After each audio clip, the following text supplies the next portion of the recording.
Good morning, people. Sorry, I'm working a lot, so I'm kind of exhausted between the trial, between work. It's a lot. But anyway, big day yesterday, big day today. So what happened? Let's talk about it. Well, we had Sean Bett finish up. Not much happened with Sean Bett besides what we talked about and reviewed the other day. I go over real quick. Sean Beck, because I didn't get the chance to.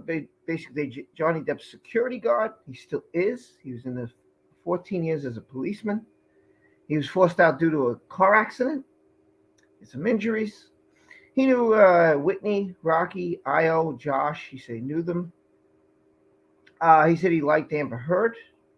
He didn't have a problem with her. He said that when Johnny took alcohol, it didn't affect his demeanor. Johnny let her friends live rent free. Rent free. How about that, man? Look, I wish I would save so many problems if I could live rent free. I live rent free, and they used his car.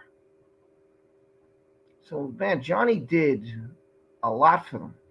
He did a lot for them, and that's the thing. Like they're like, oh, Johnny let you,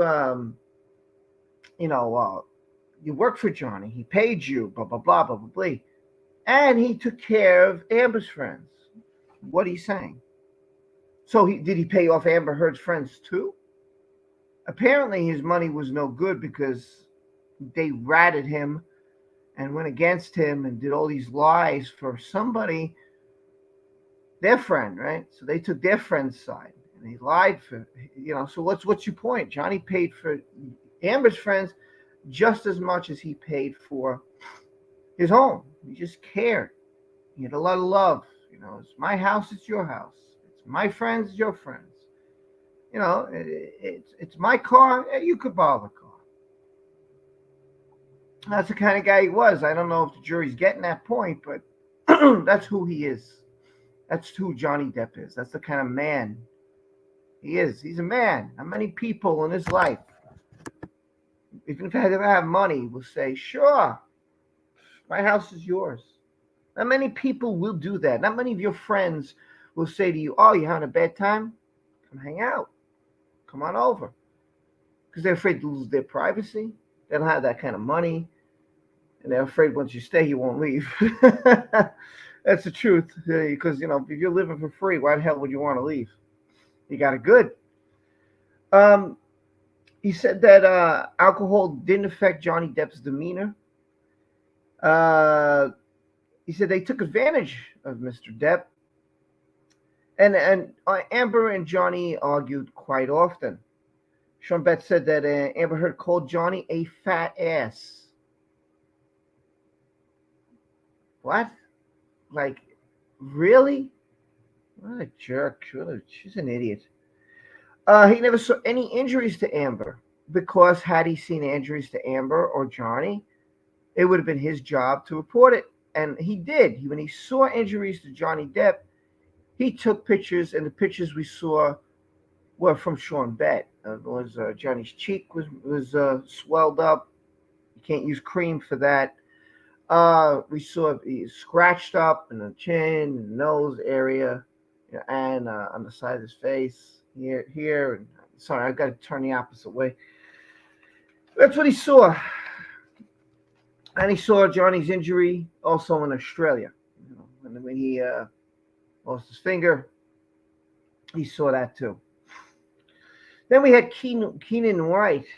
And it's not Keen, it's Keenan, E-N. My misspelling. Who's Keenan White? He's a sound technician. I think he worked for Disney. I think that's who he worked for. He worked with Johnny during the Pirates of the Caribbean and when Johnny was with Vanessa Paradis and his children. Well, he's always with his children, but at the time he was with Vanessa Paradis. Johnny was always prepared for movies. He said, always ready, always prepared to do his role. That was good. She said Johnny had a good sense of humor, a little dark sense of humor, but he had a good sense of humor. That Johnny took him, and this just shows the kindness of Johnny Depp, that he took him to the island. Imagine that. Imagine you have a friend who not only lets you live rent free, but then takes you to a remote island for a vacation. Picture that. Picture that. Like you don't have to. You're not paying for it. He's like, hey, you want to come? Yeah, go on vacation. Yeah, where you going? We'll book it and whatever. You can't. It's my private island. Yeah, I guess I kind of can't book that. When you going? Or you can book his time off. The guy's gonna fly you out there, so your flight cost is nothing. And then you're on his island. So what could possibly be your cost? You're not paying for a hotel. You're not gonna pay for food. What is your cost? Zero.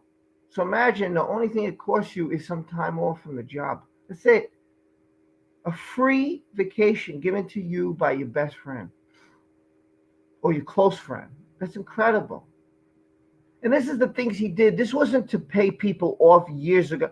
Think about that. If he knows Videssa Paradis, do you think Johnny's saying, you know what? You're going to come in handy because years down the road, I'm going to meet this bitch who I'm going to fall in love with and is going to destroy my career. So you know what I'm going to do? I'm going to give you a vacation for free. That's not what the guy was thinking. Okay? It's not what he was thinking. And for anybody to try and put that in someone's head, they had to be absolutely stupid. Retard. There's just to be something. I'm going to use that word because that's not the proper word. Dumb is the proper word.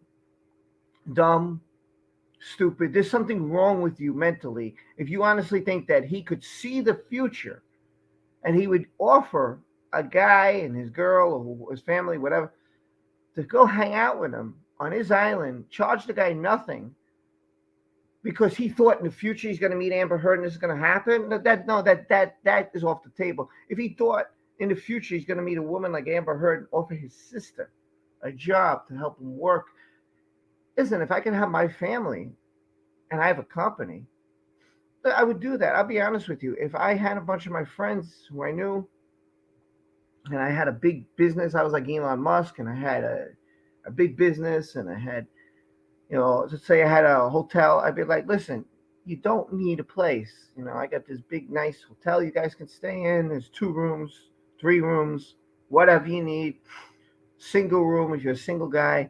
You could upgrade as you have a family. You could live for free. All you have to do is go to work for me, and you could come and go as you please. And then I would throw like a big party once a year, Christmas party, something like that. Maybe 2 parties, maybe 1 half year. And I've always pictured that. That's what I would do. So I'd hire my friends, I'd hire my family. Everybody would be together. Of course, if there's any fights, maybe someone would leave, but I'd pay them good money. They would live rent free. Their family would be free. Imagine a life like that. And the guy was offering free vacation, rent free, use my car. Who does that? Who in the right mind does that? But that's the kind of gentleman, that's the kind of guy he was. He was fantastic. By the way, I'll get to the chat in a little bit. I see the cute rabbit. I see Piglet Tao, Lily, LC. I saw Hen, MMA King. Good to see you guys. I will get to you, I promise. But right now I have to review what happened. So catch some people up to speed. And this is the kind of guy Johnny was. So Wyatt, sound technician, close friend with Johnny, worked on the Pirates of the Caribbean, good sense of humor, he said Johnny had, a little dark. Went to the island with the kids and Vanessa. Johnny had a great relationship with his children, which he knows, a good father. He was a good provider. The alcohol made him sleepy. It did not make Johnny Depp violent. It made him sleepy.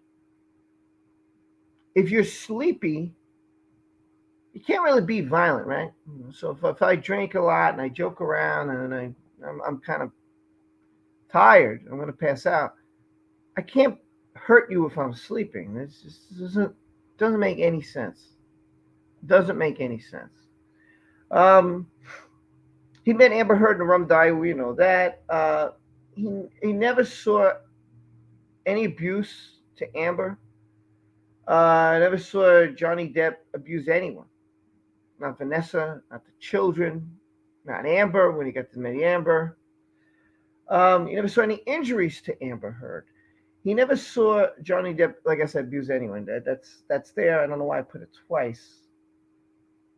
I could cross that out. I don't need that twice. Put it once. I don't need it twice. He said Johnny Depp did come late to the movies sometimes. He doesn't know why. He doesn't know the reason. He could assume, but he's not sure why he would come sometimes to the set late. But it didn't hurt them. It didn't. They were trying to say, well, did it hurt him? Why was he late? Because he was alcohol. He had drugs. This guy's like, no, he was just late. We don't know the reason. We still did shooting. It didn't affect us. We were able to shoot around when he got there. So we shot scenes that he wasn't in. And when he got there, did it cost you money?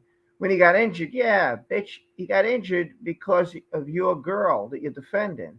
Your girl threw a damn vodka bottle, which popped the finger and caused the injury, which cost Disney $3.5 million is what it did. And I did a video on that a while ago because I was like, oh my God, I didn't think about that. And when I saw an article about it, so it wasn't his fault.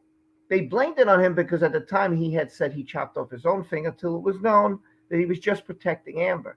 And I do hope he says that in a statement. I didn't catch that. I did read what he said. I reread it, what he said. And I didn't see him say about anything about the finger, the injury. Maybe he'll bring that up today. And I hope when he does, they should ask him, well, why'd you say it was you if it wasn't? And he should say, because throughout my career, I tried to protect the women I was with. And how do you protect them?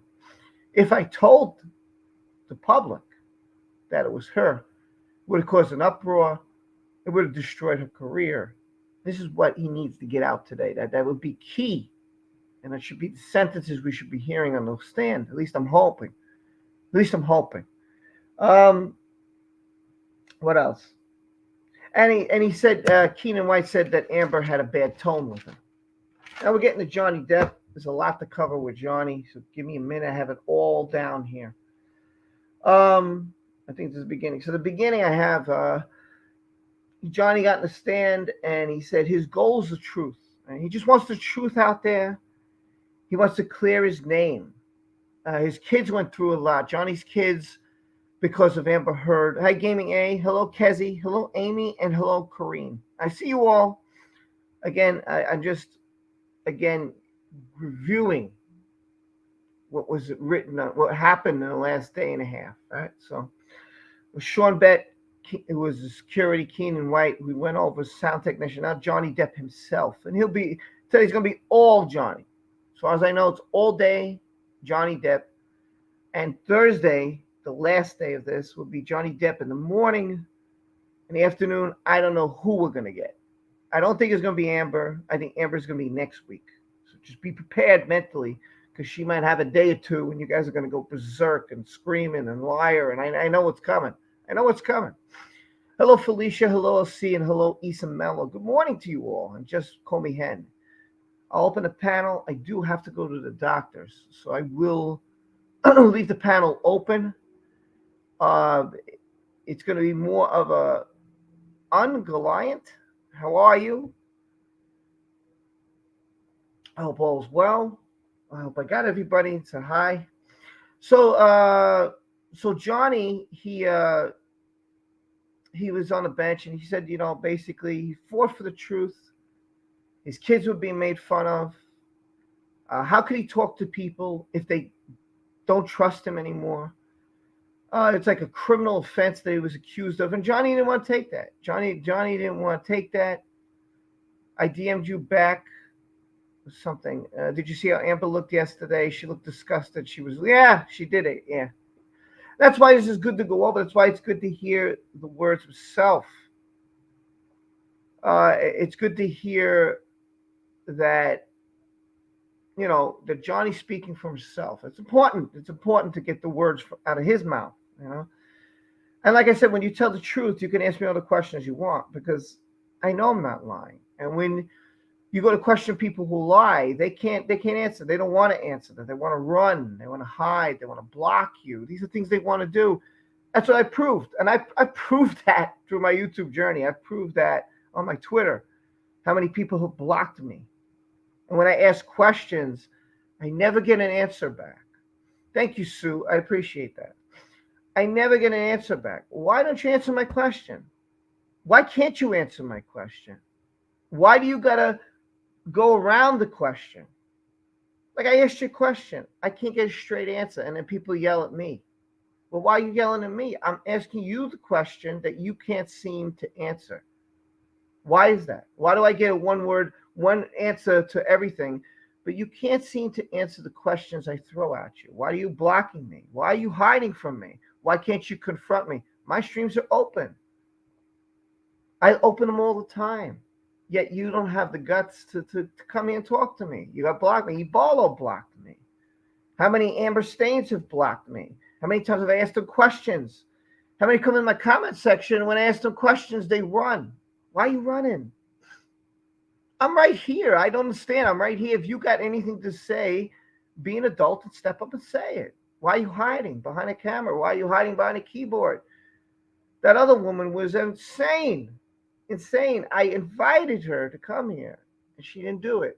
I invited a couple people to come here and they didn't do it. The truth doesn't have to run. That's my point. And Johnny's not running from anybody. He's not running from any human being because he's telling the truth. That's the whole goal of this whole damn thing. When is this over 20 days from now? Because it will be all over. And all we're going to have is a decision. Maybe someone will appeal it. But, we got like a month left and that's it. We move on. We move forward in life. That's how it goes. That's it. He's just here for the truth. His kids have been picked on. He's lost his finger. The guy's had a cigarette in his face. The media has done nothing but shell him. So what do we do as YouTubers? What do we all do? What does the whole YouTube community do? What does everybody on Twitter do? Post things. What about this? What about that? What have you got to say about this? And then we got people out there who are so pro Amber Heard and they attack each and every individual. Each and every individual. But yet they attack you and they block you. How do you defend that? How do you defend yourself when you're blocked? How do you do that? And like, I remember one person was making videos, but shut off their comment section about each and every person in this community. And I was like, what a tough person you are to shut your comment section down, but yet point out names in this community who I so recognize. I so recognize their names. And you're there making videos about that person. And then you shut your comment section off so they can't say anything to you. Wow, real brave. Why? Because you can't handle what's going to come at you and you got no defense. And your defense is one sentence. For everything that everybody asks you, it's one sentence, but yet you can't answer the question at hand. What about the donations? No answer. Why can't you answer that question if that's your queen? Why? Because there's no receipts, because we know the answer. You never gave. You never gave. So they have no defense. Yet they make a sign about me and Hacker and Start News. And they hang out there with a big sign. Bring it. Is my stream wide open? It's wide open. Come on. Come join. Come say all the great evidence you have about Queen Amber Heard. And they can't do it because they got nothing. And they know all you in the comment section will rip these people open. And they're scared. They're scared of confrontation because the truth will shoot them down. And we say, okay, what about that? What about this? How do you explain she admits it on tape? No answer. All it is drugs, alcohol, his demeanor, and everybody's pushing Johnny Depp's demeanor over and over again to he's sleepy. He tells jokes. His demeanor doesn't change. He holds his alcohol better than anybody I know. Wow. That's three people. You have the doctor saying, yeah, I never saw him abused. You have the doctor saying, I never saw her abused, I should say. So Isaac Baruch said, I never saw her abused and I saw her the next day. How are you not abused the next day and claiming you're abused? It doesn't make sense, people. And I've been trying to say this over and over again. If the jury don't see this man, I give up. If the jury cannot see, I swear, I don't know anymore. I don't know about life. I don't know about life. I don't know what to think about life anymore. Because it's so overwhelming. What do we have on her side? We have a doctor that said she saw something on her face, but then she didn't report it. And her notes are horrible. What does that mean? Your notes are horrible. What kind of a doctor, what kind of a professional are you? So, what has everybody else said?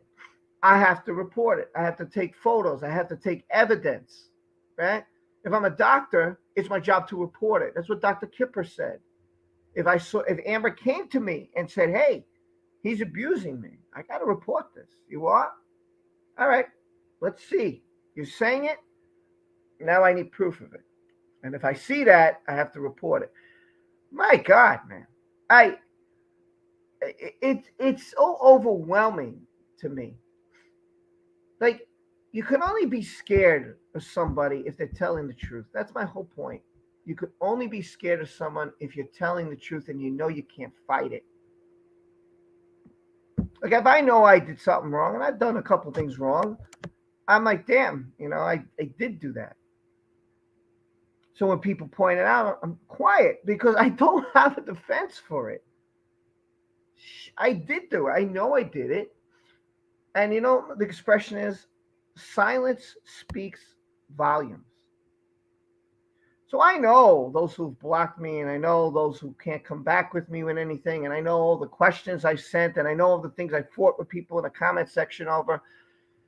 When they get silent, they have no defense. Why are you so silent? And that's the whole point. That's the whole point. So again, if that's the point here. All they got is drugs, alcohol, and but he just told everybody said, I mean, you got to be stupid if you're not listening. Has alcohol affected his demeanor? No. So some people, as my friend said, are just stuck on stupid. No matter what's thrown at them, they are so determined to twist things. There's a guy on Twitter, I forgot his name.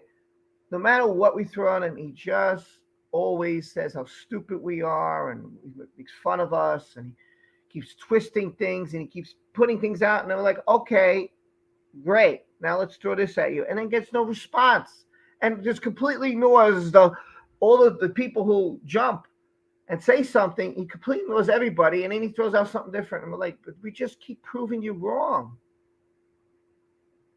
Like, I don't get it. I don't get how you could still think that this woman is telling the truth, man. I don't see it. For 5 days, I still don't see it. I don't feel that the evidence is on her side. There's nothing persuading me right now that says, yeah, wow, this got to change your mind. What's got to change my mind? There's been nothing there. You just throw cream at me that's the end all, and you throw at me alcohol and drugs. So what? Amber's taking alcohol, Amber's taking drugs, and Amber's treated people like garbage. Her sister, who kicked her like a dog, treated her like a dog. She treated Kate James horrible. She treated Sean Bett horrible. There's nothing here to say this far in the trial that I feel that the other way. Nothing has persuaded me to jump ship, to say, hey guys, wait a minute, we're wrong. Nothing. There's been nothing, and I'm trying to be as down the middle with this trial as I can be, but there's nothing jumping me to Amber's side besides, oh, I saw a bruise on her arm. Okay, and last night I could have banged into something and I got a bruise a day later. Does that mean I got abused by my spouse? Come on. I mean, seriously. There's nothing here giving me the sense that we're wrong. If we're wrong, then we all have to apologize. We all have to go back and say, listen, we're totally sorry. We totally messed this up. We got this wrong. But I got nothing. I got nothing to show me that she's wrong. And the girl's copycatting Johnny every day with ties and Businesses. Oh, you wore gray today. Let me wear gray tomorrow. Oh, you wore black today. Let me wear black tomorrow. Oh, let me try to match whatever you wore the other day. Like, get your own style. Because you come in with a blue blouse, maybe, something different. Don't have to wear these power suits. Wear a dress. Wear a nice dress. There's something, I don't know, a little different. Be different. Don't wear the same things he's wearing. Come on. What do you want to be him? You want to be like him? You envy him? Yeah, listen, the guy's got almost everything, and you're trying to wreck his career. You're trying to destroy a man who gave you his shirt off his back. I don't understand. If a woman gave me everything, she said, "I'll take care of the apartment. Here's a car. You know what you gotta worry about? Just, I don't know, clean a house. That's it. That's all I gotta do. Yeah, and when I come home, whatever, let's go out to dinner or whatever it is, whatever she wants. That's what I'm offered. I'm offered like free living, free this. What a deal! How can I hate this person? If it don't work out, of course I'm going to be mad because I'm going to wish I had all those things again because it's such a fantastic deal for me.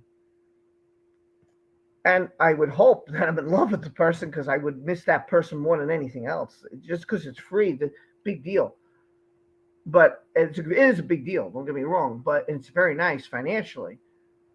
But feelings you can't buy. You can't buy love. You can't buy caring. You can't buy understanding. You can't buy communication. You can't buy all these caring and love. You can't buy those things. The song is what? Money can't buy me love.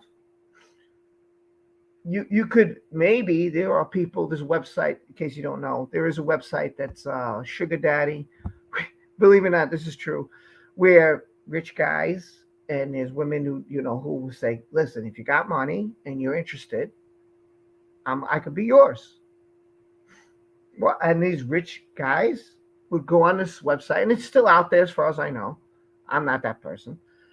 And that's what they could do. It's a website for them. So, yeah, there are men and women, and I'm sure it's vice versa. I don't know. I don't go on a site. I'm not that person. So I'm sure it's vice versa. Sure, it goes both ways. And hey, if they got the money, okay, let's do it. It's not about love. It's about money. And they get what they want, and you get what you want. You get a nice life full of money you've never seen in your life. Probably go shopping and buy what you want and go where you want and whatever. Vacations and dinners and all this stuff, and all you'll have to do is make that person happy in return, and whatever makes them happy, you're gonna have to do. And I'm sure that's what it's about, and I've got nothing to do with that. But it's out there, so hey, if you guys want to try, to try it, and it does exist. I was amazed. I was like, this really exists. It's like I heard it. It's crazy, but. And I think that's what Johnny was to Amber. As Johnny was, think about it, Rocky Pennington was not rich. Josh Drew was not rich. He's a chef. Okay. Hey, he makes probably pretty good money. Isaac wasn't rich, Whitney, he took care of all these people. He took them under the wing. And this is how you treat the guy? You throw him on a freaking bus? Come on. Then Johnny was abused by his mom. That was a problem. He went through a rough life. His father didn't want to do a couple things. They had to give him a whipping because he didn't do well in school. And that was a problem. But, Johnny got through it all. His mother was very abusive. Then when his father left, his mom tried to kill herself. Johnny talked about the security. He talked about his movies. He's talked about, I'm trying to think what else he talked about. He talked a little bit about Amber and Rocky and all them, and he did like them. He did like them all. And he did mention I let them live there for free. And it wasn't because he was paying them off. I know they're trying to paint, the Amber's team is trying to paint this perspective. This is their defense. All Johnny's people was paid off, so that's why they're this way. Well, Rocky was paid off. Look how she acted. Io was paid off this way. It's just being a friend. Listen, if when I broke up with my first wife, her friends were on her side. My friends were on my side, right? That's how it was. But from what happened was she knows what she did. She knows she did that. They know she's wrong. Hey, look, you could have talked to the guy. You didn't have to cheat on him. He didn't cheat on you. So why'd you do it? She handled it. She was wrong. She handled it wrong. She apologized to me later on. I did it wrong. I should have done, but I got a closure, and that's what I want. I wanted my book closed, and I got that. So why Amber did this? She's wrong. She's wrong what she did. She took it too far. She should have just said, "Look, let me handle this. Let me go back to them. Let me tell the world I screwed up." you know, Or she could have said, "Listen, I never mentioned Johnny. You all assumed it was him. It wasn't him. The words husband or this or that should have been taken out. That's wrong. It wasn't him." There was ways she could have fixed this and worked with him and could have cleared his name. But she chose not to do that because she only cared about her and her friends. That's what this comes down to. And hopefully, hopefully the truth will come out. We're all searching for the truth. The guy just wants to clear his name. He said that clearly on the bench yesterday. I'm after to save my kids, to save myself, my reputation. Again, and I'll say this 5 million times because I work in a courthouse and it's real simple. And I don't care the bullshit that people throw at me. And I don't care whatever you think of me. I don't care if there's people lurking here today. I don't care about that shit anymore. Like Johnny said, who gives a rat's? It's your loss. The bottom line is I work in a court. And the majority of the times, not always, there are times that some people are so good they get past their stuff. Their BS is so good. But the truth, it remains simple. Ask me all the questions you want, and I'm not running. Because you know why? I'm telling the truth. And that's all I want. I want my name cleared. I want to be back out here, and I want to be able to look my friends in the face and say, now you know I didn't do it. In my mind, he already did that. He's got the public opinion, even though there are those who don't believe, and that's fine. You can't please the masses. I've tried. I have gone back. I said, I've done everything I could for those who've been angry at me. And so it's not me. I know this their one-sided way that they are, their demeanor. I've done all I could to say, hey, listen, buddy. And that's what you do. Johnny's done that. He said it didn't have to be this way. You didn't have to do this to me. He didn't have to do this to him. Johnny didn't, like I said, I told that guy, Billy Box, whatever, to come on the channel and talk with us. I wasn't going to rip him. I wasn't going to destroy him. I just wanted to have a friendly debate. And I was all set for it that night, and it didn't happen. And I felt bad because I promised you a debate. And he came to the chat, and all you like, come on, Rob, put the link, go, let's talk about it. I wasn't going to put him down. I just wanted to know what made him think that Amber Heard is innocent. Man, that's all I want to know. Why are people this way? And I cannot, for a year and a half, get one of these Amber stands to come on and talk to me and tell me and all of you why and what evidence they have. And I really tried, man. I wanted to happen so bad to have a nice, cool, relaxed conversation. And I couldn't get it. And I'm sorry, I tried everything. I tried so many of them. And just when I thought I had one or two, they decided to leave and block and not talk to me. And I offered the opportunity to come on. The only thing I can tell you this, there was one person who did email me, and before we go on, I got 5 minutes. The only thing she said, I'm not going to say a name, and this was the best I got. She said, and you guys can take it how you want. She said the reason I was like Amber and the reason I did what I did was because I did want my man to fight for me. I believed that if I could be the worst I could be and he could handle it, then he loved me. That is the only thing I can. I know it's on, but they're just walking into the trial. I'm not really going crazy. They got 5 minutes. The judge got to come, and the jury got to come in. I'll put it on in a minute. So that's it. That's all I got. I only got. That's all I got for you. I wish I tried. I tried so hard to get one of them to go on. I couldn't do it. But anyway, we're going to start day 6. Let's see. Yeah, day 6. All right. So come on. All right, here we go. Day 6. I'll share it. I'll open up the stream. They're walking in, same thing. I'll go crazy because they just walk in. They still got to sit there. The jury's got to come in. They want to show you all that stuff and blah, blah, blah, blah, blah, blah. Anyway, yeah. See, they walked in there, but hold on. Let me forward. Yeah. They're still just hanging there. They're not really doing anything. See? So they're not doing anything. There's no sound. They're just all chilling.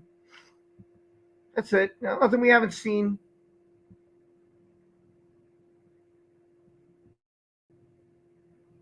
There we go.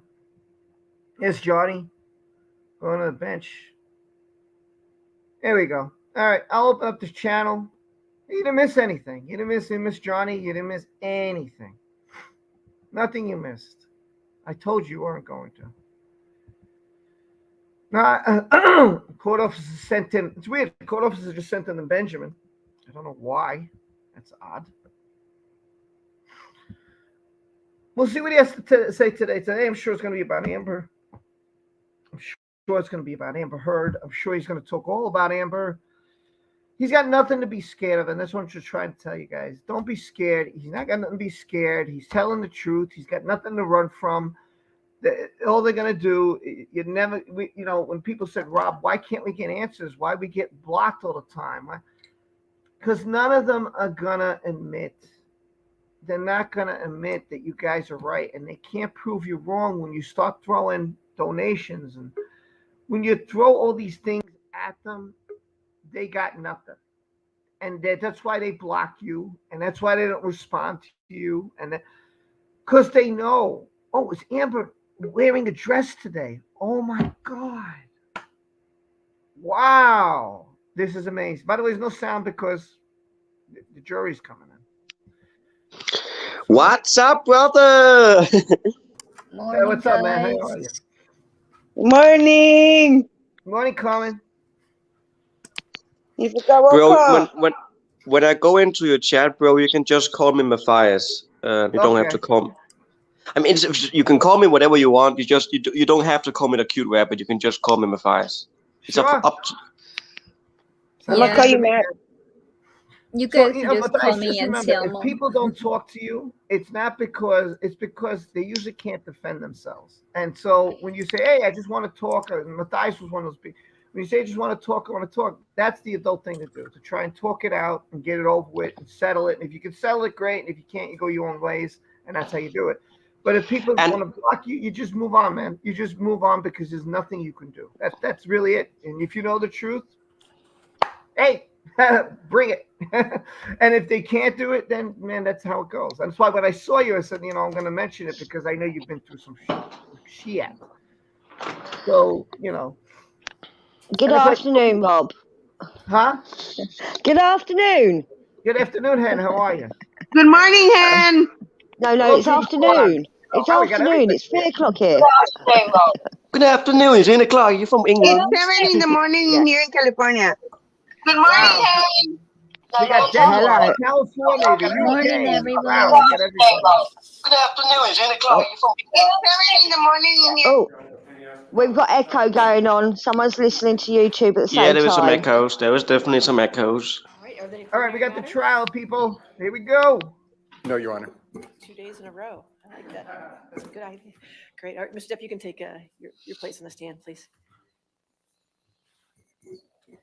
He's got his lovely grey suit on again today. Look at him. Always looking good. We're ready for the jury. Yeah, There you Johnny go. is definitely a handsome young man. There's no doubts about that. Yeah. Not so young, but still handsome. Oh, I just call everybody young. I even call my teachers young. I'm saying, I was talking to my teacher yesterday, and he's a very nice guy. And I said, "How are you doing, young man?" And he was laughing so hard. Has he got a coffee today instead of water? Yeah, it looks like coffee. I just call people young as a compliment because I know it feels good to be called young. Like I'm turning into that age when people call me young, I feel really good. I know that feeling. Yeah. I've known that feeling for a long while. And I'm like, people say, a young lady, I'm like, I know, I'm old. I'm definitely old. Leave me alone. I'm not young.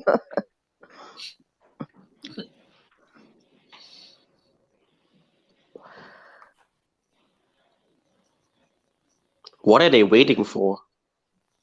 The jury coming in. Jury. They won't Yeah. show the jury because they don't want anybody coming after the jurors or anybody to Now, stalk the jurors. rumours have it that a certain ladies and person that gentlemen. was in the audience may have taken photos of the jury to cause a So just a mistrial. reminder that you're still under oath. Mr. Depp, okay? I don't doubt that. Thank you. E. Barlow. Yeah, I don't doubt that. Mm-hmm. I'm gonna get so mad if people say backstage all the time. Like Morning, last Mr. time when Depp. it said backstage. Oh, sorry, objection, Just sorry, so you told objection. us a little bit about the Objection. beginning of your relationship with Miss Heard. Backstage. When did Miss Heard's So- behavior towards you begin to Quiet change? now, people. I believe, as I said yesterday, there was a hint of something with the having to do with the boots coming off and breaking routine.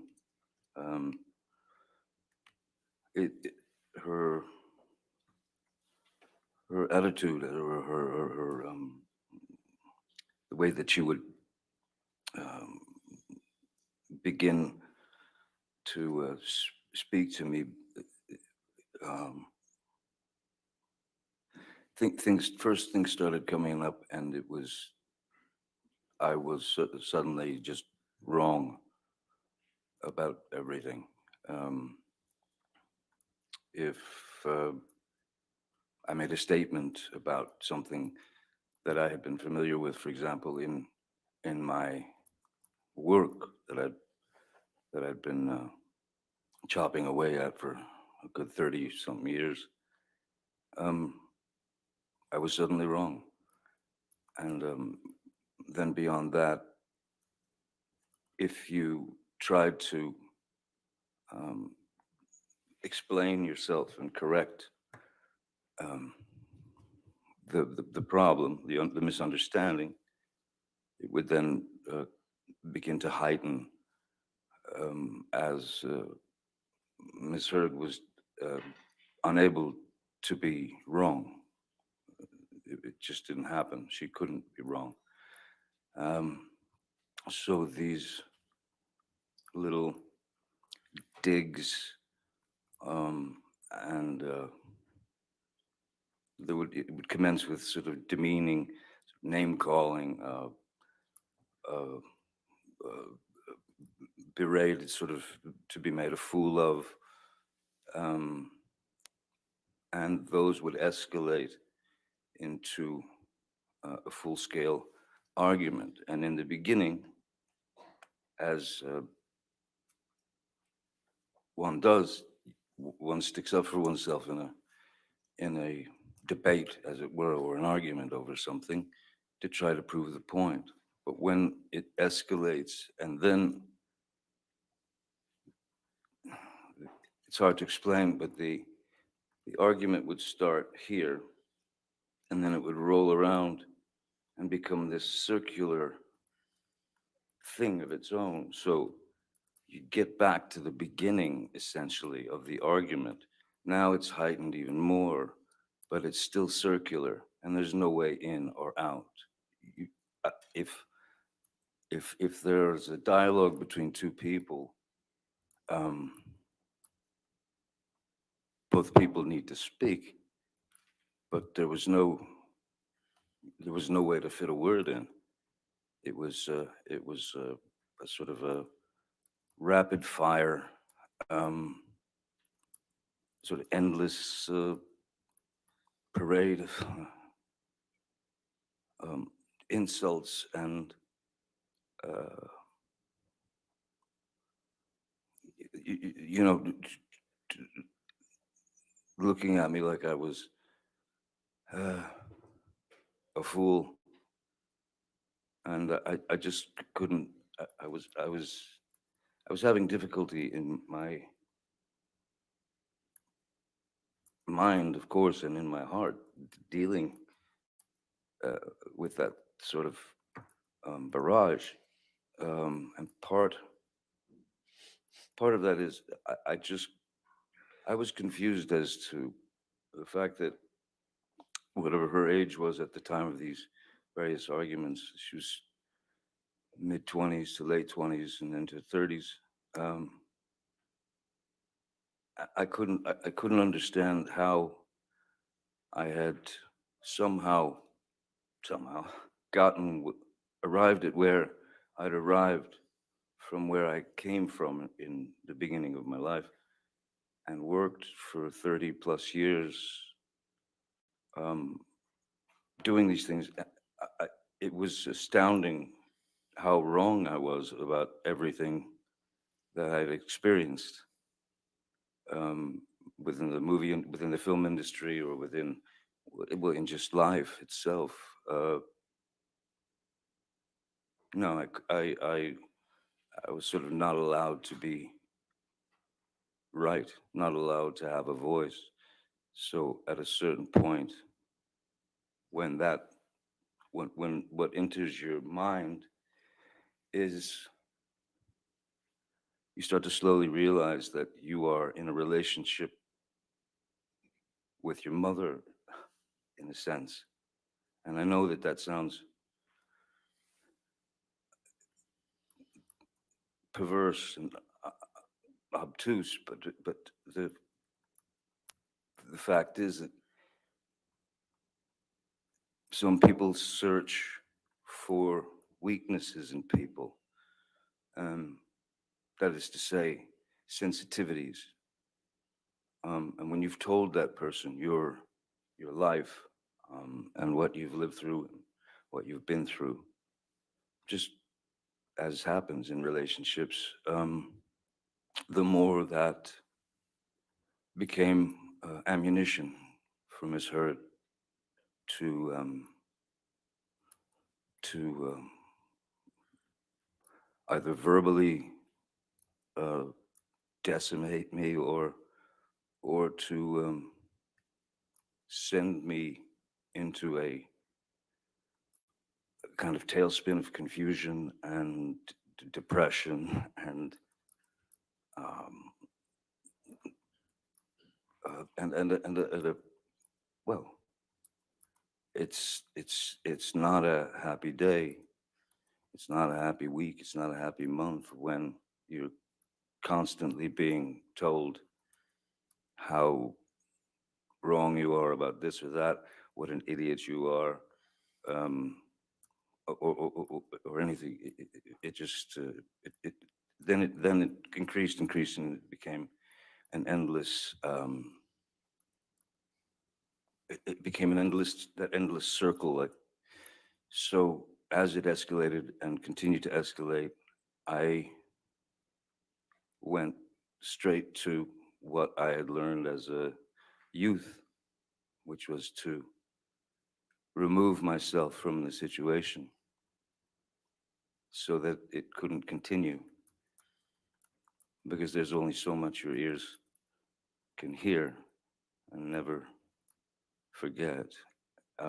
So I would remove myself from the situation, as I'd done as a youth, as much as possible. Um, because I just, I certainly didn't believe that there was any need for these various subjects or arguments to come up and and um, travel the distance that they did so very quickly. ramp up so fast. It was like you were pinned to a wall and had to just listen to it and take it. So I found the only way to find any sort of peace was to try to walk away. If she didn't allow me to walk away, there were times when I would I would just go and lock myself in, uh, the bathroom or anywhere that she couldn't get into, and that happened constantly over the years. What would happen when the fights would escalate, other than going and hiding in the bathroom? I'm sorry, what would happen? Well, if they continue to escalate,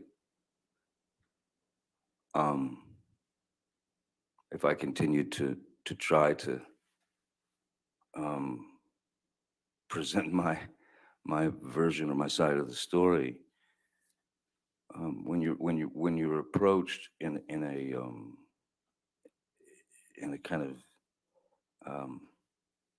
well, when you're approached with such anger and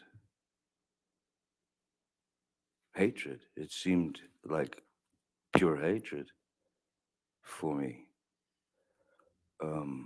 If I stayed to argue that, eventually I was sure that it was going to escalate into violence, and oftentimes it did. Many times it did. And when you say violence, what are you referring to specifically? Miss Heard, in her frustration and in her rage and her anger, she would strike out. She would. It could begin with a slap. It could begin with a shove. It could begin with throwing a TV remote at my head. It could be uh, throwing a glass of wine in my face. But all in all, it was just it was a constant. Uh, there was a built-in list of as I said, my personal experiences, which I gave to Miss Heard, those things were those facts were used against me as weapons, especially when it when it came to my kids. So yeah, I did. There was no need for it. It just there was no need for it. Too many lines were crossed. You couldn't see the lines anymore. You mentioned that Ms. Heard would use information you gave her against you like a weapon. Can you explain that a little bit? I mean, I've said this before in various interviews, but certainly in life. If I have one ambition, and ambition for me, when you equate it with Hollywood, has become an ugly word in a sense, because ambition means I want to be famous at any cost. I don't care what for. I just want to be famous. That's one thing. That's one part of it. If you have hunger or a need or a drive to present your work, that to me is the way to go about it. Fame has nothing to do with it. So I was more, I mean, basically the only ambition that I've ever had in my life arrived the second that my first child arrived. And in the second, in the instant, which was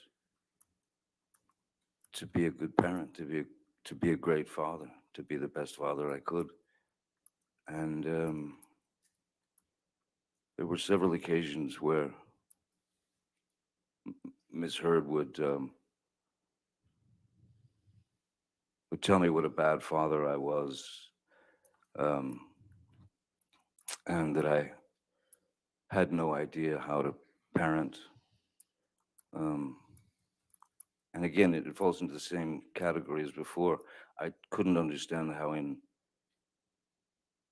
52 years or however old I was at the time, how I could be so wrong about everything. I mean, one learns along the road. The result of the road is not important. It's the road that's important, because we don't know exactly what's going to happen in 10 years. We don't know. So the road is what I pay attention to, and paying attention to trying to spend as much time with my children as possible. Um, even that, even that would that could send Miss Heard into a monumental tailspin, um, where I could hardly ever go and see my kids and spend time with my kids, because she had to have me there at all times for her own needs.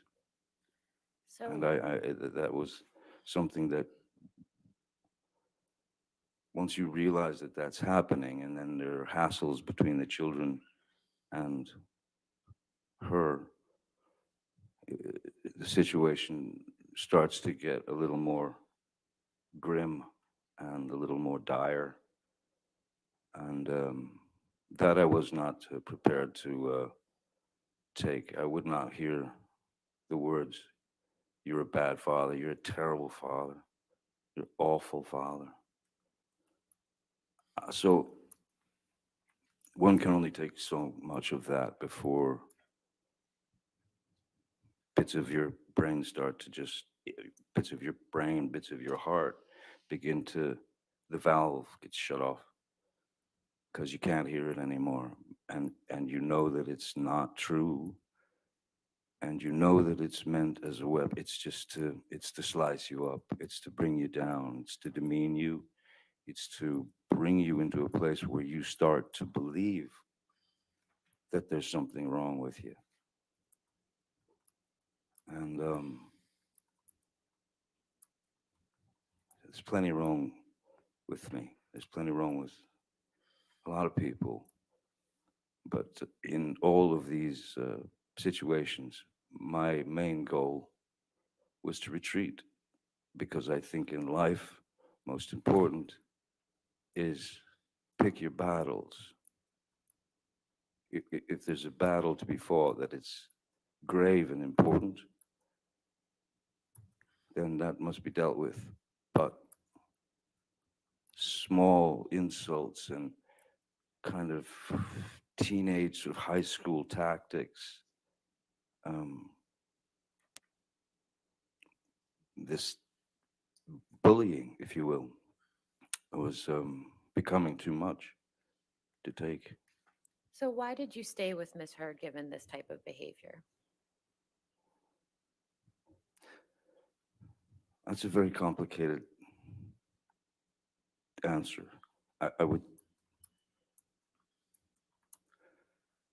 I can only say that I stayed through all that. I'm sure that it's somehow related to my father remaining stoic as my mother would beat him to death. I'm sure it had a lot to do with having been in a beautiful, wonderful 14, 15-year relationship with Vanessa, the mother of my children, raising those kids was, there was, I had no interest in being you know, the words that they use that I dislike very much, a celebrity or an entertainer, or fame is a strange word because I could never equate it with myself. I pumped gas, I worked construction, I printed T-shirts, I dug in, you know, I had many, many jobs before any of this happened to me. So I've been able to live both sides of that life, of, of life. I know the very lows and I know the very highs of where my life has gone. And it's not, I don't, again, it would be pure idiocy for me to sit up here as an actor who's been very, very fortunate over the years. And I can only say it's luck in the sense that someone hands you the ball in the beginning and you run with it and you run as far as you can before you get tackled. So that's what I've always done. But what happens is when the word celebrity or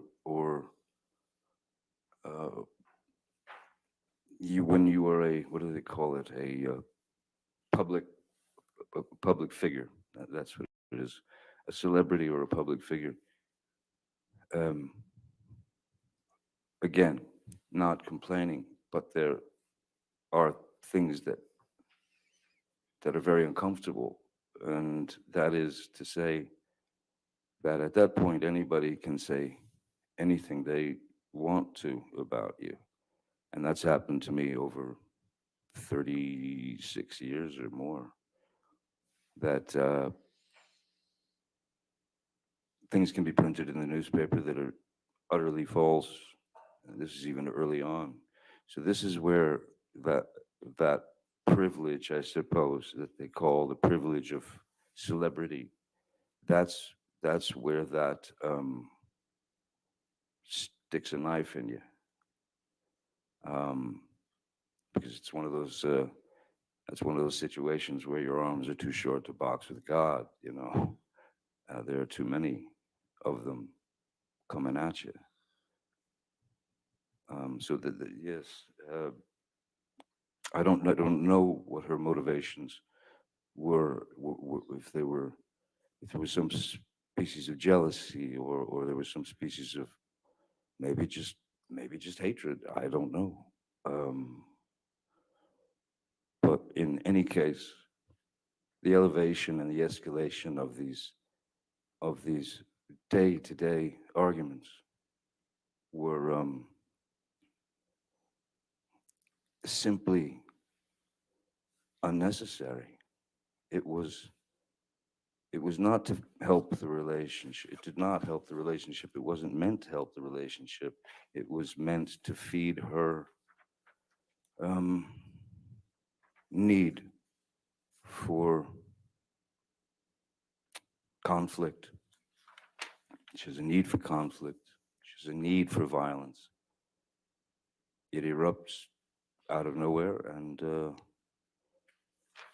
what I learned, the only thing I learned to do with it is exactly what I did as a child. Retreat. Just take a step back, which I told her, we need to remove ourselves from each other, even for an hour, a day, anything. Because this can't go on. No one can live like this, you know. But why did I stay? I stayed, I suppose, because my father stayed. I suppose because I had been in that relationship with Vanessa, and that was lost. And I didn't want to I didn't want to fail. I wanted to try to make it work. I thought maybe I could help her. I thought maybe I could bring her around, because the Amber Heard that I knew for the first year and a half was not this suddenly this um, opponent. It, it, it wasn't my girl. It was she had become my opponent, and everything that I did just didn't fit her. It wasn't. She didn't accept it. So I stayed because, of course, I didn't want to fail. I didn't want to. I didn't want to hurt anyone, especially Miss Heard. I didn't want to break her heart. I remember very well that when my father left and my mother, Betty Sue, had that first attempt at suicide that I woke up to, and that visual in my head, and that was a direct result of my father's leaving. Um, Ms. Heard had spoken of uh, suicide on a couple of occasions, so that also becomes a factor. That's also something that always lives in the back of your brain, and that you fear, because when I would leave, sometimes, I mean, well, many times when I would try to leave, she would, stop me at the elevator with the security guards, crying, screaming, I can't live without you. I'm gonna die. But you had to get out. There were even a couple of times when I did escape and I got to my house, arrived at my house in Sweetser, and then 5 minutes later she would arrive in the I don't know what car she was driving at the time, but she would arrive in her nightgown, screaming in the parking lot in front of my house, screaming to high heavens. It'd be 4 in the morning, 3 in the morning. It was ludicrous. It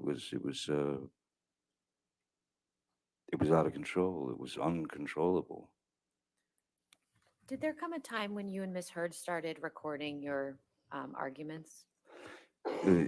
Yes, um, in fact, I was the first person of the two of us to record conversations, and it was for this reason.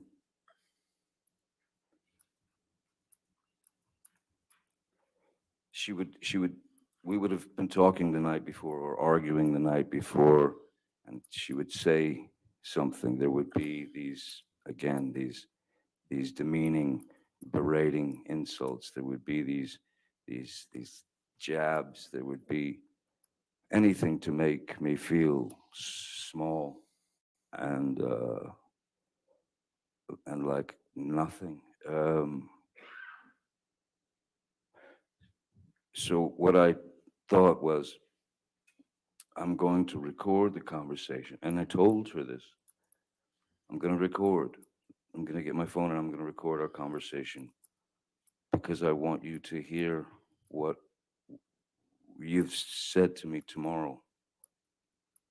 So that because she would deny having said those things. What are you talking about?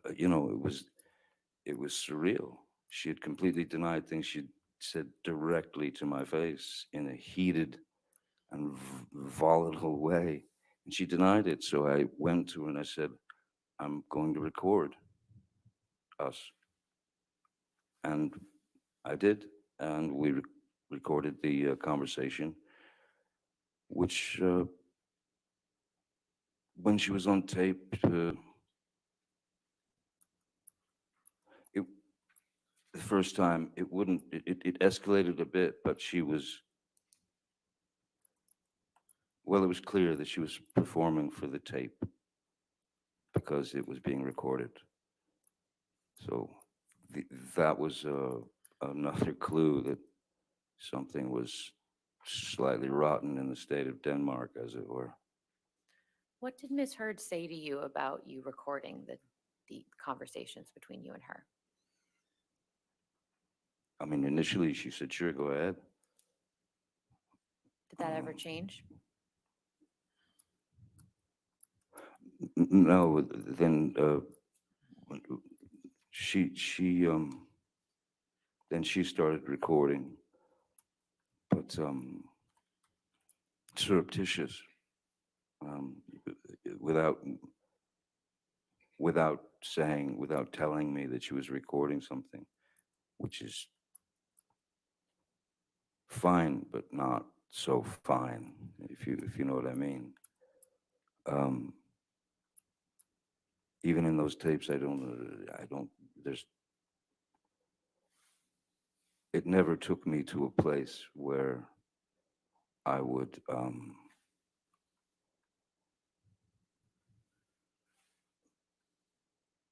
go switch into some other entity, which is, as she has used the term, monster. Never switched to violence. Violence was unnecessary.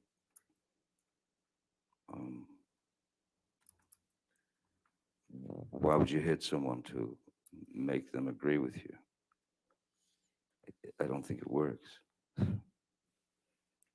Mr. Depp, you mentioned the term monster, and I think we heard about that in the opening statements. What does the term monster mean to you?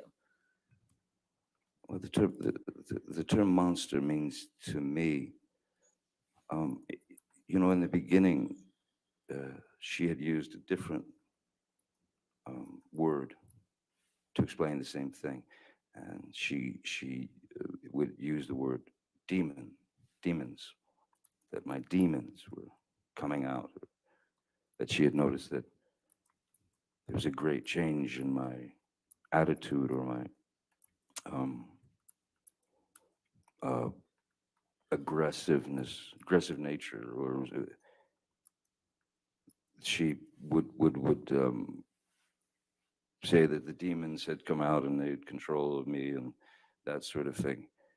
I don't remember exactly how monster came out, but that word stuck and it stayed, well, until this day.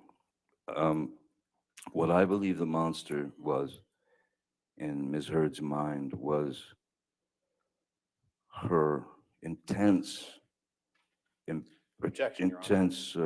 His belief about what monster meant in Miss Heard's mind is not relevant. There's no foundation. Let me ask a different All question. right, I'll sustain the objection. Go ahead. When you use the term monster, what were you referring to in your conversations with Ms. Heard? When I used the term monster with Ms. Heard, I was placating. If she had referred to me as being a monster, there was no way that I was going to sit there and go through a 45-minute argument about, you know, you're a monster. No, I'm not. You're a monster. No, I'm not. You're a monster. No, I'm not.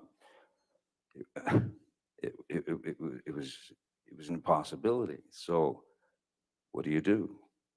You accept her vernacular. You accept what the word that she uses, and then you use that word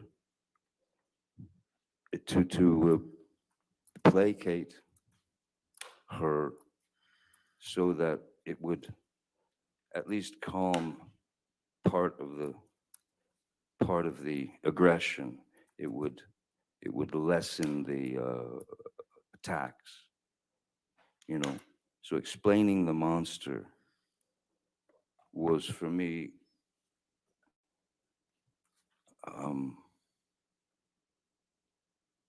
I mean, she had told me many times that the monster was only me when I was using drugs and alcohol. But even when I was stone cold sober off of alcohol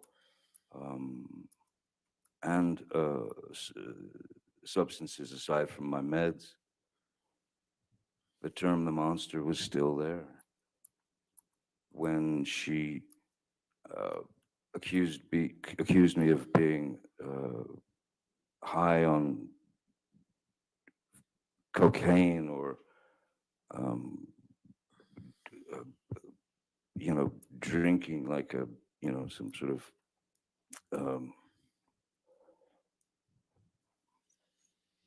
like drinking like I was some kind of 19th century sailor. It's that was the word she clung to describe, but it was in her mind, not mine. How did your relationship with Miss Heard affect your substance use?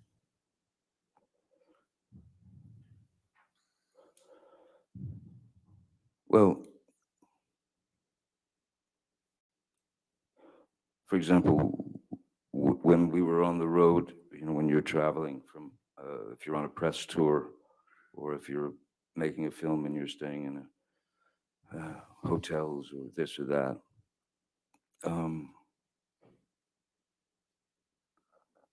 I would always have to get a different, or we would always have to book an extra room that I was able to escape to, so I didn't have to lock myself in another bathroom.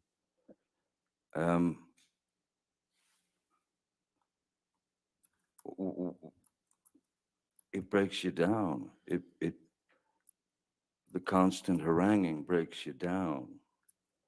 And, there's a part of you that says, listen, if I'm going to be accused of this, might as well just do it. But it never exceeded, it never, my substance abuse or use, the alcohol that I used or drank was, again, purely, it's that little boy who didn't want to hear or didn't want to feel the pain of his mother turning him into some kind of ball of insecurity and pain. So, yes, I was more inspired by Miss Heard to reach out for a numbing agent because of the constant clashes, because of I mean, maybe a few days here and there, but there wasn't a day that you'd wake up and you'd expect something was going to hit the fan, and pretty much like clockwork, it did. So yes, I had to have something to distance me and distance my heart from those verbal attacks. I had to have something to be able to maintain me, and I'm afraid for a while, because of placation, because I didn't want to rock the boat, as it were. Again, you pick your battles. So placation seemed the best route if I was unable to escape her clutches.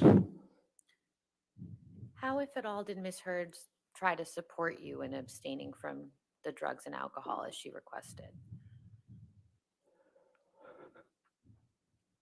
Well, I mean, verbally, and she had been quite clear verbally and pretty bullish and brutish about wanting me to, telling me that I needed to stop drinking. But drinking was basically drinking wine with her, and I, I suppose maybe from youth, I don't know, but I've always had a pretty high tolerance for alcohol, for, and especially it's not spirits, you know. I had a pretty good tolerance for alcohol, substances, and things of that nature, but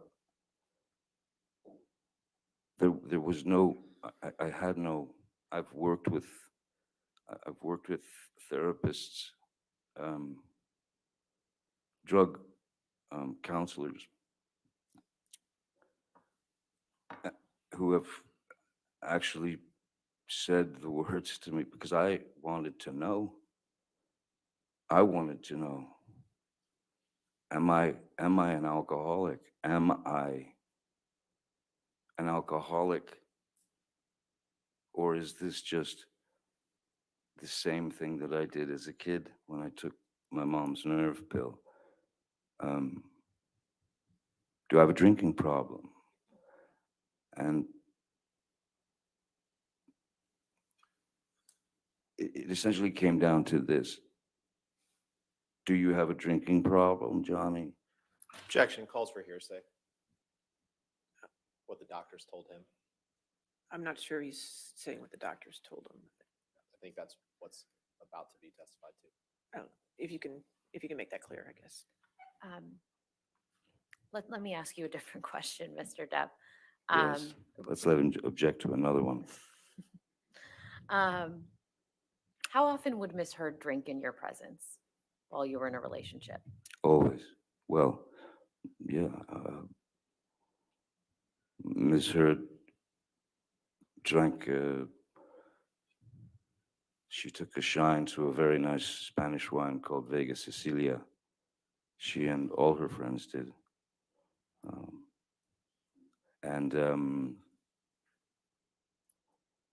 Yeah, the wine would come out, and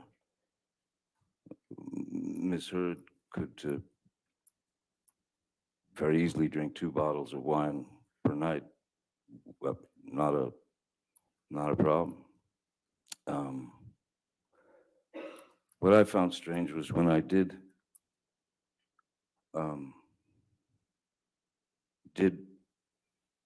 get sober from the well, I was off the opiates that I had been addicted to prior to a year or so before, a couple of years before. She asked me if I would stop drinking to save the relationship, of course. I stopped drinking. And I always found it odd that in support of me not drinking, that she might stop drinking. But she did not. She continued. And I didn't make a big deal about it. In fact, I would open her wine, I would pour her a glass, and that went on for many, many months, you know, in my sobriety. Like I said, I think I was sober for around 18 months. Then there was a time when I was asked to, and I'd been off of alcohol, I'd been off of drugs, everything, except for the medication that I'm prescribed.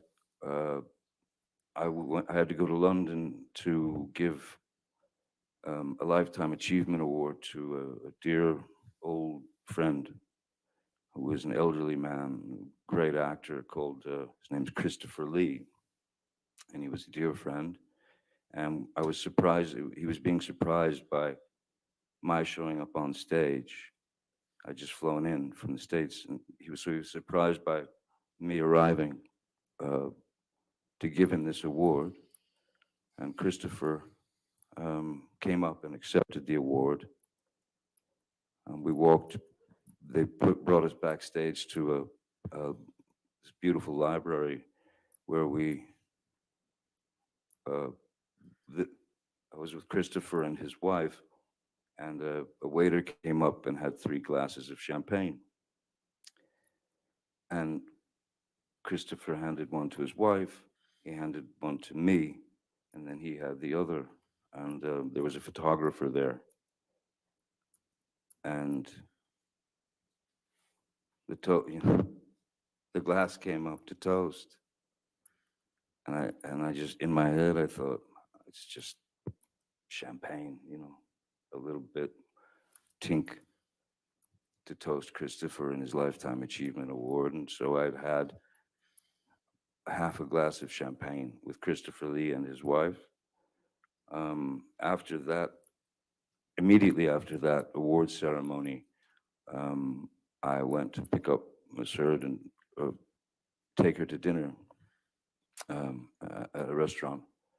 And I told her that I'd had a half a glass of champagne with Christopher. And I thought, listen, it's not like, you're sitting in a pub guzzling pints of snake bites or Guinness or doing shots of Jägermeister, or it wasn't even, at that point, it wasn't even for need to bury feelings or emotions. It was literally a joyous occasion for Christopher. And I said to her, I enjoyed it, It gave me the opportunity to enjoy the actual champagne, the drink, and my appreciation for wine and winemaking, and that I've been fascinated with for years and years. And I saw nothing wrong in it. And I said, I'd like to have a glass of champagne. As she was sitting there with a glass of wine. And we were in the restaurant, and she absolutely lost it and got up and stormed to the ladies' room. And I told my security and driver, I said, I think we have to go. We're gonna have to leave. So we left the restaurant and went home. And the mere suggestion of me sipping a glass of champagne or having 1 glass or 2 glasses of wine, she went apoplectic. It was, I was weak. I was a complete mess. I was an alcoholic. I was gonna ruin everything. Your kids are not proud of you. They can't stand what you're doing to yourself. So at that point, I said to her, okay, listen, how about this? You want to support me not drinking? I've never asked you this before. How about you stop drinking? How about you get sobriety and share this sobriety with me to support me and help me through this? What did she say to that? No. No. She said no. She said she didn't have a problem. but I've never had a physical addiction to alcohol. I don't. How often have you seen Miss Heard use other illicit drugs in your presence? Several times. And what drugs were those? Well, uh, she was always quite fond of MDMA, which is ecstasy, and mushrooms, and she had some medications that she was on already that were well, one in particular was quite a high velocity speed, if you will, called I don't know if I can say the name. Am I allowed to say the name? It doesn't matter. That's not necessary. How often did you see Miss Heard take MDMA?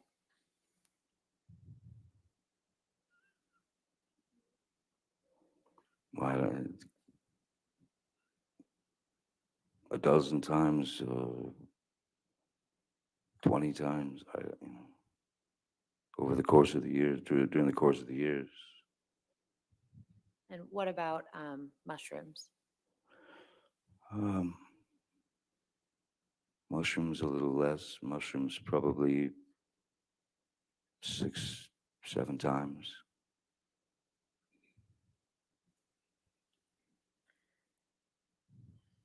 Mr. Depp, do you recall at the beginning of her opening, Miss Heard's counsel mentioned that the first time you supposedly struck Miss Heard was in response to a comment about one of your tattoos?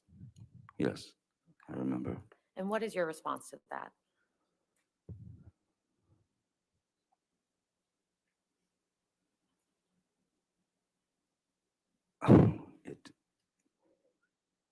It didn't happen.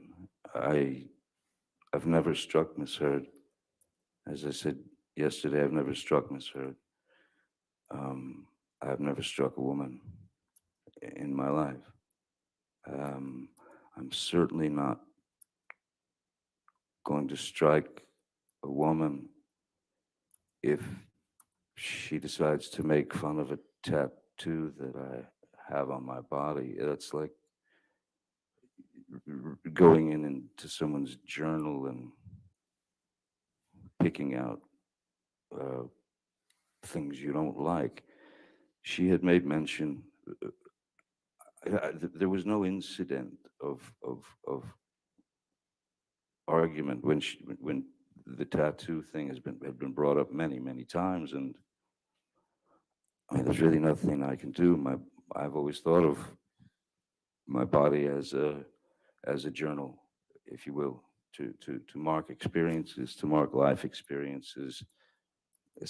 For example, when my first child was born, I had her name tattooed over my heart, which is where her little head used to be when I rock her to sleep. I marked my boy's birth by tattooing myself for him. So no one can go back, or no one should go back and rewrite their journals. Why would I take such great offense to someone making fun of a tattoo on my body? That allegation never made any sense to me whatsoever. Are there any tattoos that you had that Miss Heard had an issue with, to your understanding? Well, a tattoo that I believe is up here, which used to say Winona Forever, who was a former girlfriend, and we'd been together for a few years. Winona Ryder, and when we broke up,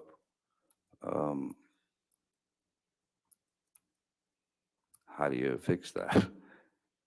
I did go back and rewrite my journal to some degree. I took off the last two letters um, and had it say wino forever, um, just because I thought it was.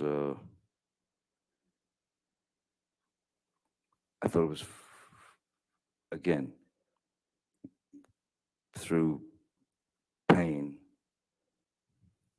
comes humor. Humor has to come in there at some point into the pain, and that's how you play it out in your mind. So I I have I think sometimes abstractly in that sense. So I changed it to wino forever. Um, any other tattoos? Um, well, she was very encouraging in me getting a tattoo of her name or whatever, and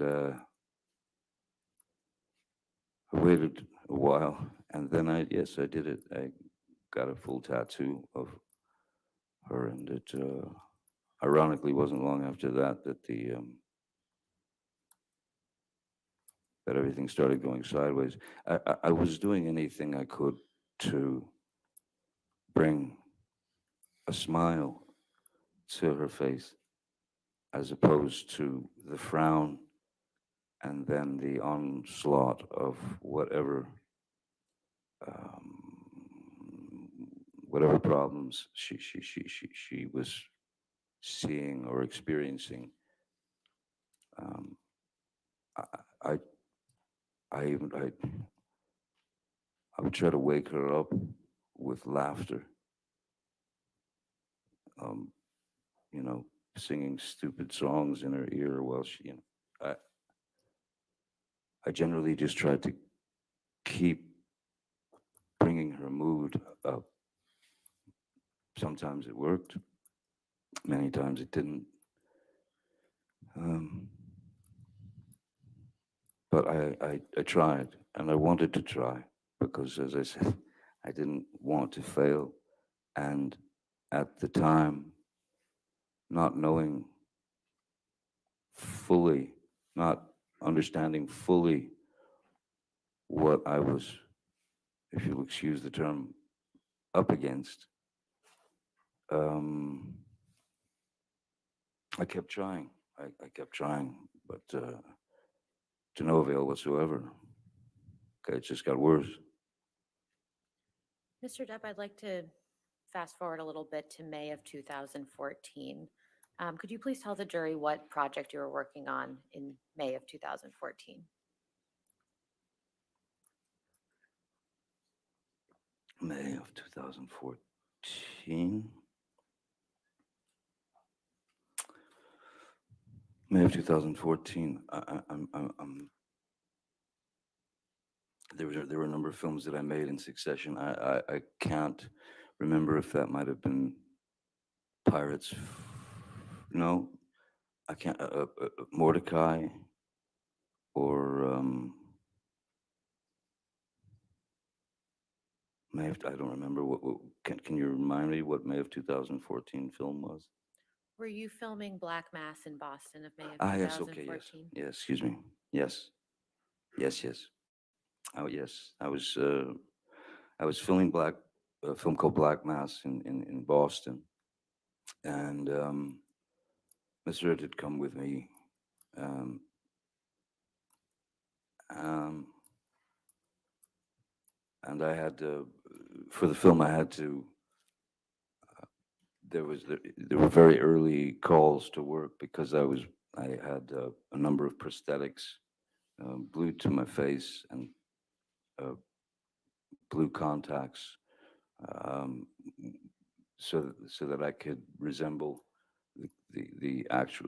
It's based on the true story of James Whitey Bulger, and so I had to go in quite early to get the prosthetics glued to my face. And all that, and work. Then you'd work, the whole day, and then at the end of the night, uh, the they would remove the prosthetics, which takes if it took 3 hours to put them on, it took about an hour to take them off. So on top of what could be anywhere between a 14, 16, 17-hour day of work, what with the application of the makeup and then the taking off of the applications. Was Miss Heard staying with you in Boston during the entire time that you were making that film? Yes. Yes, she was. And who from your staff was in Boston with you during that time? Jerry Judge.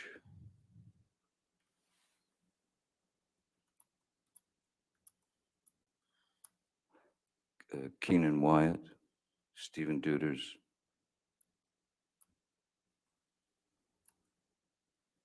Nathan Holmes, I believe.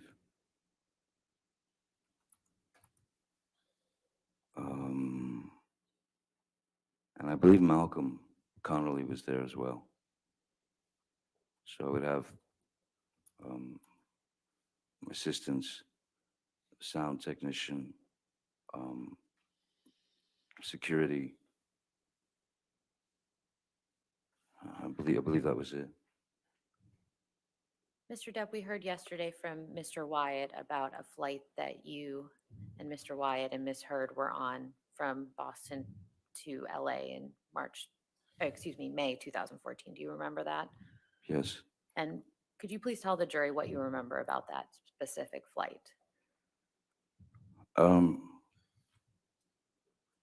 I remember that as I was still shooting, filming Black Mass,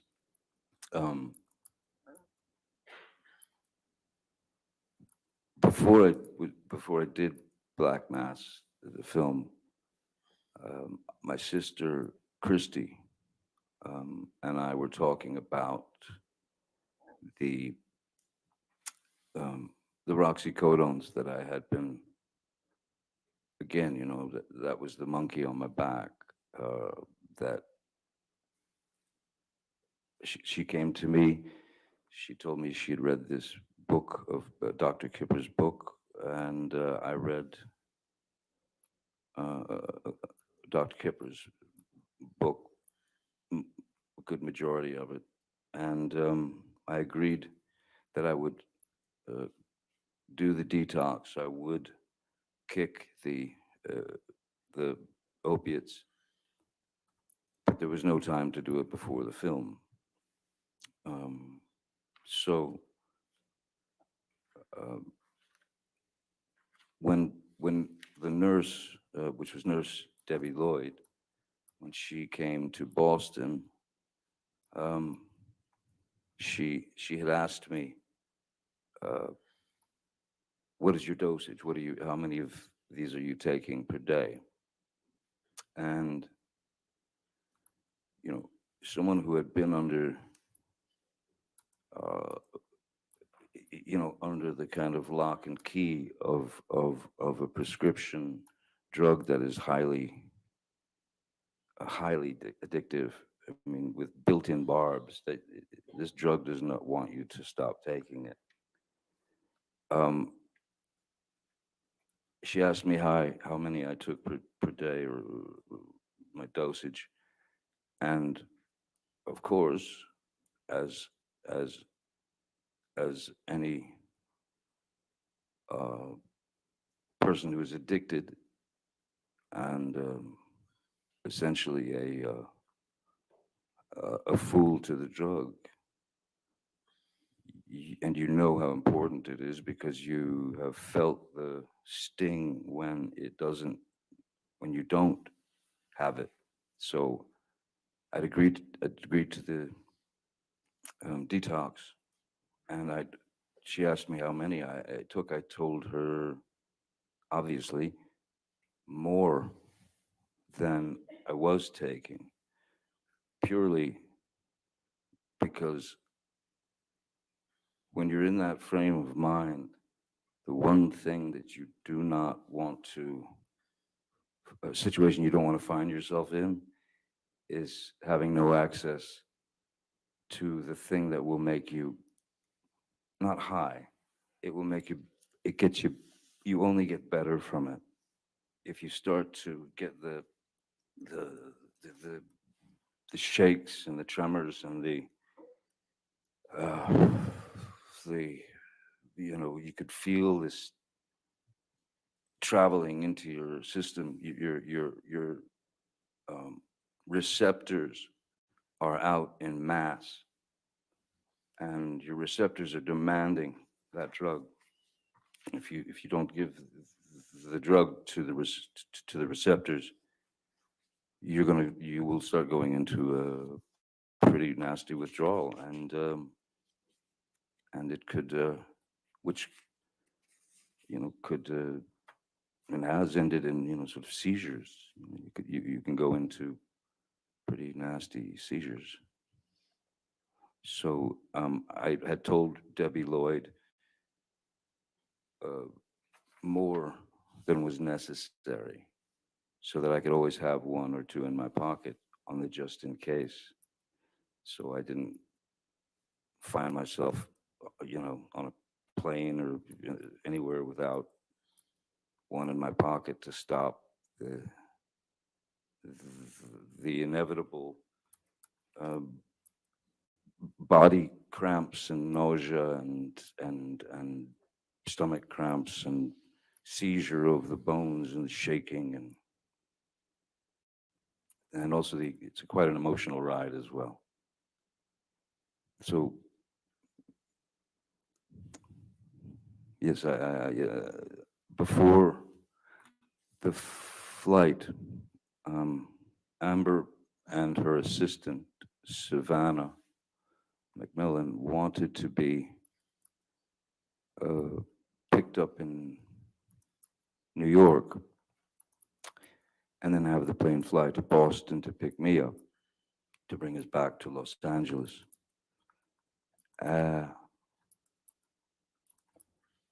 We had spoken the night before. We had argued the night before. She was most definitely looking for a. She was looking for a fight, actively searching for a way to instigate a fight with me. And I had taken 2 of these opiates, these roxycodones, and I can tell you now, some of you may be very, very well aware of this. Opiates are extreme downers. So if you have enough opiates in you, you will essentially go on what's called the nod. You'll just drop into sleep. So I've heard the words blackout used, and there's a grave difference between a blackout from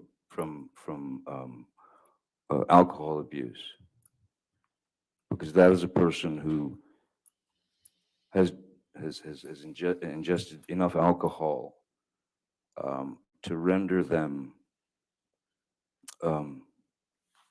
they can still behave and they can still stand and talk and scream and yell and cry and do whatever they do, and never remember a thing. And generally, they're always embarrassed by it. A blackout is a very, very different animal to the opiate taking you into dreamland. So when I arrived on the plane, I was not feeling any pain, and I knew that she was ready for some kind of brawl, and I sat on the plane drawing. I was drawing in my notebook. She would verbally heckle, hassle, accuse, poke, prod physically, you know, poke and prod psychologically, emotionally, it just, and finally, you know, as was my, the one thing I learned, if you're gonna hide someplace from somebody, go straight into the bathroom. So I walked back into the back of the plane. I grabbed a pillow and I went into the bathroom, locked the door, and lay down on the bathroom floor and went to sleep. And that's where I remained for the rest of the flight. How much, if any, alcohol had you had before you got on the flight? I honestly don't recall having any alcohol. I mean, maybe there was the sort of glass of champagne when you got on the plane or something like that. The initial thing, you know, people order glasses of wine. People also tend to have a few drinks before a plane takes off because some people don't like the turbulence and the this and the that. So it's a little bit of a liquid courage, you know. But I certainly, after ingesting two of the roxycodones, alcohol was not necessary. So I can tell you now that I was not drinking to excess, certainly not. And if I had, I'd probably been in the bathroom hugging porcelain as opposed to sleeping on a pillow. Who else was on that flight that you can recall? I remember Jerry Judge was on the flight. Savannah was on the flight. Ms. Heard. Keenan, Wyatt, Stephen Duders.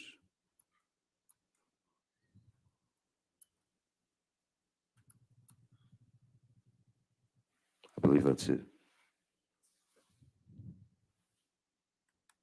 What do you recall happening after you arrived back in LA?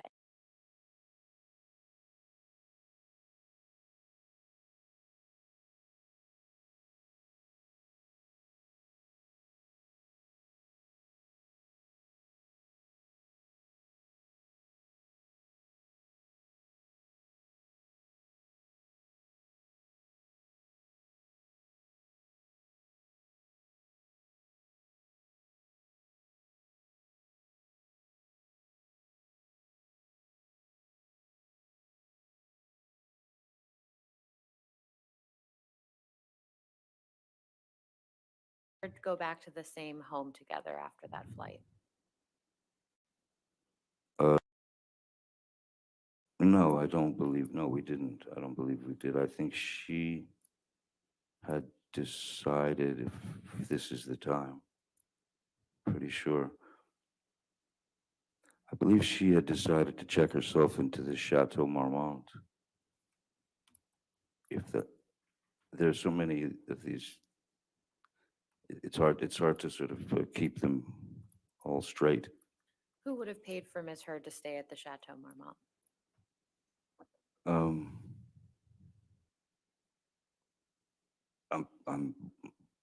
I would have paid for it. If she wanted to go to the Chateau Marmont, I wasn't going to let her pay for it, no matter the circumstances. I wasn't going to let her pay for it because I knew that that might get expensive for her. So generally, I would take care of things of that nature. And why did Ms. Heard tell you why she was staying at the Chateau Marmont? No. Well, I mean, she was clearly upset, and she was irate. And I can't say that it was a bad idea for her to stay at the Chateau Marmont at that time. I don't know why she went to the Chateau, since she still had her apartment on Orange, I believe, and the penthouse, because I could have gone to Sweetser, but she went to the Chateau Marmont. Mr. Depp, do you recall why you were flying from Boston to LA in May 2014?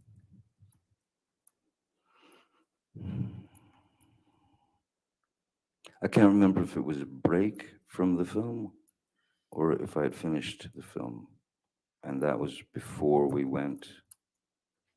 Well, before I was supposed to go to the island to detox from the opiates. I think Is that I'm about to switch gears, so Okay, if this is a good time for a break. All right. Oh. Ladies and gentlemen, we'll go ahead and have our morning recess. Please do not do any outside research and don't talk to anybody about the case, and we'll see you in 15 minutes, okay? Thank you.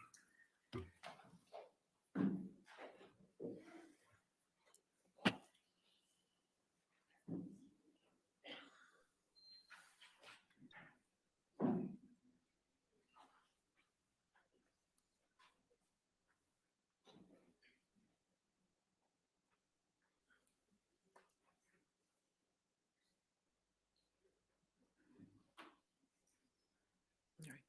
And sir, again, since you're still on the stand, do not discuss your testimony with anybody, including your attorneys, okay? All right, we'll come back at 11:35, all right? Thank you. All right, 11:35. So we got like 17 minutes approximately. It's 11:18. What the hell's going on over there? Sorry, my mic got caught in my hair. What the hell's going on? It's like a windstorm, or Yeah, like no, my mic got tangled up in my hair, and I was trying to move it down to my mouth, and it got caught. So I was ow, ow, ow, ow, ow. What the hell is going on? Yeah, I don't know what happened to sound that minute. It was weird because nothing was touched. My laptop's plugged in, fully charged. Like I didn't touch anything. Yesterday I did. Yesterday by accident I went to move and I hit the laptop and so I don't know. That was my fault. But today I didn't touch anything. Like everything's just running. Didn't touch. I don't know why that sound brief. I don't think it was your end. I think it was from the courts. I don't think it was anywhere. I wonder if it was like confidential that, you know, we're not allowed to hear who was on the plane. Perhaps there was somebody. Yeah, it might have been. That's true. That's a good point through the fog. It might have been. Yeah, maybe it was. I'm not doing anything. It's just printing my forms, baby. I'm not doing anything. No, I'm printing my medical forms to go to the doctor. She's like, Daddy, slow down. I was like, I'm not doing anything. It's just printing. Well, anyway, he's very. I mean, I tried to take all the notes I could. So I mean, what was great was I want to stress this. I was always curious about the monster. That was one of my biggest questions. Who is the monster? Yeah. What is this monster? And when he finally said, "Look, you can say I'm not this," and she says, "You are," and I'm not. I mean, you are, and you're not. But I just got mad, and in an argument, I just said, "Oh, I'm the monster." You know, I get it because I've been there. And and it just gets to a point that you get so frustrated that you're like, okay, this is what you're gonna call me. Then I accept it. That's who I am. And then when I'm arguing with you, yeah, I'm gonna use that name and call myself that because that's how you refer to me. I get it. The other thing I get too was that you're in love with someone. Everything's great for a year and a half. He's talking about her taking off his boots, and then he noticed like he took off his boots, and she went crazy over that because it stopped. That's when she was like, no, that's my job. And at first you're like, okay, all right, whatever, that's sweet. But then you start realizing it's like all of a sudden, oh no, I knocked you out of your rhythm. Like, you know, normally every day something different happens in your life. It's not always the same thing. But she was always like, started getting that controlling feeling, and it started bothering him. Like, okay, this is getting a little weird now. It's getting a little, you know, it was too good to be true for a reason. You know, yeah. and even giving someone care can be a way of controlling. So taking off his boots and massaging his feet was her first steps at trying to control him. Yeah. Yeah. But you know, as a guy, I would never notice that either. To be honest, I would be like, okay, like this is weird. You know, I would think it's weird at first, but if this is, you know, it's nice of you. But then if it got to the point like, oh my God, what are you doing? You know, like you're having a nervous breakdown. Like, what did I do? Like, yeah, like that's a little weird. It's just a little weird to me. You know, I think it's a sweet gesture, but when it's your body is shaking, quivering, like it's not that bad. It's not that big of an issue. Hey, I'll put my shoe back on. Go ahead. You know, yeah. Whoa, well, it's weird because I'm sure I remember Johnny in an interview saying at some point that he used to massage his mum's feet. Okay, I missed that. And I'm like, it was a while back. He used to, you know, he would serve his mother, and he'd massage her feet. I'm glad I missed that, Hen, and thanks for bringing it. I'm glad you guys catch these things. I don't. I liked how he brought up that she was on alcohol and she was took MDMA and she took mushrooms and she was already on medication. And I like how he brought that up. You know, what was the other thing? That he went to the bathroom to escape. Now, how many times did we hear this? I mean, in fact, the time she punched him was because he was in the bathroom and he was trying to get away from her, and she was coming after him. Yeah. You know, so I thought it was great. You know, it made sense. Everything he said, that all the blanks that I couldn't fill in before are being filled in. Like, why would he hide in the bathroom? To escape. Why was he called the monster? Because she called him it, not because he said, I'm the monster. You know, no, she convinced me. I had to say that was the one thing I was convinced on, was that he called himself a monster, and she made it seem like, well, when he was on drugs and alcohol, this was his name because he was so out of control. And I thought, all right, maybe he is. I don't know him personally. I wasn't there.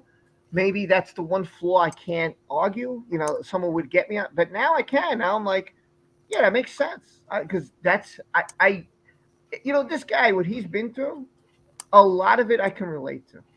A lot of it. I went to the bathroom to escape. He went to the bathroom to escape. He was called something, just said, okay, forget it. That's what you're going to call me. Now I'm going to use it. Same thing. You trust someone in your relationship. You tell them your whole story. And then it turns around and they use it as ammunition. They use it against you. My God, everything he said, I could so relate to. And this is why I wanted to cover this, because I know exactly everything he said. And I'm like, damn, man. Damn. If I was Isaac, man, we could have sat down and had a whole conversation, because I've been there. I went through this. I get it. And it makes 100% sense to me. All of it. That's all I'm going to say as a man.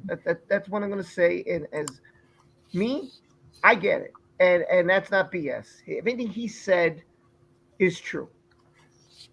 I'm going to speak from my perspective. It's very true. You didn't want to hurt anyone. You went in the bathroom to just try to get. I didn't sleep in the bathroom. That I didn't do. But I get it. You took a break. It's a safe haven. You know, you know, just leave me alone. Give me 10 minutes. Give me 20 minutes.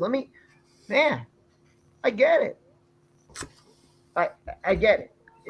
It's sad. It's sad that he loved her this much and everything fell apart. And then she used everything against him. She twisted, she turned. And that's the whole story. And that's everything I got through 6 days. And she jackhammered him during arguments, like the psychologist said, the counselor said. Can you explain that to him? I'm sure everybody wants an explanation. So basically, he was saying when they were arguing, she was talking so fast that he couldn't get a word in edgeways. Exactly what the counsellor said. In the sessions, she'd talk so fast, like a jackhammer, that he couldn't get a word in. And, you know, so the arguments worked exactly. That's her. She talks over people all the time. Blah, blah, blah, blah, blah, blah, blah, blah, blah, blah, and you can't get a word in. I just think it's who she is. You just can't get word in, so you can't defend yourself. And you were saying about the arguments, they start off like a circle. It's constantly going round and round in circles with the arguments, never getting anywhere. So instead of carrying on going round and round in circles, you go, right, do you know what? Whatever, and walk away. Yeah. I'm not arguing with you any longer because we're not getting anywhere. I feel bad because I don't know how can you not feel, but like he said, this didn't have to have this way. It didn't. And Eve, man, she's such a pos, man. I swear, if there's one woman on this planet that annoys me, and I thought my ex annoyed me after what she did, but she doesn't even compare to this Eve. Man, Eve gets me so irate. I can't stand this. She's such such a low life, such a low life. I and like I said, my question is: she says journalist, and Elaine said she's not. What is it? What's the truth? She's a legendary journalist that's not getting employed, so is no longer a journalist because no one wants to employ her. What has Eve tweeted today? Because I haven't seen it.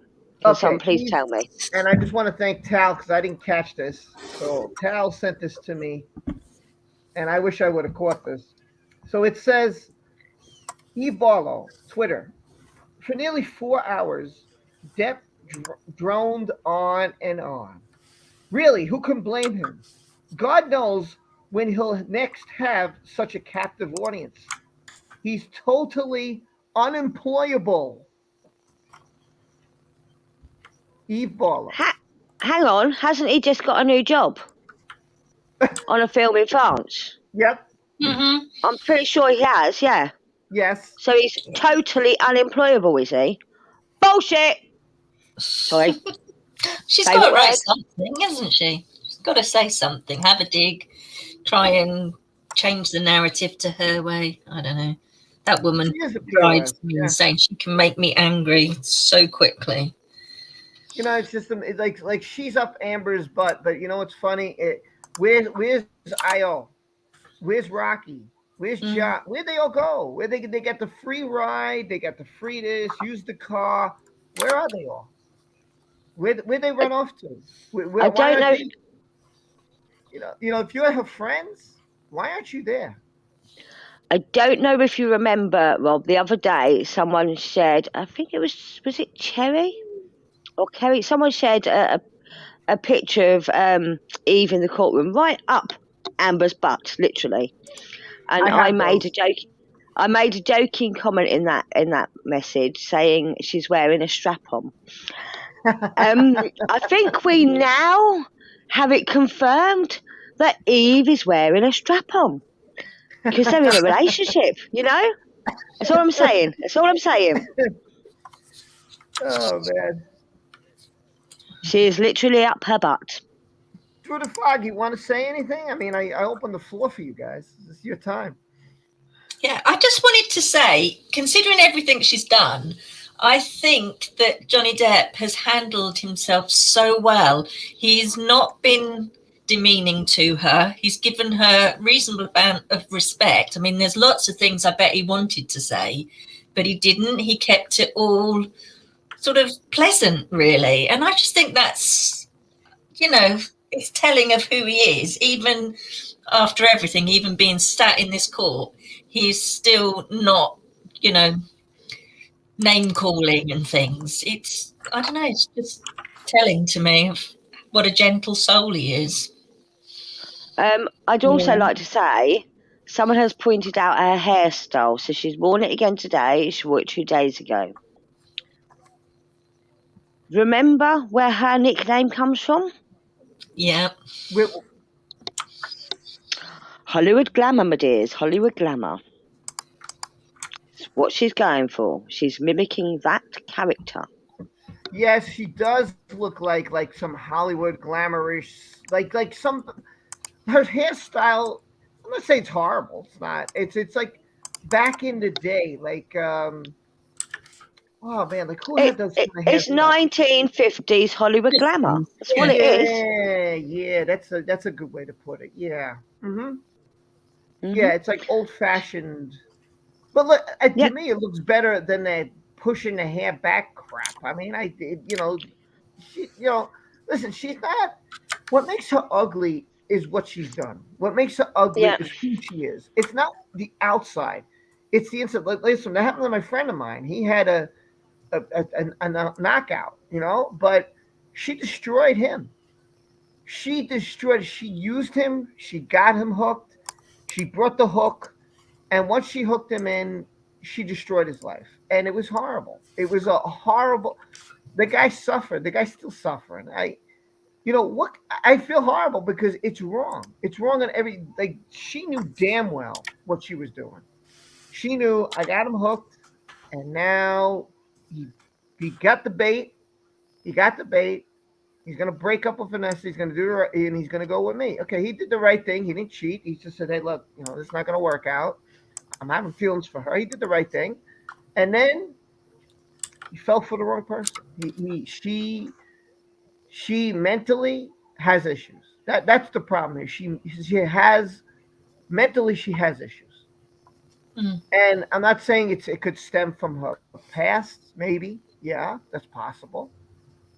It could stem from the fact that she not a big celebrity. She took what she could grab. She's one of those.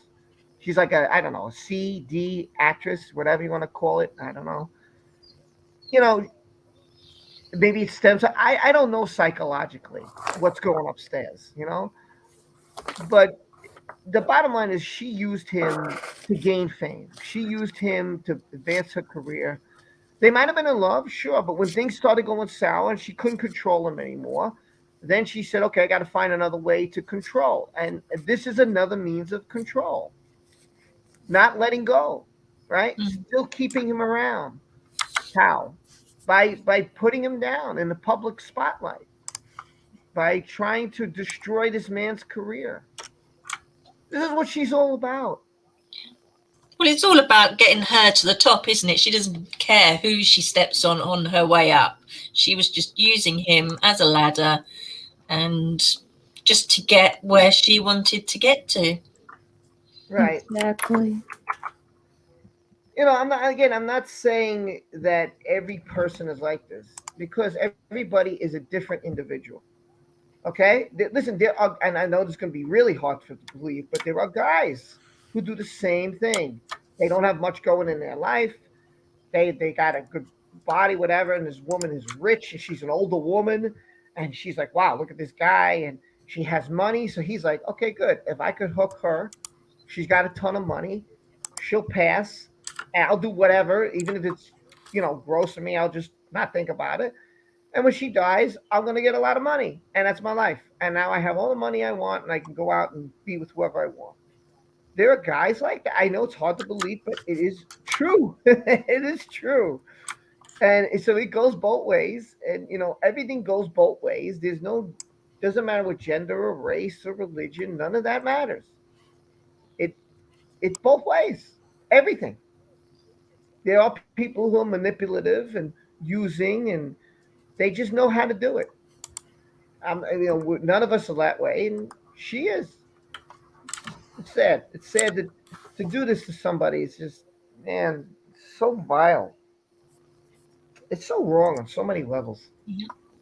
And the worst part is she's got no remorse for it. She doesn't care. She can't even see she's done anything wrong. In fact, everybody is wrong, not her. She didn't do anything. It's everybody else is picking on her. Everybody is, it's everybody else's fault. She just cannot see she is to blame at all. And she doesn't care what she's done at all. Remember, he said in arguments, she's never wrong. Yeah, she's never wrong. She can't be wrong. Corinne, no, it's impossible. Impossible for her to be wrong. Hen, do you understand this question? I don't get it. I think she wants to know where the link is to come on. It's pinned to the top, my dear. Pinned to the top. Oh, okay. Yeah. Oh, we're back. Oh. And Hen, animation and Through the Fog, thank you for being here. I really appreciate it. And everybody That's else right. is in the chat. Pen? Thank you for having us. I was worried if I had upset you earlier on Twitter. Okay, I got it. Yeah, I got it. I'm going to check it out. Okay.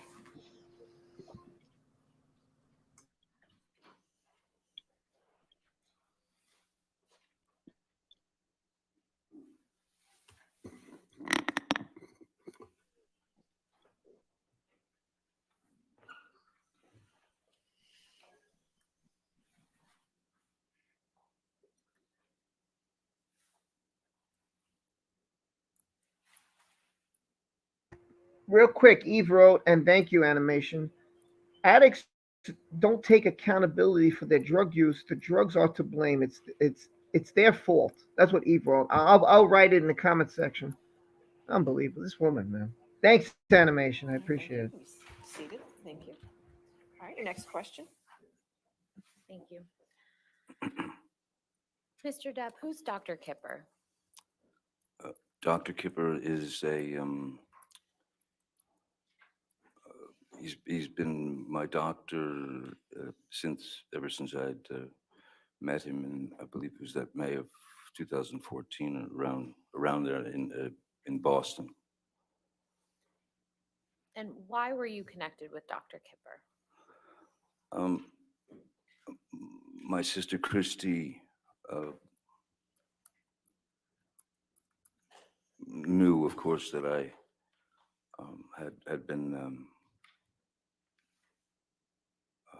addicted to the opiates, and she was concerned, and she brought me his book and talked to me heart to heart and asked me if I would be willing to go through the detox. And what was your answer? Yes, of course. And you mentioned Debbie Lloyd. Can you please explain to the jury who she is? Oh, Debbie Lloyd is a nurse who my doctor, Dr. Kipper, had assigned to my case to be the to oversee the detox and deliver the medications to me that would help with my with the effects of withdrawal that one goes through, to essentially try and knock you out so that you don't go through the nastiness of the affair. Did Miss Lloyd stay on after the detox process as your nurse? Yes, she did. And when you were under Dr. Kipper's care, how often did you see Miss Lloyd? On location every day. Yes, on location every day.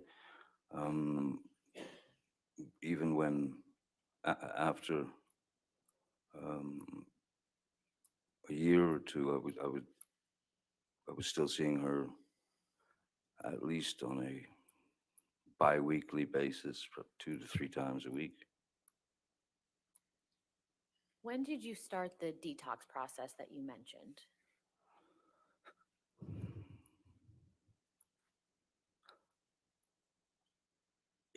I know that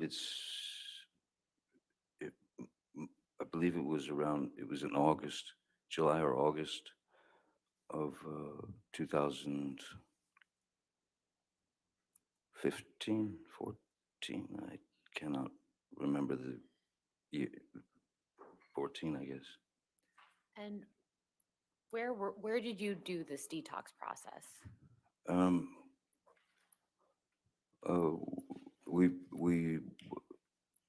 We did the detox process happened on. I have a place in the Bahamas. I'm never comfortable saying this, but it's an island. It's a very strange thing to say. But I thought that that would be the best place, the most private place where there were no worries of um, paparazzi or any of that. So it was a place where I could literally be the only place where I can have actual anonymity. So I thought that would be the best place to do it. Who came with you down to the island for the detox? Um,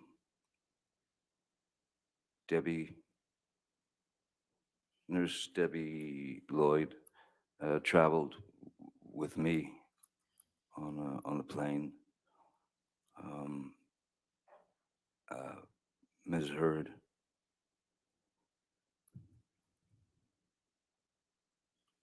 and I believe that was it. On the plane to go to the island for the detox, I was not bringing um, security. I was not bringing assistance. Um, in, in in fact, initially my sister Christy was going to uh, go there to help Ms. Lloyd and the doctor through the detox, which made perfect sense since that the whole thing had been born out of her uh, desire for me to get clean. So initially, it was supposed to be Christy coming in place of Ms. Heard. I there was a great part of me that was very uncomfortable with Ms. Heard coming along for that um, detox uh, because as as things could fluctuate very rapidly in our relationship, um, I was wary that those things would come up during what needed to be a very straight um, detoxification of these substances. And I was well aware that it was not going to be pleasant. I was well aware that I was going to go through quite a bit of physical changes, physical. Um, yes, I was afraid that it would be too much for her, and I also felt that she might be too much for me at the time. So then why did Miss Heard come down to the island with you during the detox process? Um, she insisted, and she switched places with Christy. Could you please describe for the jury, Mr. Depp, what it feels like to go through a detox from opioids? I would say the best way to describe it is it feels like it feels like the inside of you, the very inside of you, is trying to escape the body. So it's it becomes obviously very physical, and so therefore you'll go into a withdrawal would mean that you would go into you'd have immense cramps in your stomach, your muscles would seize, you, my body would shake. The pain is like nothing I've ever experienced before. Part of it was so the best way to explain it for example, there was a situation that when we were on the island and I was going through the detox, and it was hitting pretty hard at that point. And Ms. Heard had made a deal with Nurse Debbie and Dr. Kipper to stay at their end of the island, and that she would administer the drugs to me, administer the medications that I needed to not go into the, for lack of a better word, these intense, sharp, painful heebie-jeebies. And there was a moment when I could feel my body starting to tense, and I could feel the withdrawals coming on, and they come on quick, and they're not discreet. They go straight for the jugular. I mean, like I said, when your receptors are in full bloom and begging for the substance, the drug, the opiates that my body had become used to, these receptors that were being fed by. There was a moment when it was coming on very fast, and I was sitting on a couch in the little house that we all saw on the island. Miss Heard was at the she was in the sort of kitchen area, and she was chopping vegetables, I remember. And I think it was around 2:30 in the afternoon, and the effects of the withdrawals were really coming on. And I said to Miss Heard, I'm going to need the meds now. And she said, she looked at the clock and she said, it's not time. And I said, no, you don't understand. This is not about clocks and watches and things. I'm going into the ship, and it was visible. And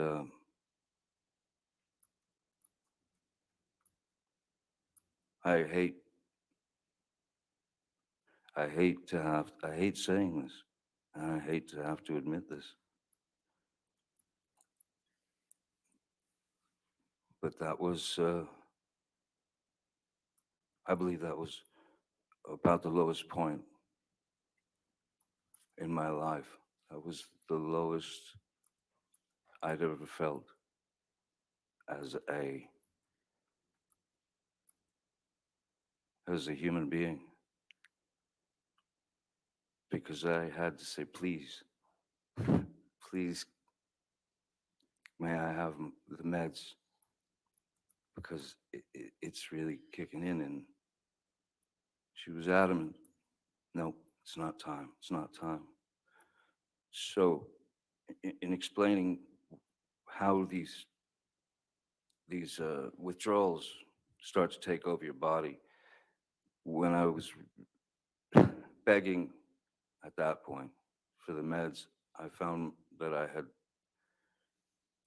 sort of rolled off the couch, and I was sitting on the floor crying. I mean,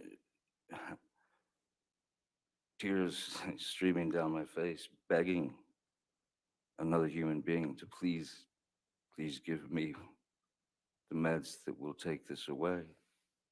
And she would not. She was adamant that, nope, it's not time, 4 o'clock. So the only thing that one can do in that situation is you have to trick the body.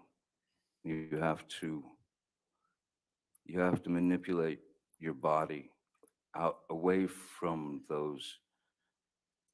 Well, you have to trick the body to get away from the receptors. So the only thing that one can do is you go straight to the shower, and you put it on scalding water, and you stand underneath the scalding shower, and essentially you're burning the top, your skin is burning from the heat of the water. And what that would do is it would trick the nerves away from the receptors, because they had an immediate problem that needed to be dealt with, the nerves. So what it does is the scalding shower would reverse those nerve endings, and they would go up to the top of the skin, because there was a problem there. So that's how I was able to bypass um, those withdrawal symptoms at times. It doesn't fully take them away, but what it does is it tricks your body into thinking that there's something going horribly wrong on top. So it keeps them away from the receptors. And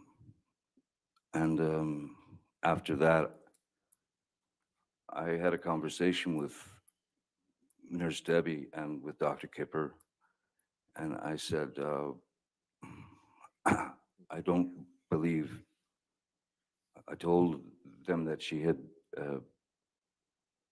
denied me the meds when I was in need, and then I told them that I don't think that this is going to work here anymore. I think we have to leave the island, and I need to be, she can't be with me while I'm going through the rest of this detoxification.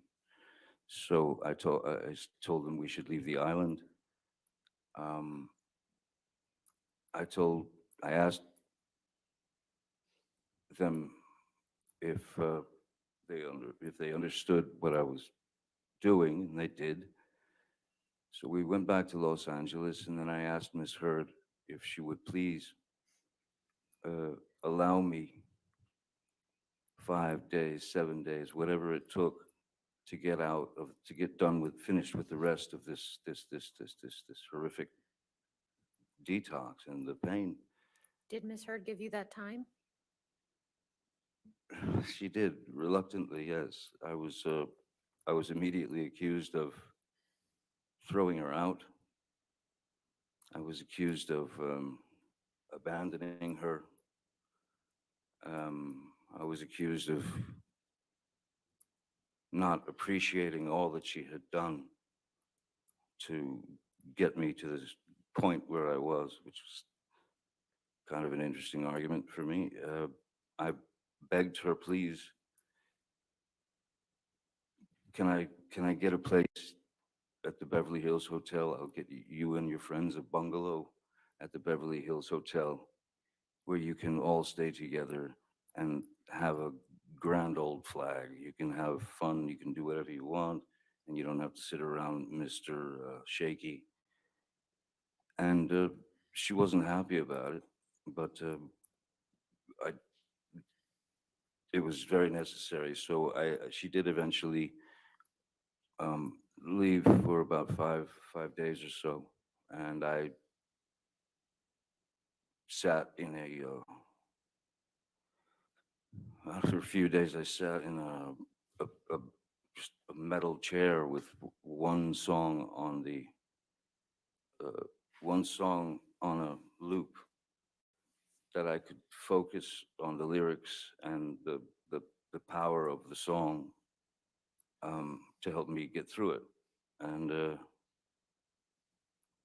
even once the effects started to go away, that is the pain, I was still in this something strange that happens. You feel electricity in your body. You feel this electric very foreign.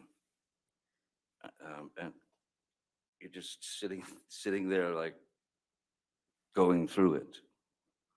And I didn't understand what the electricity was until probably, and this lasted for, the electricity, that feeling lasted for a month, 2 months. And I finally realized at a certain point what that electricity was. And I was feeling, that's what it was. I was actually feeling without the aid of the drug, without the aid of any drugs. I mean, I had refused with Dr. Kipper and Nurse Debbie and Amber at the table before she left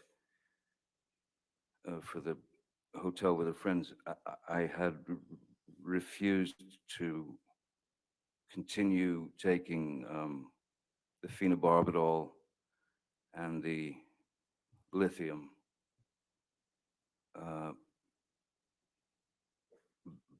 because to me it was just another drug in the way. It seemed like it was just another hurdle to get over.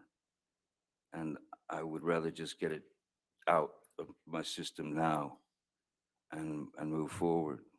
Maybe I wouldn't have had the electricity. Maybe I wouldn't have felt as quickly, but I didn't want to take phenobarbital and lithium and Seroquel and Neurontin and all these other things. And the worst of the two, I believed, were the phenobarbital and the lithium. So I went through that.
I think it froze. Hold on. What the hell? I think it froze. This is them. This is not me. Hold on. It froze everywhere. I looked at the other Lyman crime channels, also frozen. You know what? I think Johnny's breaking the internet here. I think that's what Yeah, I was gonna check the court channel. Yeah, I'm keeping. Well, it's now black. So. Black. I blame this on Elon Musk. Live view, it says now. Okay, I guess there's a little technical problem. Another technical issue. All right. Well, live you. No, live me. What the hell? Okay, maybe that they might stop the stream and they might start again. So I'm gonna stay on. I don't. What the hell? Hold on. Let me look into this. I'll be right back. Yeah. This has nothing to do with me. Well, Rob, now you're saying no. Just kidding. It's all Rob's fault. It's all Rob's fault. Yes. He's a part of the Russian bots. I just got a message. No. I'll tell you what it is. Eve emailed me. He said, "This is what you get." Like, screw you. Okay. Oh, dear me. She put in a formal complaint to broadcasting, whatever, and had it shut down. Yeah. Yeah, I'm gonna look, see what's up here. What? But that woman is pure evil. What the hell? Wow. She's twisted. She's twisted. It's another way of control. Poor man. Okay, it's loading here, but oh my god, my and then I see her face. I'm like, don't you dare to fucking cry because I was. What I miss? Sorry, I was out. Oh my god. No excuse. No excuse. You are out. Yeah. You don't make up those things. You don't. Let's be real. That media can shut the fuck up.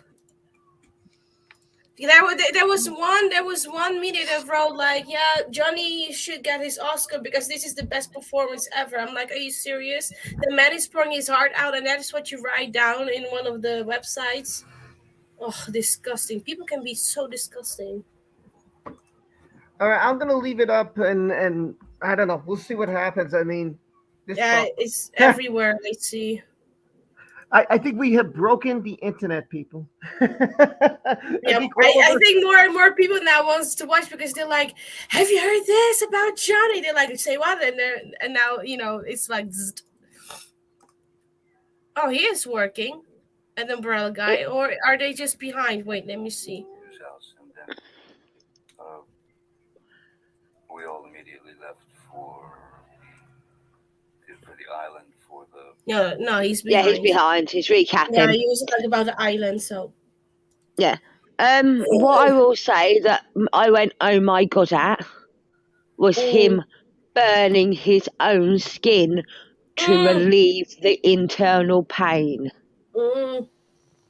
I mean, I've joked about it in the past where someone's going, oh, I've hurt my hand. Do you want me to hurt the other one so you don't feel it so much? As a joke, and it's like, but he seriously to try and get... I'm convinced that with our joint efforts we will be able to inflict liability on all those guilty, and I do assure you that we'll find everybody. Rob!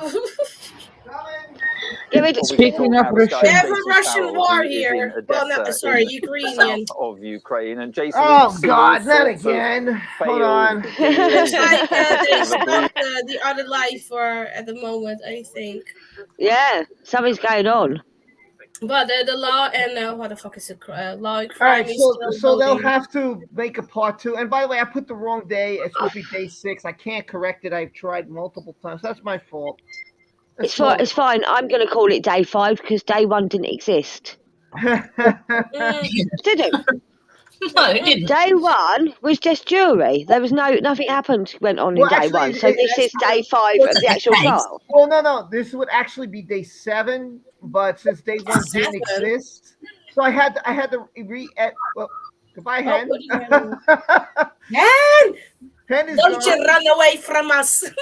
I think Elon has hacked Hen's channel also. There comes Eve with her big mouth. Oh my god. So anyway, she tweeted something. There was some news last night. I just want to tell you, Ezra Miller got arrested for a second time, by the way. Yeah. Jesus, really? What did he do now? Yeah, he's getting out of control. And then it turns out that Will Smith and Jada seem not to be talking since the slap. Well, he shouldn't be talking to her. No, he shouldn't. They could end up in divorce. So they seem not to be talking. The way they're heading, there might be Divorceville for. What the fuck is she saying? Eve Barlow, 54 minutes ago, addicts don't take accountability for their drug use. The drugs are to blame. It's their fault. Can she shut the fuck up? Yeah, see? But he's not blaming the drugs. He's not blaming the drugs. He's saying they did not affect him. They didn't turn him into a monster. He's not blaming anyone for anything apart from her. Yeah, oh, she's a disgusting bitch. Like seriously, like she's like twisting everything, just like Amber Heard, twisting the stories and everything, manipulating, gaslighting. Oh my god, I can't. They're disgusting beings. You know what? Eve Barlow and Amber Heard, they should marry each other. The fart and the turd together forever. I agree, Tom. That's one thing I cannot fathom.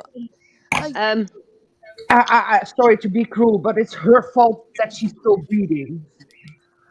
Oh, yes, that's her fault. Can I just point out, a fart and a turd means follow through. That's all I'm saying. Well, by the way, it's not. I don't see Sky News anywhere, and if I show the law and crime thing, they can strike you. And I know because Dan told me. They're on. Dan said they got struck. And so, Rob, so, it's on. so Dan had an issue with that. So I was I like, don't know oh if crap. it's Might stop the stream and then it might start again. So I'll silence. I'm looking for it. I don't see it. I see day 5 part 2, day 5 part 1. Hey, day 6, it's going again. Wait, let me give you But the where? link. Yeah, I don't know if Sky. I don't know if they are going back or. Oh my God, she put a. I'll check fucking Court smile on her TV. face. I don't know where to go here. Wait, let me listen. Let me try to checking. listen. That's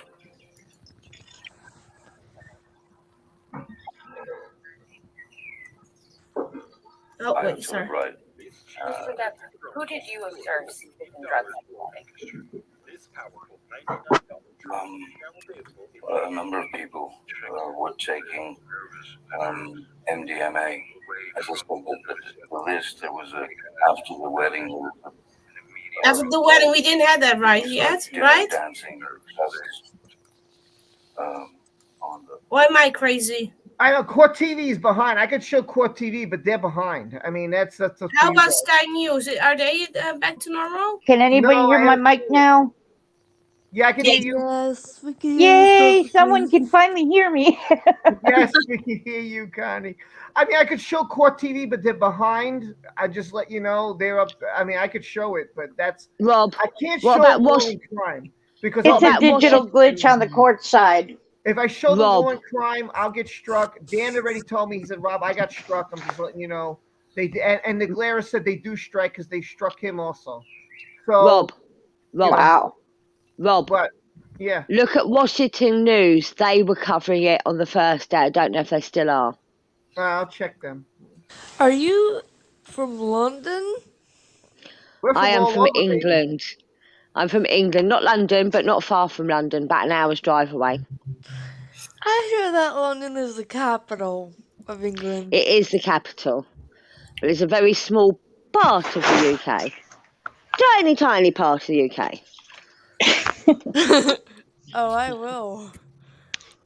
So. Let me see. They haven't started yet, but Yeah, it looks like they got cut off a lot of places. I like almost everywhere. well, I can't believe we actually had snow up here in New York yesterday. Snow. Oh God. Yeah. Oh, how annoying that was. Oh man. Here's a nice weather. This is shiny. I reckon the stream got hacked. Yeah, I know, right? Yeah. Wait, let me put this on for I now. could play the audio. I could play the audio, but I could not. I won't show because I see it on CBS, NBC. I see it on. Well, you can put the audio then of Law and Crime. Let me try to put the audio. Yeah. Do you need a link, Rob? Who needs a link? No, do you need a link? Yeah, I might need it because this is NBC, CBS. I put it know in they'll the link for definitely the audio connect at least. Oh, okay. You know what? It's about Jack, before she goes how to could I do London. this? Well, How I do keep do an this eye without open on showing Sky it? News also, but I know what I'll do. I'll use my phone. That's what I'll do. Here, Rob, this one is from Sky. I pasted in my. how about I NBC sent the News? link. Sky News. I have Law and I Crime just up. saw Johnny Depp's lawyers while he's sitting on the bench. Can you do NBC News or is that also copyright shit? NBC, CBS will definitely be. But what I'll do is I'll hold on, man. Hold on. I don't Global think News? CBS will. I don't think any news channel will. Because we have NBS is live, Global News is live, CBS is live, the Lime shit is live, 11 alive. I have no idea. Oh no, never mind. Okay, those are the ones that are live right now. Stop, Maya. I love you, Rob. I love you too. You guys want to send me a link and I'll just. Okay, run I with will it? do NBC for now. Wait. Sky is back. Someone said. Liz said Sky is back. All right, Liz. I'm gonna check it out now. Love you, Rob. Let me check it out. Hold on. Somebody wants to come in. Hold on a second. Just bear with me. I got a lot going on here. It's Eve. Run! No, just kidding. Oh, YouTube, your mother. YouTube. Oh, Yeah, thank you you. know, here's Thank you, also thank like they're doing a question, on law and crime. Is saying, is Johnny Depp's testimony helping or hurting his, for fuck's sake, his Helping. defamation case? 93% said helping. Boom. Definitely helping. It helps. Yeah, I think it helps that he describes everything in detail as well, like the effects of the drugs and everything, because there's people in the jury that wait a minute because I have a technical problem. Mm-hmm. Love you, Rob. There we go. I think he was talking to Maya then. I'm looking on Sky News. I don't see it. I just see CB. I'm putting on my phone. That's what I'm going to do. I'm going to put my phone. You guys can just hear it. I'll blast my phone. But yeah, it might seem like he's going on and on and on, but he's giving the jury information that will help them to understand. Yeah, I'm just going to blast my phone until they get this matter set. They'll probably just break for lunch and then we'll go back to normal feed.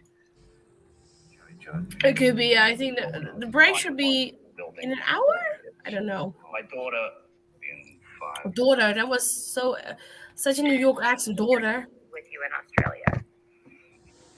Oh my God, I have a bitch face. I can't. We're talking about the prenup now. Judge. Yeah, the prenup. Malcolm Connolly, Nathan Holmes, Stephen Duders, Keenan Wyatt. Also about Miss Lloyd in Australia. Rob, I'm going to step out for a bit because I've got some housework to do, but I'll be listening, okay? Okay, hon. Take care, hon. Love you, girl. We will be here. Large and in charge. Okay, I will listen to the law and crime for now, and then I'll keep an eye open also on Sky News for you, Rob. No, that from Sky News was the part that they already went through and then it went out. Testified yesterday that he observed you have a meeting with Sean Bailey in Australia. Do you remember that? Oh shit, Tug has it on. Who Sean Bailey is? Sean Bailey. Mr. Wyatt testified yesterday that he observed you have a meeting with Sean Bailey in Australia. Do you remember How the that? fuck do I mute my TV? Damn it! Can't find the mute button. And could you please tell the jury who Sean Bailey is? Let it go. Just let it go. He could hear Sean Bailey at that time was, I believe he was the number 3. The number 3 man at Disney. Yeah, Tug has a stream right now that he's playing it. So he was. It's on. Under Bob Iger. So it must have been something with our connection. Initially under Dick Cook, who was removed from Disney for some reason. So yes, he was number 3 man at Disney. And why were you having a discussion with Mr. Bailey? The discussions that I was having with Mr. Bailey, Sean Bailey, were they had to do with, well, as I think we've established, I have always, from the beginning of that series of films, I had always rewritten my character's words and jokes, if you will, and situational comedy and things that I would add. And Mr. Bailey was very complimentary about some of the things that I'd done. He'd come over to me laughing after a take.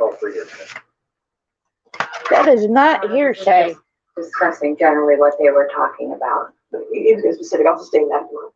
Continue this. Oh my God, that was not hearsay. Mr. Depp, was Miss Heard in Australia with you? She came a little later, yes. Do you recall when she came down? I don't recall for full. No. No, I do recall. It was March. It was March. And What happened when Miss Heard came to visit you in Australia?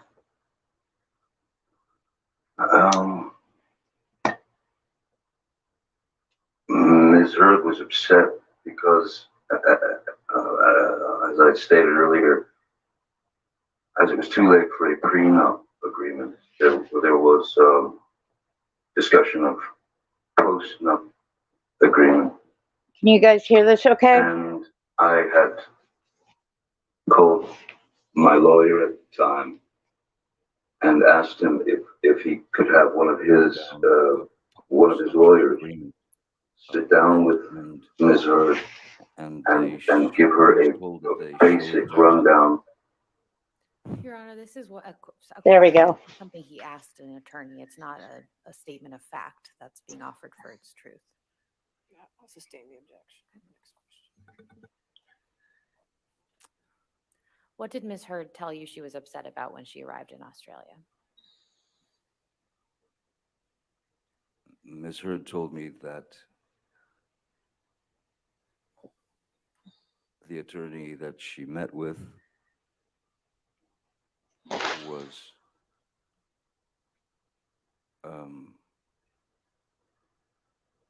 rude and dismissive, and all she was being shown was an example of a postnuptial agreement. Ms. Heard then stated to me that she was very upset. She stated to me that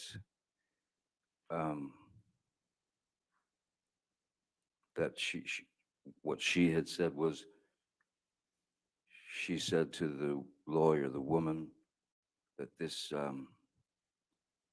Johnny can't, he must not, he doesn't know about this. He's never seen, he doesn't know that this is what this is. No way he would agree to this. And what Ms. Heard then expressed to me was that the lawyer, the woman, had laughed at her and said, "Oh, he knows. Yes, he knows everything." Which sent her into a tailspin. So by the time she arrived in Australia, that was sunk very deep into her psyche. I mean, so much so that what really surprised me was that she kept saying, "I'm not even in your will. I'm not even in your will." I thought that was an odd thing to say. Especially since I don't think anybody had had time to change wills or anything of that nature. So those things just didn't, it felt wrong. And she could not let go of the fact that I was in on this post-nup agreement, and that I was trying to trick her into essentially getting nothing if something were to happen. And how did you respond to Ms. Heard? So I just told her those are not my intentions, you know. And at a certain point, you don't know what to do. I mean, it's the person is telling you, she's telling you, you don't trust me, you don't trust me, you don't trust me, and I can't speak about legal documents. I can't speak legalese. I can't explain to her these things. All I could do was try to calm her down and say that I was not out to screw her over or put her in a position that was uncomfortable. Did that work? These were stock, normal things to do. It did not work. No, it escalated and escalated and turned into madness, chaos, Can you please violence. Can you please describe that chaos and violence?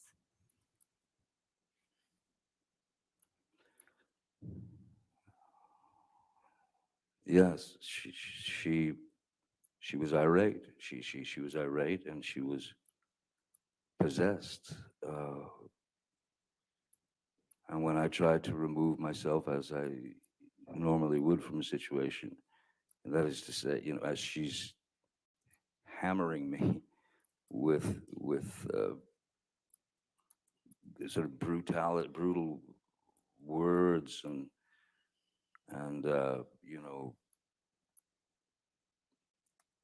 you know, I don't, pardon my language, but I remember that it wasn't nice sort of being called an ass kisser to lawyers or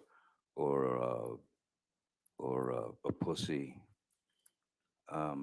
that didn't fight for her or stand up for her.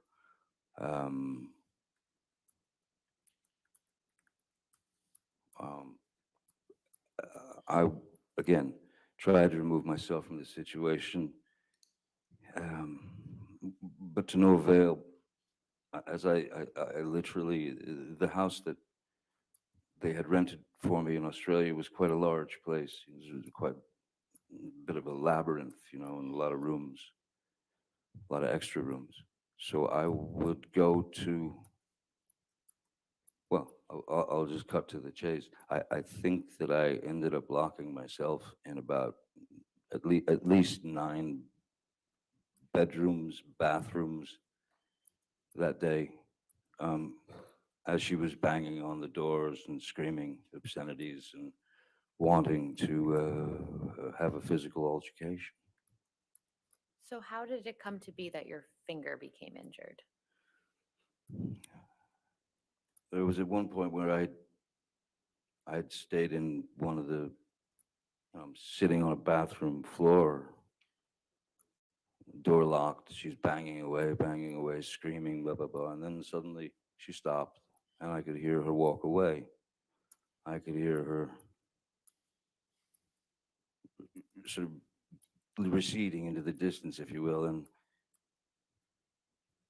I yes, yes, it became very emotional because you can't win for losing. There was nothing I could do to make her understand that I had, if that lawyer had in fact done that, and I did call my lawyer at the time, Jake Bloom, and I had him get these people on the phone, and I'm ashamed to say that I had taken, at that point when I was on the phone with him, I had taken Miss Heard's words to heart, and I laid out a ration of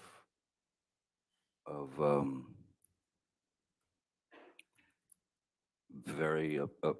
I was very upset that she was pushed to that limit because I had believed it, and in fact, none of it had happened. So it was all getting too crazy. And again, I've been sober for many, many months from alcohol and substances, aside from the marijuana. And I left the place, the room that I was hiding in, or not hiding, locked myself into. And I went downstairs in the house. Downstairs in the house, as soon as you walk in the house, you can go upstairs or downstairs. Downstairs, there was a sort of a rec area, pool table and such. And there was a bar. And I was a mess. I was a wreck. I was shaking, and I just didn't understand why all this was happening. So I went behind the bar. I grabbed a bottle of vodka that was there and a shot glass and sat at the bar. She was nowhere around. And I poured myself 2 or 3 stiff shots of the vodka. First taste of alcohol I'd had in a long time. And then she came down to the bar and found me there. And of course started screaming, "Oh, you're drinking again, yeah, the monster," and all that. So she reached, she walked up to me and reached and grabbed the bottle of vodka, and then just kind of stood back and then hurled it at me, and it just went right past my head and smashed behind me.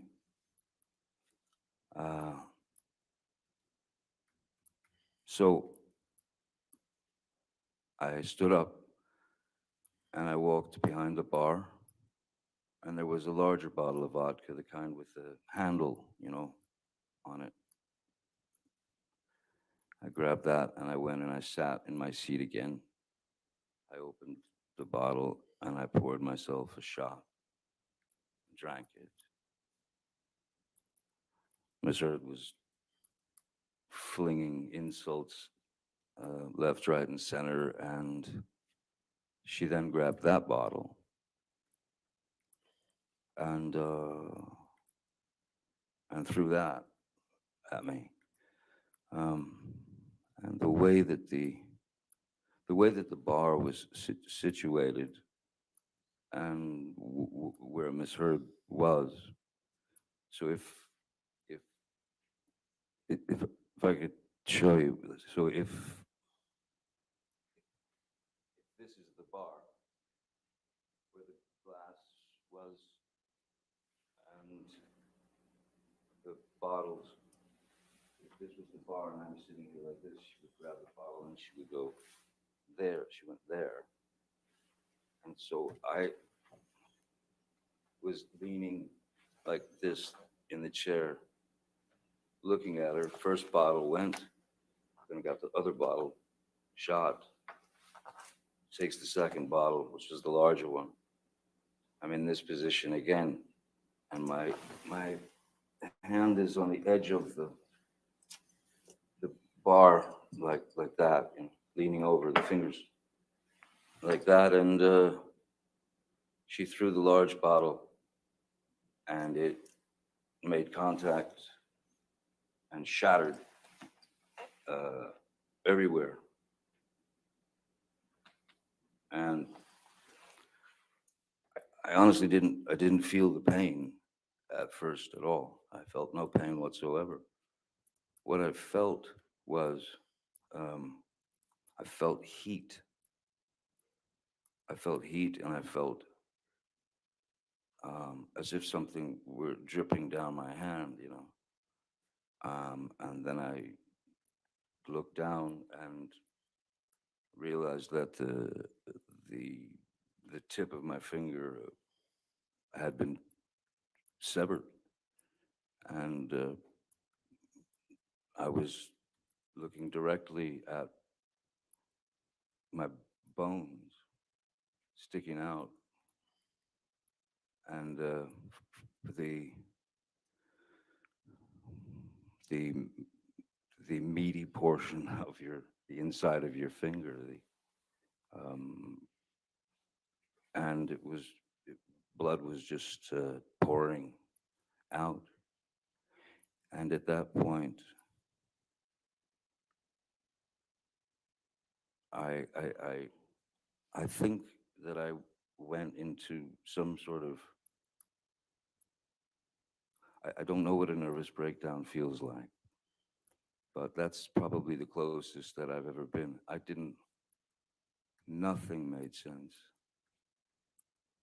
And I knew in my mind and in my heart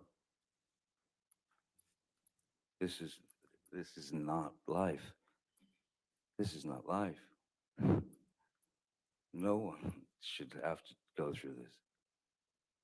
And as I said, this feeling of being in the middle of some sort of nervous breakdown, I started to write with my blood, in my own blood, on the walls, um, little reminders from our past that essentially represented lies that she had told me and lies that I had caught her in.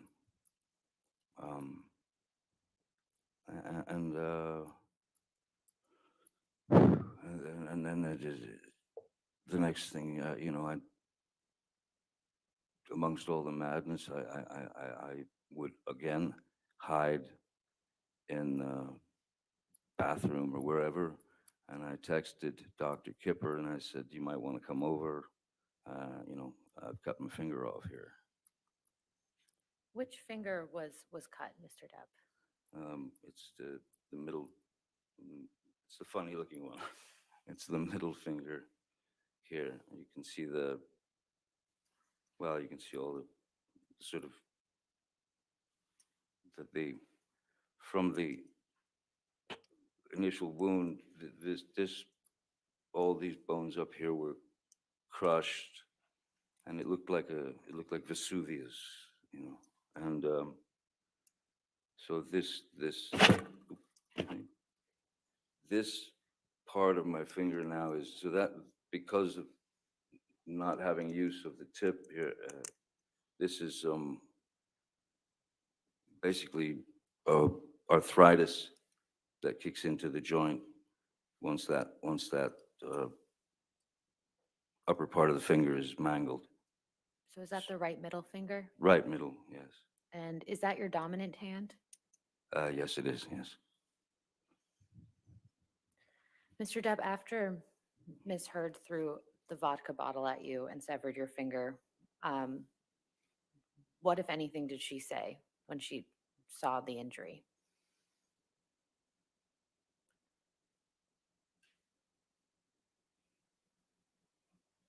I don't recall anything, but just it was almost like white noise, just someone yelling. It was just a high-pitched,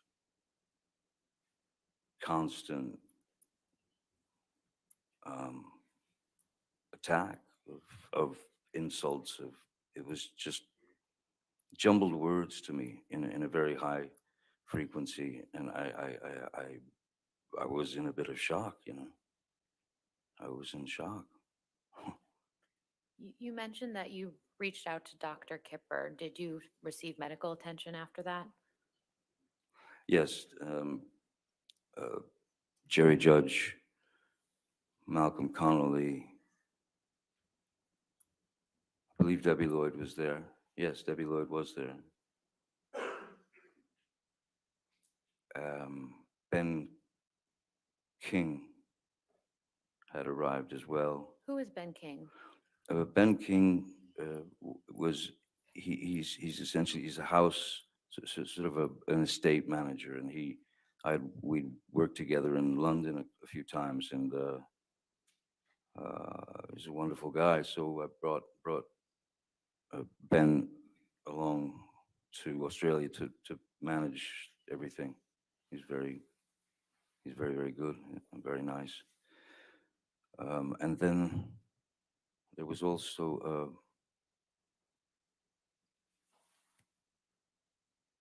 I mentioned Malcolm and Jerry. Yeah, they were there as well. Which, if any, of the medical professionals that you saw that day did you tell what happened to your finger?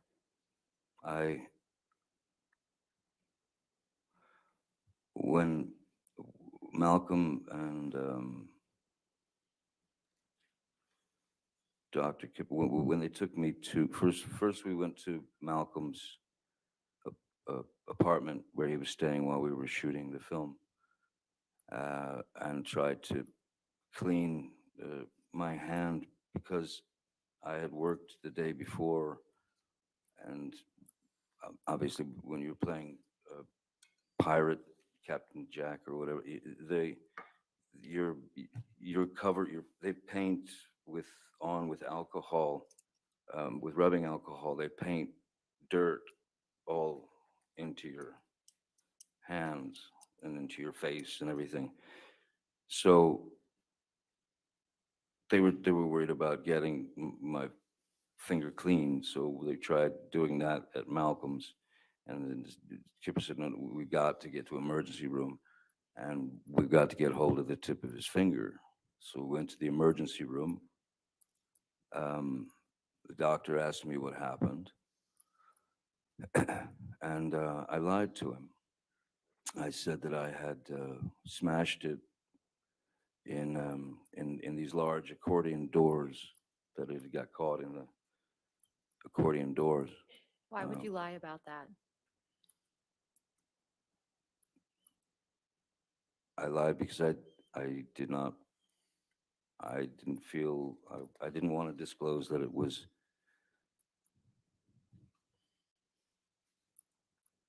what it was. I didn't want to disclose that it had been, I didn't want to disclose that it had been misheard, that it thrown a vodka bottle at me and then took my finger off. I didn't want to get her in trouble. I didn't want to. I tried to just keep things as copacetic and as easy as possible for everyone. I did not want to put her name in that mix. Did you tell Dr. Kipper what had actually happened to your finger? Yes. After you returned from the hospital, where did you go? I went to Malcolm Connolly's apartment and slept on his couch. And to the extent that you know, where was Miss Heard during this time? Ms. Heard was, I wasn't there, but I had, it was clear that she needed to leave.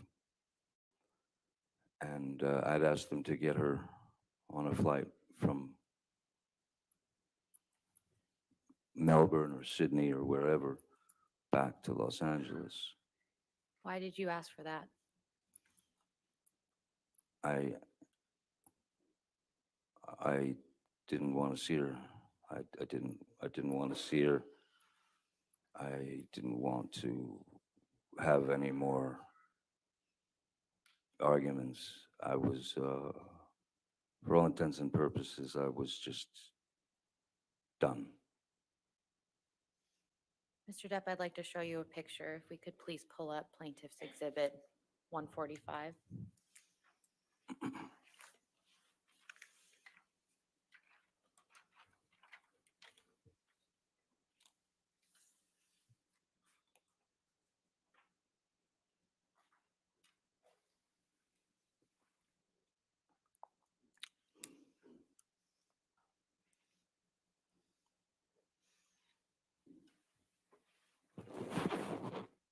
Mr. Depp, what is this a picture of? That is, that's me in the emergency room. I see a detail that I'd forgotten, which is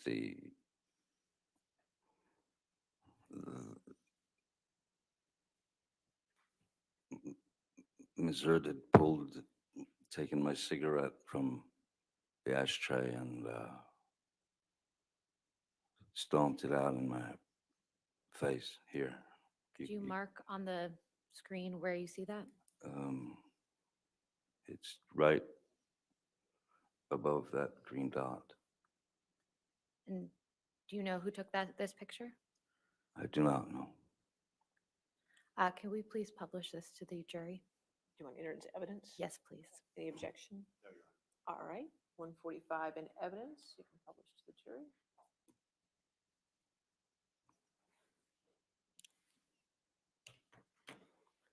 And so, Mr. Depp, now that the jury can see the photograph, can you again explain what that green dot is identifying? Just above the, well, just above the green dot is a wound from Ms. Heard taking my cigarette, and this is after the finger had gone away, and she stubbed it out in my face, on my cheek.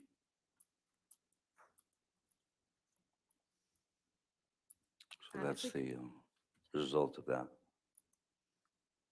If we could please take this down, and I'd like to show you, Mr. Depp, Plaintiff's Exhibit 144.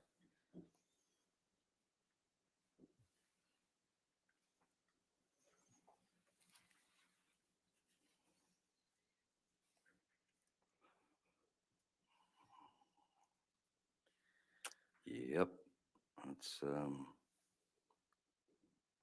What is this a picture of, Mr. Depp? the remains of my finger. And was this taken shortly after you were injured? I believe this was taken at the emergency room, I'd imagine. I'd move to this into evidence, but I'd like to also warn the jury and the people in the audience that this is a very graphic picture. All right, any objection? No, Your Honor. All right, 144.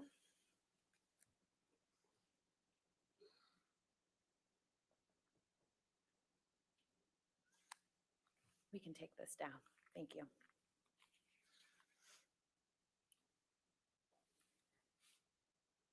Mr. Depp, how long after your finger was injured did you return to LA? After the emergency room,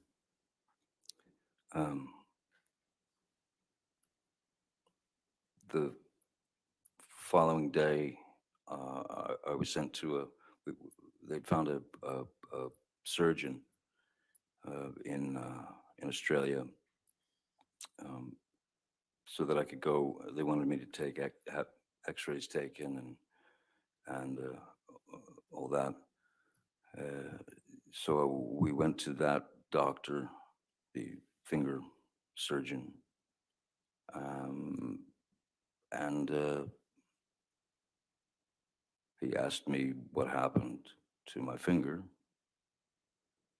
and I again lied, and I stuck to the story that it was smashed in an accordion, a large accordion door,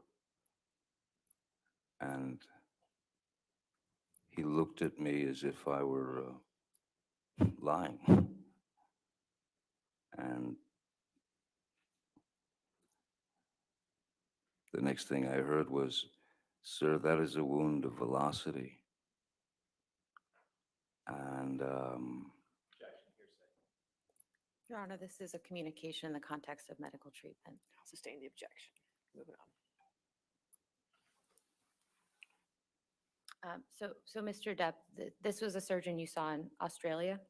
yes, When did you return to Los Angeles after seeing that surgeon? I believe it was probably the next day, where might have been Kipper or someone who had hooked me up with a wonderful, a great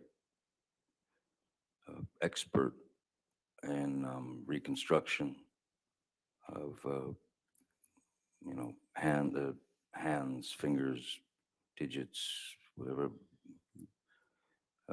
So I went to see the surgeon, and we prepped for surgery, pretty quickly.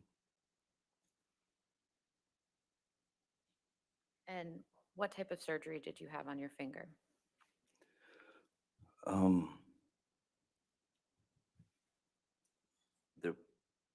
the majority of this was all missing, and essentially, to some degree, hollowed out, if you will, because the bone had shattered, and then there was the bone that was sticking out down there. So he had to do a skin graft from this part of my hand, and graft it onto my finger, to to give me a finger again. Anything else that was done to your finger to stabilize it?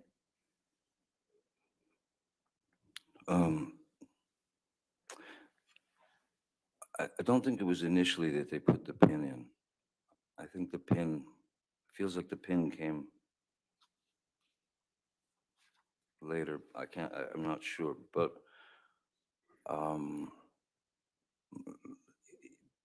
you just, I had to go after the surgery. It was bandaged up, and they give you all kinds of things on what to do, what not to do, keep it elevated or this or that. And I just walked away with a very large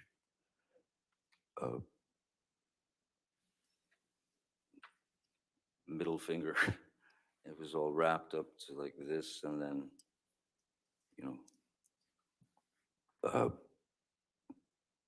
medicated. They've given me shots in there and such.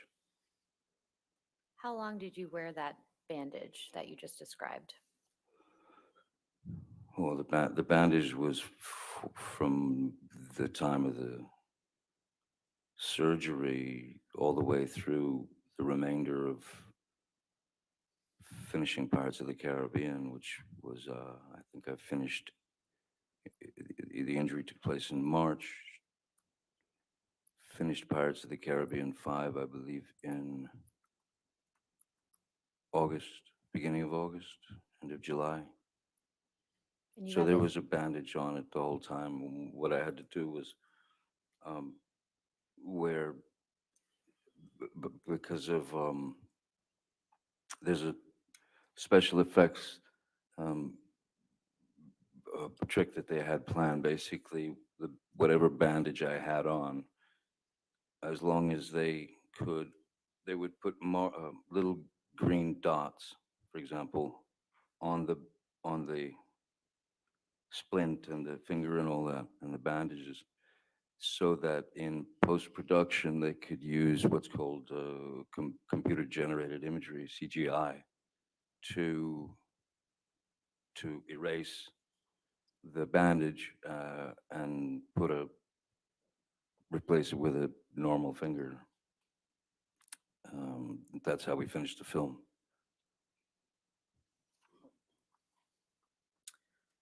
If we could please pull up Plaintiff's Exhibit 61.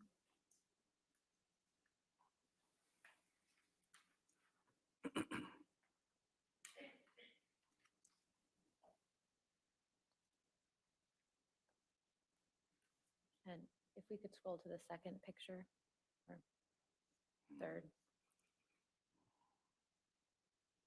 Can you keep going? One more, please. Another.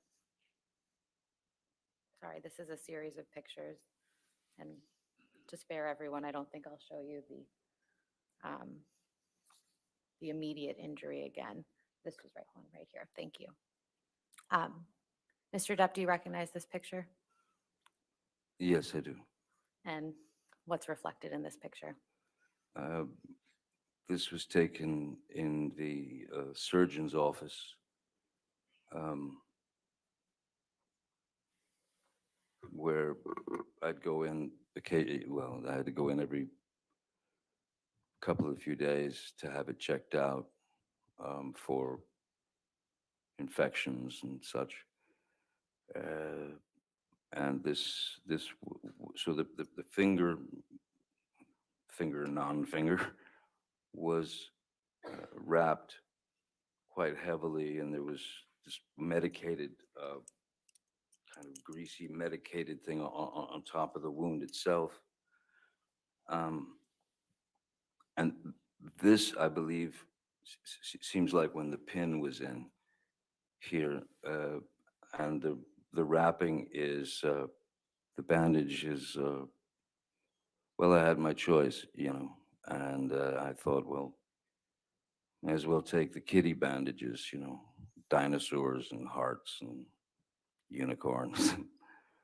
As I said, at least have some humor to deflect the pain.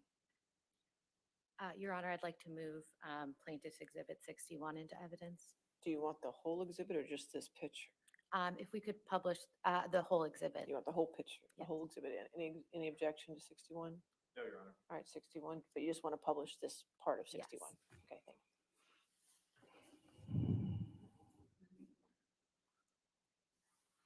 So how long after your injury was this picture taken?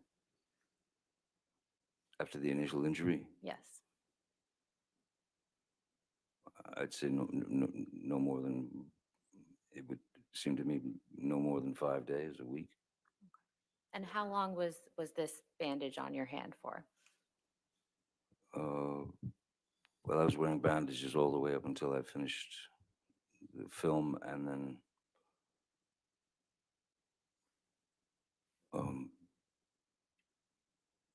yeah, up through August for sure, and then beyond, I had to keep it. I had to keep it covered. I had to keep it protected. Do you recall how long after the injury that how long after the surgery the pins were removed from your finger? I would say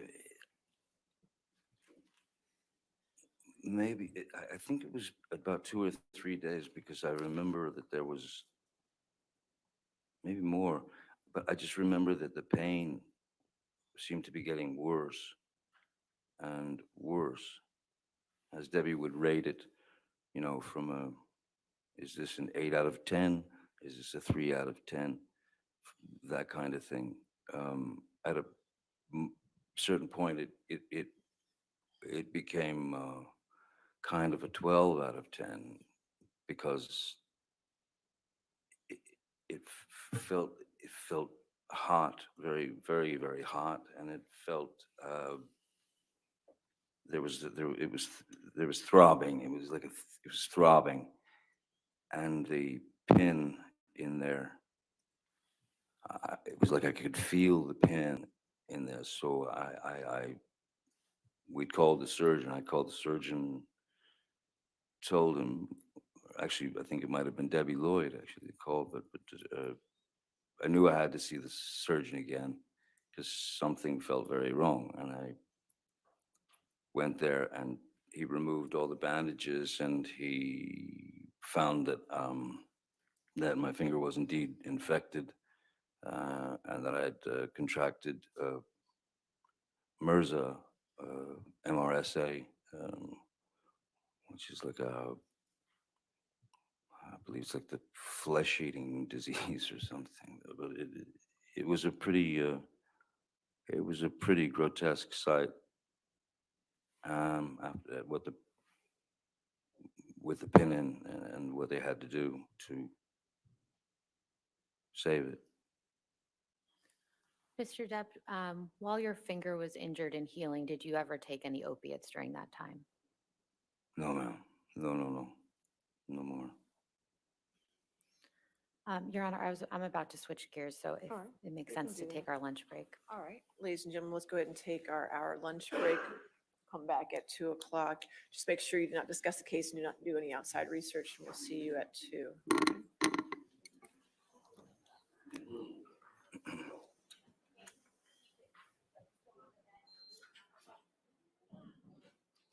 Wow. That's all I can say. Wow. Bloody hell, the hell that he has been through. Jesus. Sorry if somebody is religious. I'm sorry. Testifying, you cannot discuss the testimony with your attorneys or with anybody else, okay? All right. See everybody at 2? All right, thank you. So when I did the pregame show here, the pretrial show, I was telling you guys all about people blocking and stuff like that, right? So finally, Amber Heard has wrote to me on Twitter, and it's you could see it. It's right there on my page. And they said, "Oh, Johnny's lying, and he's lying again. He's not going to win." All this stuff about. Oh my God! Do me a favor. I said, "Let's have a nice civil debate." And I said, "What you can do is you can send me what evidence you have." And I said, "Would you like to tell me that the cream works on swelling 1 day later?" I said, "Oh God, please, please." So I'm waiting for. All love to know. And I want to see if I can have a nice civil debate. I'm not going to curse this person. I just want to see what evidence I have. I said, because no other stan, I didn't say that, but I said no other Amber Heard a fan or whatever. I said has shown me, I said shown us. I put plural. Has shown us any proof, any evidence. And I said, would you, I would love send me evidence, show me what you got. And let's talk about it. Now, I'll see if they write to me or if they block me again. But this is so common. It's like hit and run. Like, I hit you and I run. I hit you and I'm like, okay, you don't have to do that. You could just prove me wrong. Show me up. It's just amazing. It's so amazing how these people act and whatever. Did I miss something? Oh, everybody missed something. Yes. I've just been listening and not watching the chat. Did something happen? Yeah. Well, yeah, there's a Twitter Amber Heard fan who jumped on me and said Johnny lied and he's going to lose, and like he lost the other time. Well, that person can fuck off. So I jumped on Twitter and I said, okay. I said, look, let's have a nice civil debate. I said, please tell me if you think that cream would not swelling down in 1 day.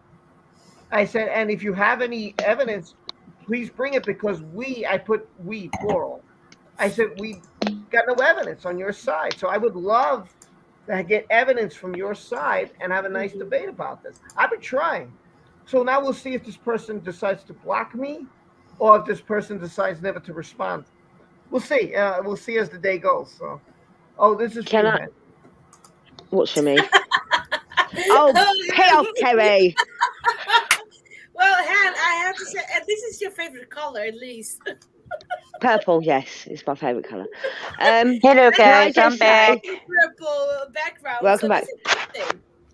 Yeah. So Can I just say? I'm gonna get ready to go, but I'll leave the stream up. I have to go to my doctor's. Awesome. Yeah, we'll keep them company, Rob. You just handle your business, son. How awesome was his bandage? Be careful, Rob. Oh my God. Yeah, he that was a super bandage. He got a sense of humor, at least, like I would have some hearts for my middle finger. Look, Yeah, he gave me a choice. I could have had this bandage, I could have had that bandage. I thought I'd go for the kiddie bandage. Why not? Exactly. Why not? What is that squealing? Someone's squealing. No, I don't know who. That's the thingy thing. No, someone's got feedback going on. Yeah, that's what I was going to say. It's feedback. All right, I'll shut up. What I'll do is I'll wait until they come back on, and then I'll put it on the stream, and then I'm going to head off because I got to head. But when do you have to be there, Rob? There's no set time. It's not an appointment as in like he's got to examine me. It's more like just bring in the paperwork. We're going to go over your paperwork, and then it's more the traveling. I got to travel about 15, 20 minutes there, 15, 20 minutes back. Okay. I'll put the stream on. I will hope it doesn't shut. It is charged, consistently charged, fully maxed. I'm going to leave the plug in, so I just hope. What time do they say they're coming back from lunch? 2:15. 2:15. Well, probably 2. So an hour and 15 minutes. It's now 7 here. It's 6 in UK. It's 1 in Virginia. So yeah, in an hour.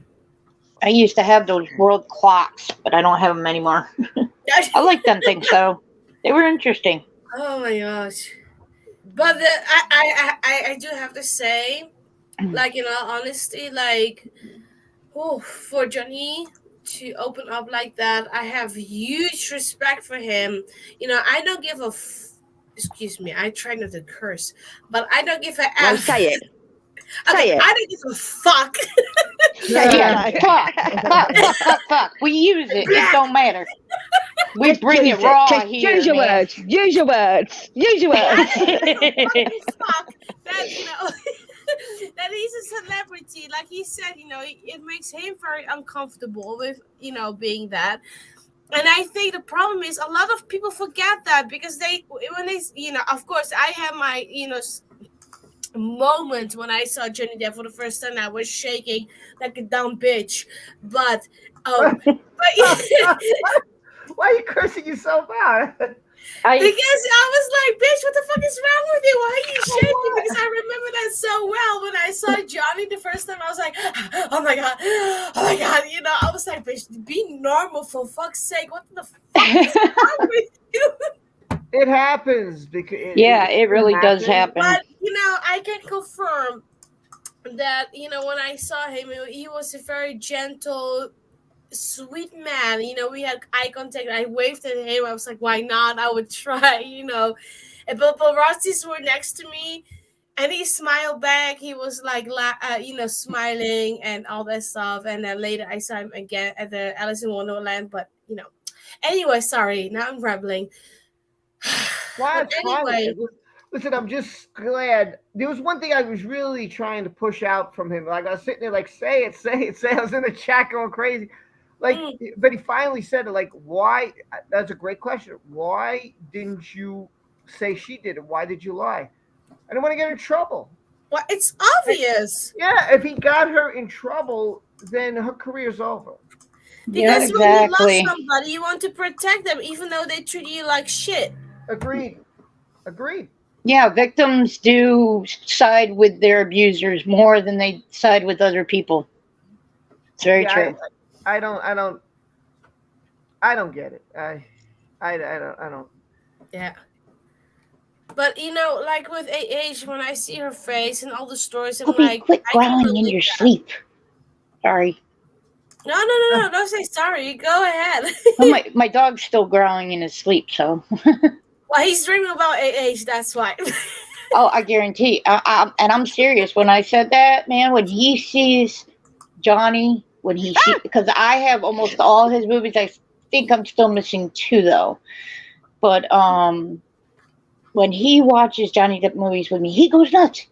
He makes this like playful growl, and he wags his tail, and his ears are perked up, and he's all happy. Man, when we say the first day when I got it, I put it on my TV. Let Frankie watch it with me. That's his name, Frankie, my little pup. Can I just apologise? Can I just apologise for my squirrel just then? No, you I cannot. had been discussing. I was discussing food with my son. I'd gone on mute, came back in, took mute off, and he came up behind me and tapped me. When my dog sees AH, it isn't funny. His ears are back. His tail is straight. He's hunched like he's gonna pounce something, and he growls so nasty. And he's got really good gums because we take good care of him. And he shows like all his teeth outward when he sees her. Like, bitch, you better fucking get off that damn screen. Well, he learned from the best. I'm serious. He really does not like her. He doesn't. And this dog is really good about characters because he's also a natural alert dog. Well, you know how they say about animals. Animals have, I don't know how they explain it differently, but they have their third eye and they see and feel, way faster and see way more than us as humans because, we got blocked with the spirituality and etc. So we don't see and feel anything, directly. Like, unfortunately, a couple of years ago when AH had to do her bullshit, everybody was like, oh my God, I cannot believe that Johnny was doing this and this. Like Darth News, he also was like, oh my God, what the hell? Like, I was a fan of him and he did this, like, what the hell? And then, the media screwed it up. And then later he realized also, like, this is all a lie. With animals, they just know directly, Oh they yeah. cannot talk, but they understand, People don't understand. A dog is kind of like a child in an innocent manner. Can you still hear me? Yeah. Okay. I just want to make sure because my mic thing went off, and I was like, "Huh? Why did it go off?" You witches. No, just kidding. I love witches. Don't worry. Ham, don't kill me, please. I won't. I promise. I promise. I am a How white dare you Wiccan. now? I don't practice any dark magic. It's all positive vibes. Yeah. Herbal healing, stuff like that. My grandmother was, my grandma on my dad's side was a healing shaman, and she was the daughter of a Cherokee chief. So, I'm like 50% Cherokee, 50% Irish.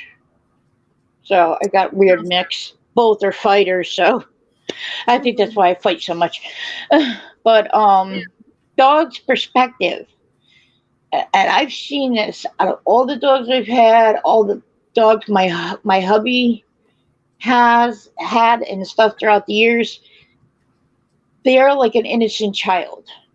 They can pick up on the littlest infractions of different things, shapes, colors, shadows.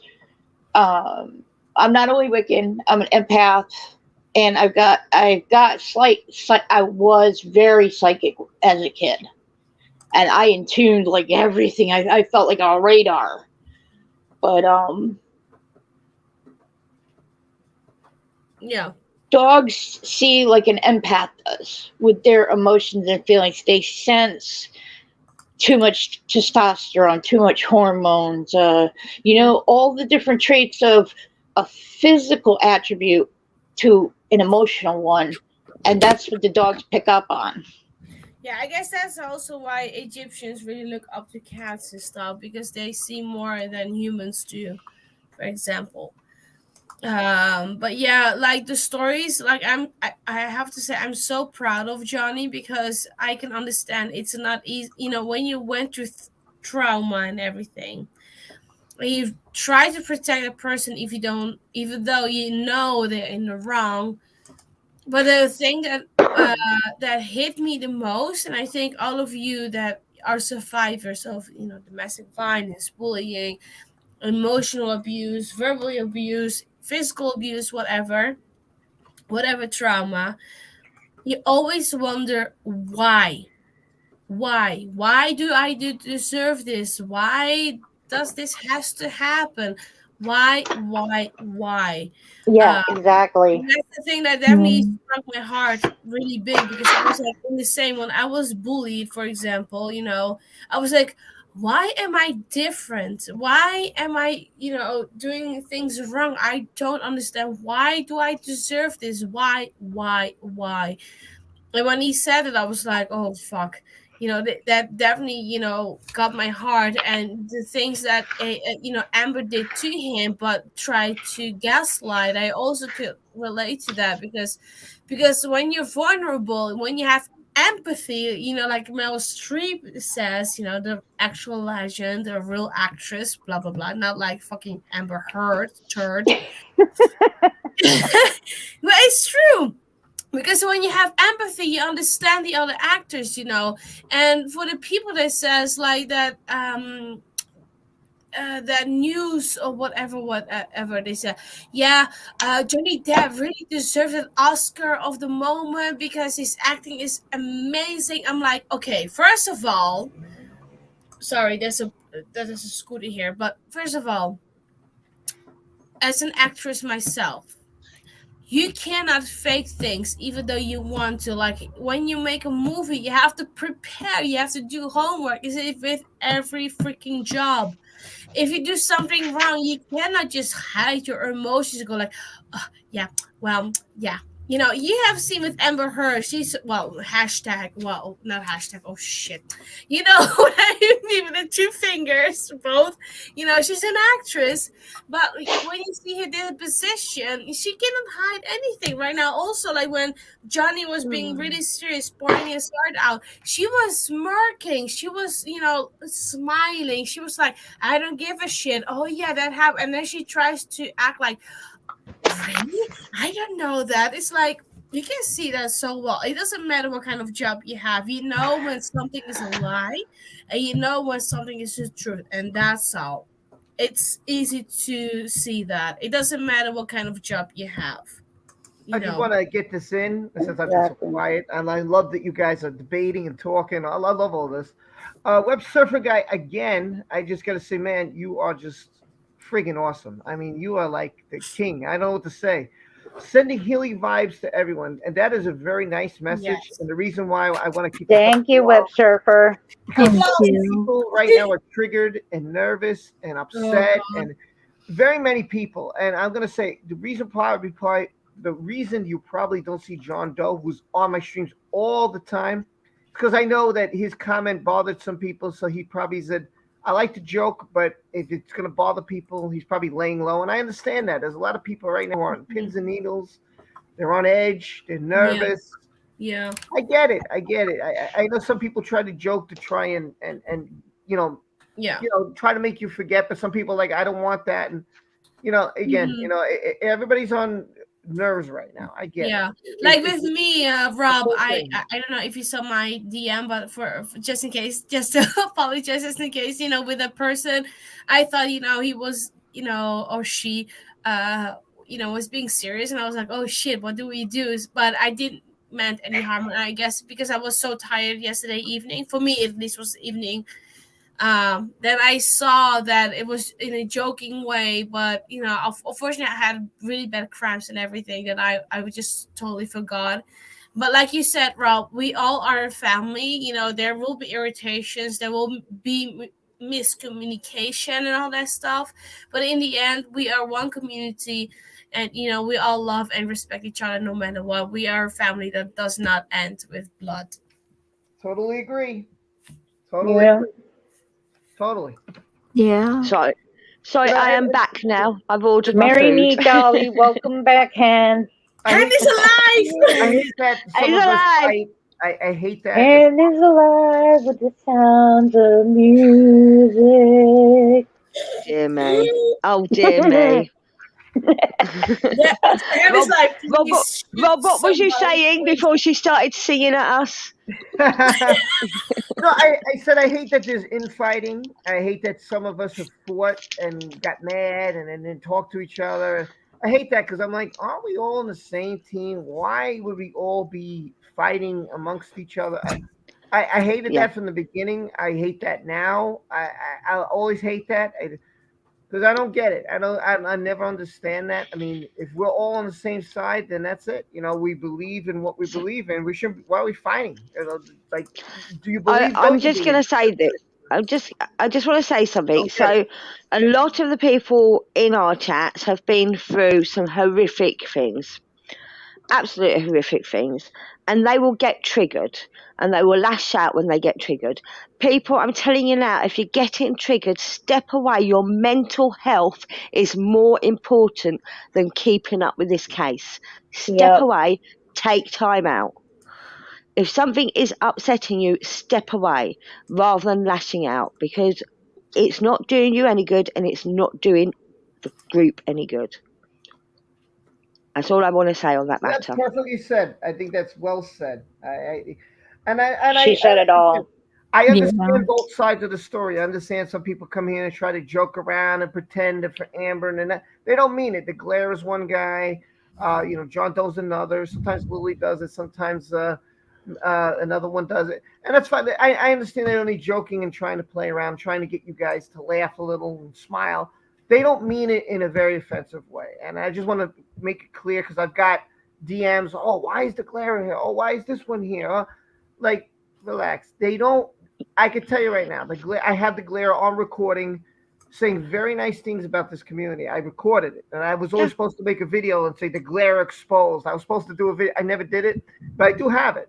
And he said, I appreciate the Depp community, and I really care about you guys. I love your loyalty. I love how you guys fight. You know, he was very positive about us, and I'm sure a lot of you didn't see this video, and I'm sure a lot of you didn't watch the live stream. I caught it. Now, I don't have his exact words, but he really praised this community, and he said, I'm glad that Rob understands I'm just joking. I don't mean it in any way whatsoever. So I was like, good. I'm glad that he said this. I'm glad he made it known. And he put it out there. I should have put this video out months ago. It's my fault. I just got too involved with so many different things. But I swear to you, I have it on my phone. It's recorded. I have it. The thing is. So he doesn't mean it. So just try to understand. The thing is, anyone that's been involved in your streams over the last few months know that the glare is only joking, know that John Doe is only joking, know that Lily Potter is only joking, and I can't for the life of me think who the other one is now either. Leslie. Leslie is only joking. They're having the three of them are having a personal joke between them, and it's their way of getting through this case. Troll. King Troll will the glarer. There's a death in your family, right? Some people just hide. They don't want to talk to anybody. Some people cry. Some people get angry. Some people, everybody handles a loss in a different way, right? And there's no wrong way of doing it. However you handle it, you handle it, So I just want to say, please don't get mad at each other. Please don't be upset. Everybody is just trying to handle things the way they are. Like I could tell you, John Doe's been depressed. He's gone through a lot of stuff, and I talked to him, and I feel bad. So he's on this side. Lily, look at Lily's been in this chat every day. Yep, ripping she Amber, sure has. Ripping Amber apart. And I keep putting her comments up there to show you. Look whose side she's on. She's not on the other side. She's just, and look how angry he gets. Now she's triggered. She's not like PhD. Angry, so just don't take anything serious. Everybody who's here, and I've opened the stream for anybody who's against it. And I said, if you're against Johnny, jump on. If you have something to say, please jump on. Express your feelings. It's open. You don't have to be a YouTuber. If you are, great. If you're not, fine. So just understand, we're all in this together. We're all pulling for the same side. And if there are people watching who are for the other side, you're entitled. Absolutely. Right. I just like to know why. I don't get it. I never will. I don't understand it. I try to look at every piece of evidence I can, and I still don't. None of it makes sense. If I'm on a court alone on the judge, none of it shows me to be on her side, especially today's testimony. The one thing that was missing for me was the monster, and I got it. And the other thing that was missing, which I knew, it was common sense, but I needed him to say it, why he lied. And he said it. So I don't get why people are so persuaded with Amber Heard. I wish I knew why. Because she's a woman. Because she's a woman. Yep. Yeah, well, that's it's stereotypical. She's a woman. She's vulnerable. She's not as strong. It's sexist. There we go. It's sexist. You have to believe them. But when you see, right now in the court, Amber and Johnny standing, she's not that tall. She's even like almost as tall as Johnny, or a little bit more taller than him. Right. No, she's okay. Hills. Let's say that's their argument. I'm going to say you can't pick up a knife and hurt me. You can't pick up a gun and kill me. Bollocks. You can't pick up a piece of glass while I'm not looking. You can't pick up a vase and hit me in the back of the head. Bollocks. How can you say there is no way you could hurt me? Absolutely. Can I also point out she is a trained fighter? Exactly. I was going to bring that up too. She's a trained fighter. He is not. Exactly. Yep. He is not a trained fighter. Something.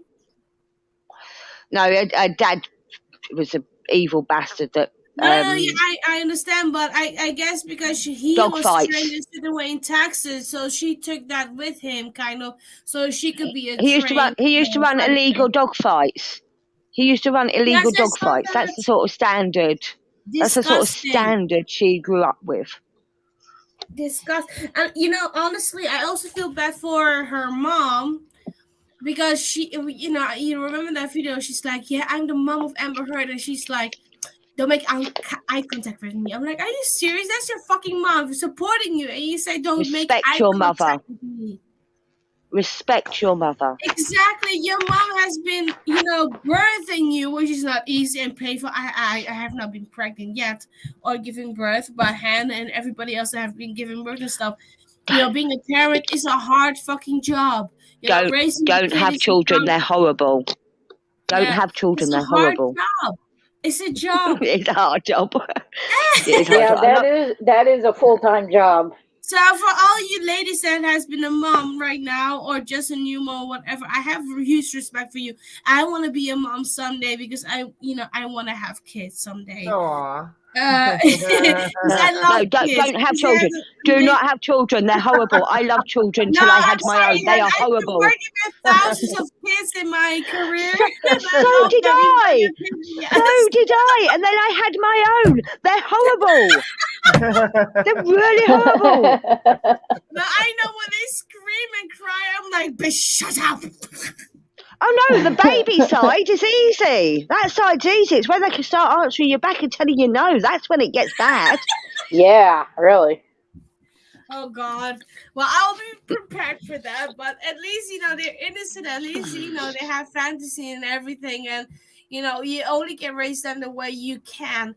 And it's obvious that, you know, Amber chose the dad side and she doesn't give a fuck about the mom, which I feel so bad. And, you know, honestly, no disrespect or whatever, but it does still make me think, like, how the hell did the mom die out of nowhere? She's not that old. Who? Her mum? Amber's mom. How the hell did she out of nowhere died?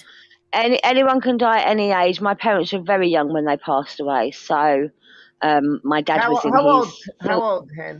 My dad was in his 40s. He died of motor neuron disease. My mum was 54 and she died of a sudden heart attack. Oh, I'm so sorry, Han. I am too. What disease your father? What was that? I don't understand. Motor neuron disease. I think you call it ASL over there. ASL, yeah. I don't know what it is. I'll explain it. So basically, it's the neurons that control the brain work. They send the message down to the body, but the message doesn't come back up to the brain. So basically, you stop functioning. Your body stops working. Yep. Yeah. And the last thing to go is your brain. So it's a very slow process. It's a very slow process. It starts off with twitches in the arms and hands. Yeah. So, but yeah, it's a horrible, horrible disease. And the last thing to go is the brain. So they can see, they can sense, they know everything that's going on, and they have no control over it. To the point where you can't even swallow on your own. I'm so sorry, Hannah, that you had to go through that. Really, really, I'm sorry. By the way, Petty Patty, I did a video on this a while ago, and yeah, he was David Heard was it was found out that he was, when the investigator found this out, actually, he found out that his father was having like a dog fighting thing in his yard, in his acre farm or whatever. And so he got arrested for it. Yeah, he got in big trouble over that. Yeah, it was. I did a whole video on it. Yeah, that's what happened. Yeah, that's true. Can I just touch back on the King of Trolls, Will the Glarer? No, I just want to say how proud I am. I love you, Abby. You can go for it. I just want to say how proud I am of how your beautiful daughter told him to behave. Can I just adopt her as my niece now? Because she's definitely taken on the hen behave. Behave. That is a New York accent. It's terrible. Yeah, where the fuck did she go? I agree with fun. It gets fun, but if it hurts someone, then maybe tone it down. Yeah, maybe it gets a little too much. So I think, listen, my family, we've agreed to this, that if somebody here says stop, like if my daughter said, "Hey, Daddy, stop," like I'm tickling her and she gets mad, or if I'm teasing her, she said, "Daddy, stop," okay, that's it. Or if I tell her to stop, like she jumped behind me and she beat me up, or I'm like, "Hey, stop. So she's got to stop it because at the point it's like, okay, it's you're getting enough, and then someone gets mad. Like either my daughter gets mad, I get mad, my wife gets mad. So it gets to a point that okay, it's fun, but once you got to stop it, when someone says, please stop, you got to know, okay, yeah, let me. It's not. You shouldn't get offended. No one's trying to offend you. It's just that it's hurting them. Just please stop. And the thing is, if you've got to take it the other way, if they don't stop, then step away. It's simple as that. Step away from the situation. What's that? Boobs. Oh, boobs. Oh, sorry. Who doesn't have boobs? Wait, ladies, let's look at it on our shirt. Wait. Okay, 1, 2, 3. Yeah, I got boobs. I have boobs, but that's not what that's about. That's the safe word on my channel. If anything gets a bit uncomfortable, shout boobies. Oh my God, Italians love boobies, by the way. Sorry, there you go. It's a safe word. Everyone loves boobies. Yep. Even gay men love boobies. Yes, that's true, bitch. That is so true. All the gay men, when they see my boobs, they're like, I think she's letting her inner wild child go. What? I think she's letting her inner wild child go out. I'm sorry. I take it. I take it. I am a bitch. I don't care. So, gay guys, they love boobs, even though they're gay. They love it, and they're like, Natalia, are those real? I'm like, yes. Oh my God, can I touch it? No. Oh God, you stop! I want to cry out loud. Oh my God. Right, too funny. Should we get back to today's events, because we've gone off on a tangent? It's one tangent. We've gone off on a tangent. No, Gary Hall is my bitch. I'm just saying. Hey. I do want to say something, if it's all right with you guys. Rob brought up a good point about the joke stuff, because most men that I've noticed, even the ones that died as musicians, use laughter and comedy to hide and mask what they felt inside. We do that a lot. We absolutely make jokes about each other. And I think the reason why men do that is because they're not used to expressing their emotions. Like most of the stereotypical old days, suck it up, don't show your emotions, you're not a wuss, this and that crap. Nah. That's but true. People still do live like that. While we're talking about humour, can we touch on Johnny's humour and his dark humour? Well, before that, I was going to say, what do you think of Amber's looks in the courtroom? Oh my Can God. I just say, Amber looks like she's stoned today. Yeah, she did. Looks like she's falling asleep. I zoomed in from my phone, and her eyes were dilated. I'm not kidding; they were. She looks stoned. She looks like she's about to fall asleep. She looks like there's literally a point where her head bobs down and she lifts it back up again. I don't know. But yeah, I think that happened twice, Hen. He's trying to look at the jury and say, "Oh, poor me. I'm so hard done by. Even me." Oh God, this is starting to sound like a sex phone operation. Channel. Bloody auditions. Well, round diary. 5 auditions. That says enough. Normally you have one, and then they call you back because they want to see just in case, and then they say like yes or no, maybe third one because they're not sure. But 5? 5. They weren't sure. She looked the part. Really, she looked the part. She didn't sound the part. She didn't act. No, the part. she did not. That's why they didn't watch her. Her cold stare emotion said pretty much everything. Yeah. Right. I never heard somebody says 5 times have to do auditions. 2, 3 times, yes, but 5, girl, bloody hell. The other thing I want to pick up on, obviously we're going back to Johnny's dark humour. He gets that from his love of British things. We have a very dark humour over here. But the other thing he picked up that was very, very British, he said, it's not like I'm in the pub drinking snake bites. Does anyone know what a snake bite is? No, I'm sorry. No, I've been no. I've drank it before, but I forgot what's in it. Oh, It's a very British thing. It's lager and cider. It's lager and cider, and it gets you fucking wasted. They banned it in pubs because it can get you wasted. So that's a very British thing he brought up there. Snake bites. Well, that's like my aunt from Arkansas that used to make moonshine. Woo-hoo, 200 proof. I'll be in bed in 2 seconds.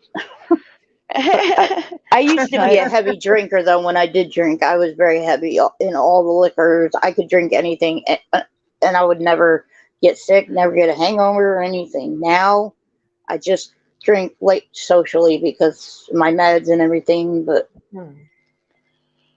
No, but snake bites. I used to drink snake bites as a teenager because that's what we did. We used to go down the park with some beers and cider. I drank one before because that's what me and my teenagers friend do went in to the a cafe that actually had British foods, desserts, drinks, and all sorts of stuff, and it was pretty cool.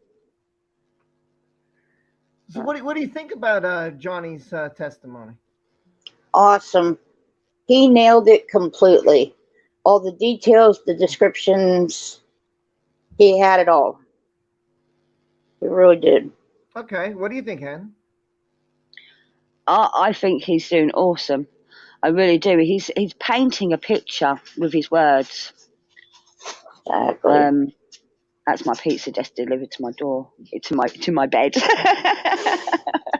Okay, and You by heard the a way, weird that noise in the person background. has not wrote me back on Twitter. Oh, well, not what a shame. I'm still looking, and they have not. Here's what they said. They said all the lies that 3 other courts. I don't know 3 other courts. I don't know where that came from. Because I lost count 3. Okay. Well, the divorce court. Oh yeah, but that they settled. I mean, listen, a divorce court, you're most likely going to settle because I mean that would be the best thing to do. I settled. It doesn't mean I was wrong. My significant other cheated on me, yet I had to pay for something for her because I was like, whatever, that's what you want, you know. And so you had the divorce court was the first court. Then she tried to sue him. I mean, come on. It's just they settled out of court, and he had more money than she did, and that makes sense. You know, if you have more money than the other person, okay, you know, you try to make a settlement and move on forward your life. You know. Yeah. And so then she tried to sue him over the article in the what was the magazine he wrote an article for, or he did an interview for? Something like that. Well, so this is what I wrote. This is my response. Yeah, listen to me. Response. I said, what evidence do you have? I would love to see it because no one, capital letters, on Amber Heard's side has showed us, plural, anything. Like, I mean, the whole community. I am all for having a civil debate. I want the truth. Do you think cream keeps swelling down? One day later, she has no marks or anything. I said, she is lying, please. And I have not got a response yet. And that was, 11:30 in the morning?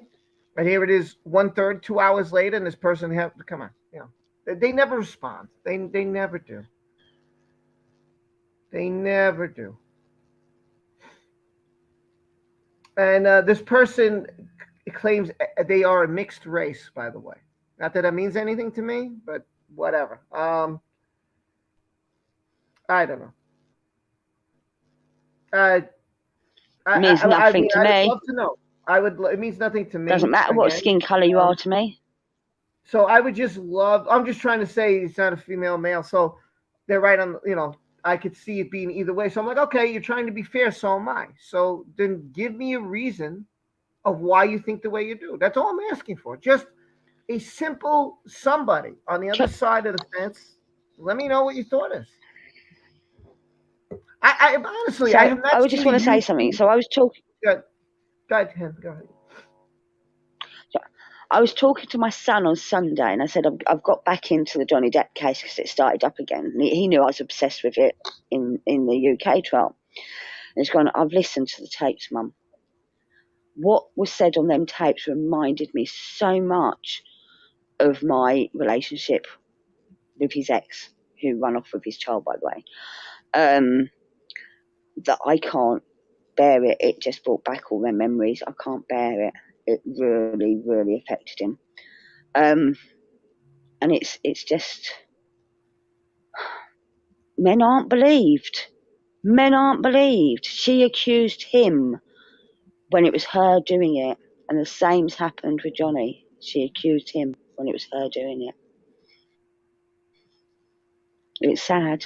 It's sad. Men are not believed. I mean, listen, I don't know why not. I've seen so many, like, I like this thing on like Court TV. They have, like, at night they have shows where they show, oh, the woman poisoned his food and because she wanted insurance, the guy's dead. Okay, he's a bigger guy, but he's dead, and she killed him. You know, so I mean, what does it size have to do with anything? That's all that is intimidation. That's it. Yeah, you could literally kill someone. If they're sleeping, could you kill them? Yeah. Could you put? There's lots of things you could do. I mean, it's serious. It doesn't matter your size. Sometimes you could be smart. Yeah. You know, it's like, okay, you're bigger. Well, but guess what? My son spent 3 days in police cells. He was then in court on the Monday because it was a weekend. And when I saw him, he had cuts all over his face, scratches all over his face. She didn't have a mark on her. She spent the weekend decorating the house while she's 8 months pregnant. Tell me who was the victim there. Yeah, Echo, like, oh, so Tell if me. you disagree with her, you're racist, like Eve Fartwell. Disagreements with her are only because she's Jewish, no matter. And that, you know, that's such a stupid thing. I mean, I don't care what religion you are. I don't care what you believe in. That has nothing to do with, you know, one is a separate entity from the other. This is not about religion. This is not about racism. No. This is not about gender. Oh, this is about, you know, what happened. It could have been Johnny was with the guy. It doesn't matter. Whoever his partner was is not what's the problem. It's what happened. And people try to use all the other cards. Oh, let's use this card. Stop using cards. Look at the matter of fact. The matter of fact is what happened. She abused I have black him. friends, I have white friends, I have Jewish friends, I have Islamic friends, I have gay friends, I have straight friends. I don't care. I do not care. I see the person for the person they are. What colour their skin is, what religion they are, what sexual orientation they have. Nothing to do with our friendship. In fact, actually, it can build a friendship because particularly with my Islamic friend, I ask her about her faith and I get to know her faith, and she asks me about my faith and she gets to know my faith, and we get to know each other better as people.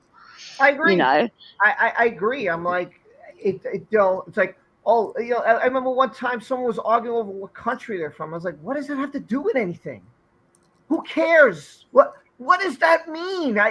I was so baffled by this argument. It was so stupid. I was like, my head can't even wrap around your argument. Oh, you're from somewhere else. So what does that mean?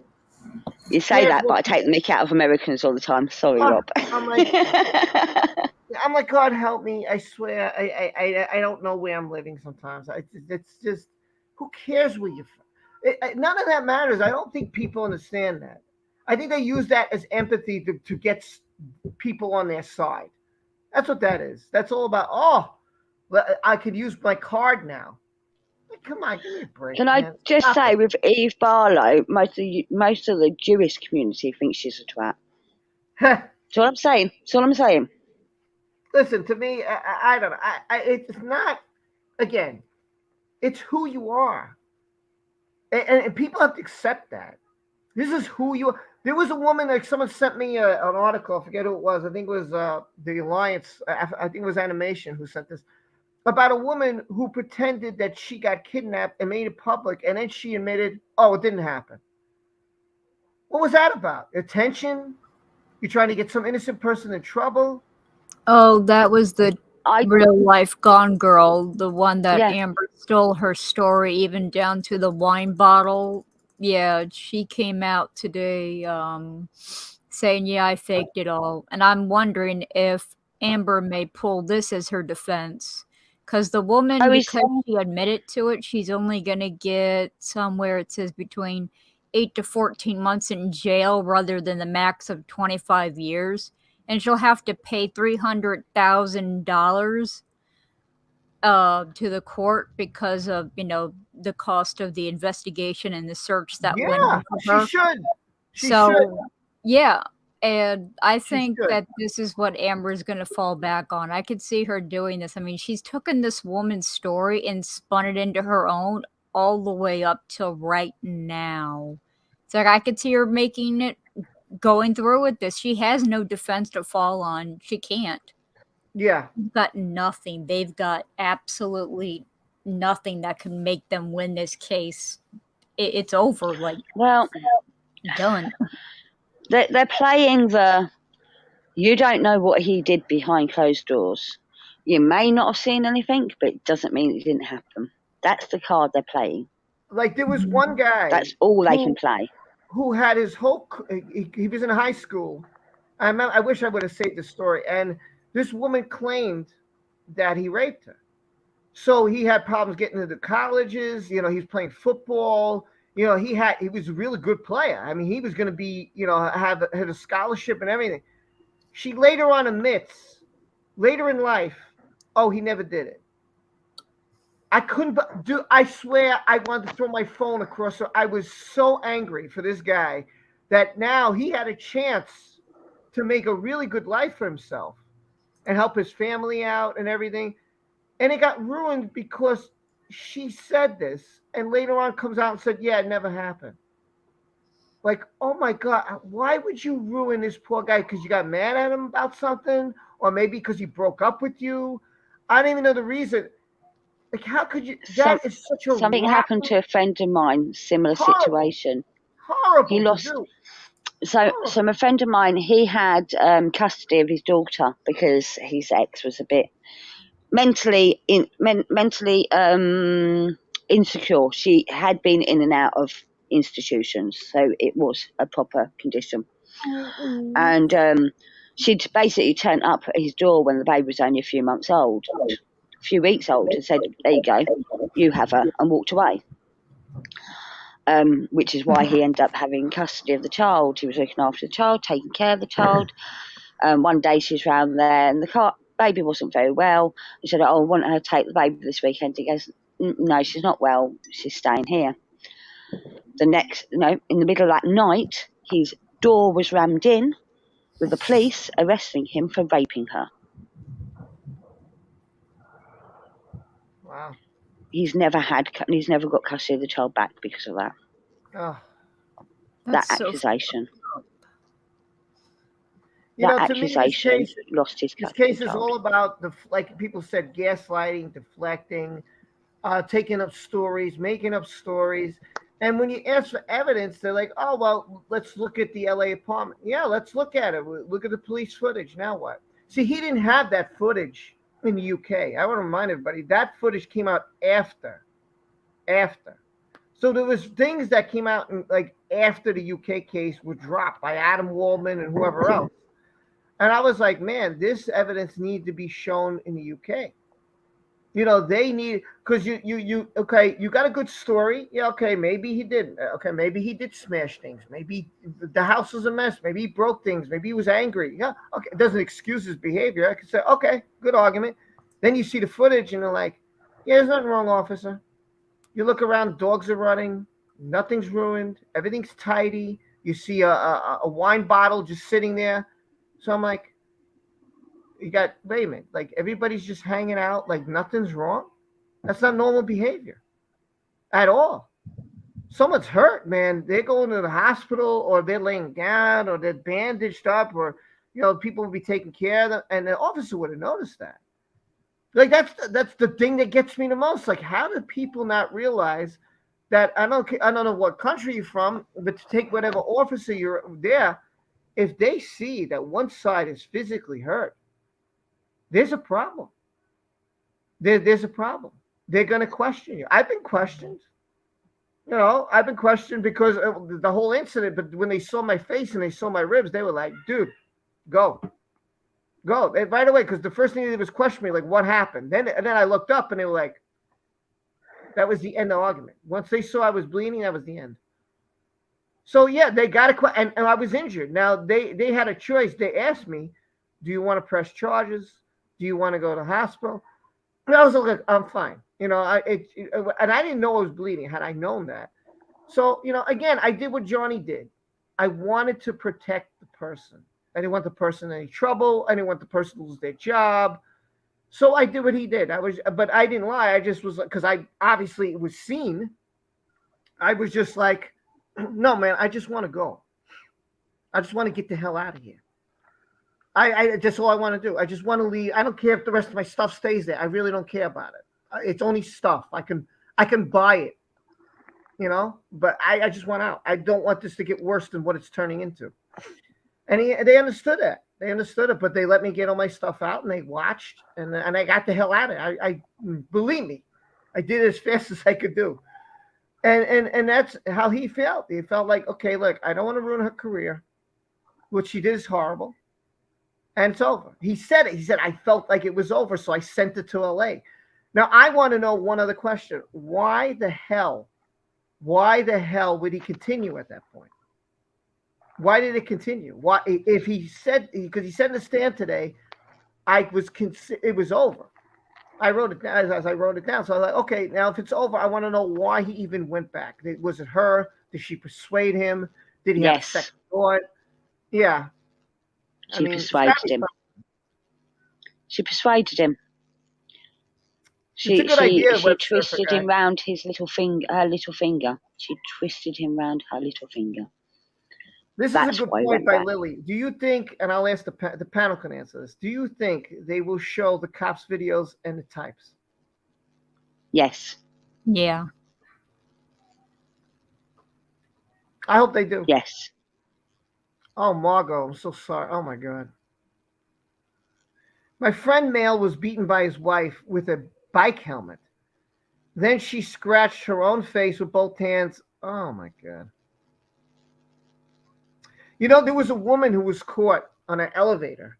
What happened was she beat a boyfriend, right? She went on the same elevator as him. He tried to get out of there, and he tried to protect himself. So he went into the corner or something, and she was just hitting him, and he left.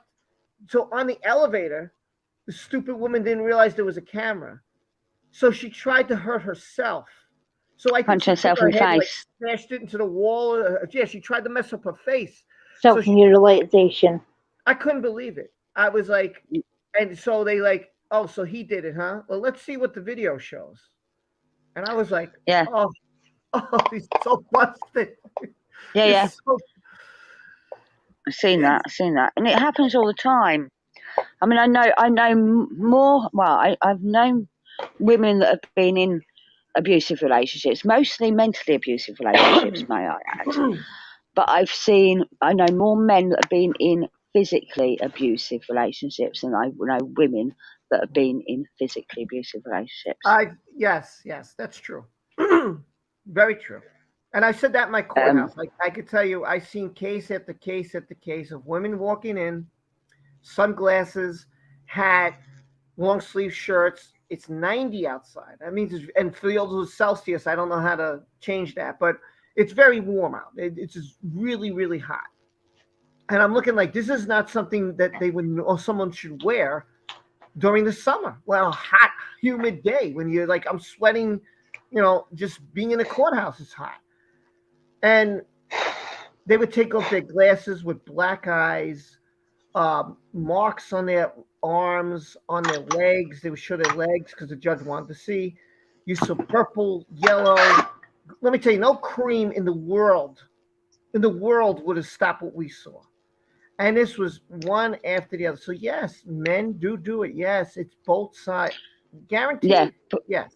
Yeah. But what I'm saying is, in my personal life, I know more men that have been abused than women in my personal life. The thing is, men don't go to court. Men don't call the police. Yeah. And there's the difference. And the only reason I know about it is because they've told me personally this has happened. And if you've been in this group, I had pictures that some people sent me, and I was surprised. They sent me of their son, and the pictures were like, oh my God, I didn't know what to say.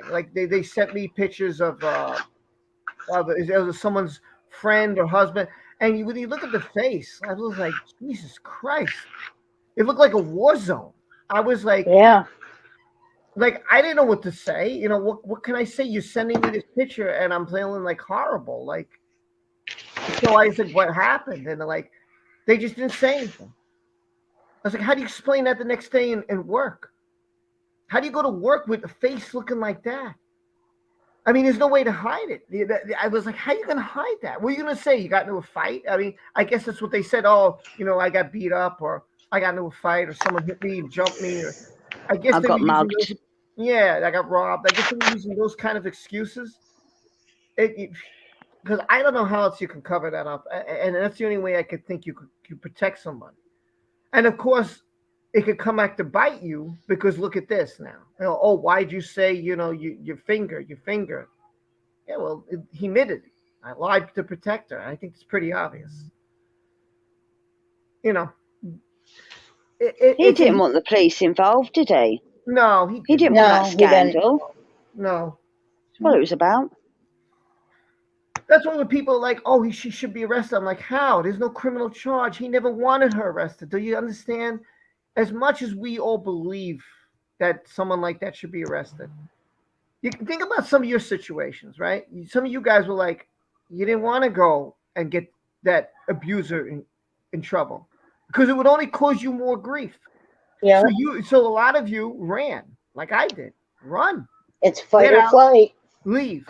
Run, get out, leave, get away, and don't let the person know. There's a song that has that. It was I can't remember the song name. I opened up a few weeks ago. I don't know if you remember, Rob, about my situation. You did. And I won't go into details again because I don't want sympathy. I had nowhere to run, so I had to get the police involved. I also had to get the social services involved, because my abuser wasn't a fully grown adult. My abuser was my own child. Right. Yeah. Yours so is yeah, no, I didn't. I couldn't hide and run. I did hide, or tried to, and like Johnny, I was followed around the house, and I have witnesses to that.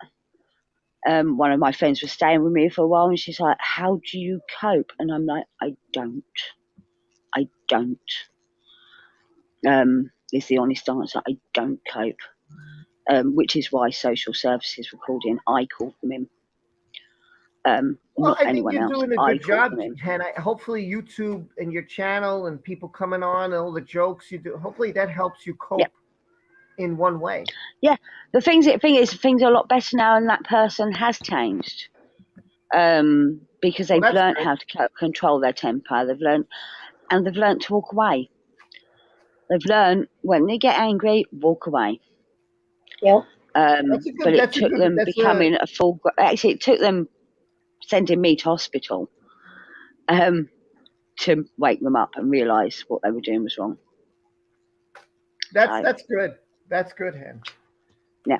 That's really good, to be honest with you. Yeah, they're a completely different person, and the weed helps. To be fair. Hey, Rob, I don't know if you've noticed, but I've noticed this quite a few times in the courtroom, that Johnny can't look at Amber Heard. Amber Heard gives him stare, but he can't look at her. Agreed. Mostly victims look away from their abuser. They always do. It's a flight response that people, it's a natural instinct to do it. Look away from them. You don't want to look at them because you know they've done you wrong, but but I've noticed that a lot in Johnny Depp, and that reminds me of me a lot. When my two exes poisoned me, when I had to go into court and everything, I couldn't look at them. I literally had to be excused by the judge because I had to go out and throw up in the bathroom. I mean, I was just so distraught over everything, but I'm glad they're both in jail permanently, so with no chance of parole. So The web surfer guy, to lighten the mood, said we need more cheesecake and raviolis, and I said, too bad Death by Saber isn't here because he totally agree with you. So you missed our conversation yesterday. Death by Saber came by. He's a YouTube Star Wars channel, and he loves ravioli. So I go in there once in a while. I'm like, yeah, buy some ravioli. This funny guy. But yeah, listen. Again. Oh wait, Ginger wrote something. Let me see what Ginger wrote because this is pretty. I was made to feel ashamed of how overweight I was when I married my ex. I was pregnant most of the time. I had two I had two miscarriages. They were back /forward to the hospital with my second boy. Oh God, man. Oh God. Sucks. And I'm sorry. Myself. And I agree, Lily. I agree with Lily. Like poisoned. Like seriously. Yeah. My ex, one of them poisoned me with arsenic, and the other one poisoned me with cyanide. What is wrong with people, man? I swear to God. Some people are like Amber Heard. They just have a mentality for evilness, and they have a trigger that sets it off. And I wasn't even doing anything. I found out that they were actually putting it in my food, in my drink, slowly, but they were killing me. Oh my God. Oh my God. Listen, I'll tell you that's, and if you think that she's lying, I could tell you I've seen it on court cases, and there's been people who've done that to the other. I've seen it happen. I've seen it. I watched the story. It was not a movie. It was real. It was really happened. And they a couple of the stories that are similar to me, a couple of kids, their stepmother poisoned them. They were like twin sisters or whatever of the dad, and he'd gotten remarried after his wife died, and the stepmom poisoned him. I remember hearing a case about. I don't know if it was a stepmom or adoptive parent that poisoned their child with salt poisoning, if I remember rightly. I love the part when she got mad. Now I want to talk about this real quick before we go back because they're going to start in like a few minutes. No, Lily. Real quick, the will. I'm going to bring this up because I know everybody jumps on her about the will and the money, but just remember this: if I didn't include my family in the will, I'm sure they'd be upset. I'm positive that they would be upset. Yeah. And like, oh my God, Rob, if anything happens to you, what do we do? What do we do? And it's true. Listen. Welcome back, Tom. I can tell you because my dad, when he passed, and I never said this before, so it's the first time I'm ever going to say this. We didn't have anything. There was no life insurance. So when he was gone, and my mother was a housekeeper, and I was 19 years old, my brother's 6, I was like, we're in huge trouble here. We got like almost nothing. So it was a struggle. And so from my experience, luckily we made it through. But because we pushed and pushed and pushed. So yeah, it's even though Johnny's got millions and I know his kids and everybody, I get it. But if I'm in love with somebody and they're working, I'm working, and then like, man, what happens? Anything happens to me? What happens? Anything happens to you? What are we gonna do? Yeah, I'm just telling you, you all should have something and make sure somebody who's living with you will be okay, whether it's your son or your daughter. Because I'm telling you, when my dad died, and I never expected it, at 44 years old, we were in a state of like, not only depression and sadness, but we're like, what the hell are we going to survive? How are we going to survive? It's so in Amber's case, though, it's different. But maybe I can understand, and this is where I can understand, nothing, like not even, like what do you think of me? So her mentality, yeah, I could kind of get that. I know everybody thinks, oh, she shouldn't get everything. No, he's got his kids to think about. He should give some to Vanessa. Maybe he gives some to Winona. He could spread it out. He could have and gave his kids mostly everything. Yes, I could see that. But yeah, if I was with somebody, I think I'm not trying to defend her. I'm just saying I'd be like, well, what? I thought we were together. I had this whole discussion with my son the other day. He's like, Mum, you got to get life insurance. I'm like, why? He goes, because I can't afford to pay for your funeral. You're going to die soon. Thanks, mate. Thanks, mate. Oh my God. And he goes, get a decent one. I could buy a car as well. It'd be cool. Oh like, my God. Yeah, yeah. Oh, Lord. See, I told you, kids are horrible. Oh my God. Oh my Hey, God. Rob, something else I was going to mention besides the stuff I mentioned earlier about the men's situation. The reason why I'm solely with Johnny, and I was neutral at first too, just like you. I'm a leaver. I'm neutral. But the way Amber Heard carried herself, her demeanor, her facial expressions, that set me off. I'm like, yo, this ain't right. But the thing of it is, the reason why I'm so tuned and hope Johnny wins for males to get noticed that they are a victim too is my dad was a victim of domestic violence. He was hurt by his dad, and he was a loving, caring man until the day he died in 2012. I get it. And okay, I'm gonna head over to the doctors. I'm gonna trust you guys with my stream. I'll be back as soon as I can. I'm gonna watch it I'll listen to it from my phone. So, let's see what you got to say, part 2, and then I'll be back to hang out with you guys. Well, also not just my dad, but his 2 sons that he had from previous marriages. I'm sorry, Corrine. They're all timid. I really they're all am. timid. Men and Corrine, I'm And so it's hard sorry. to find timid men, but there are some out there. I'm sorry what you all, but listen, if I could hug you all, and I swear to God, I'm so sorry for all of you. Every one of you who've been we here. would hug you to death, Rob. You'd be so sick of us. You'd say, hey, you're in family, now you got to come home.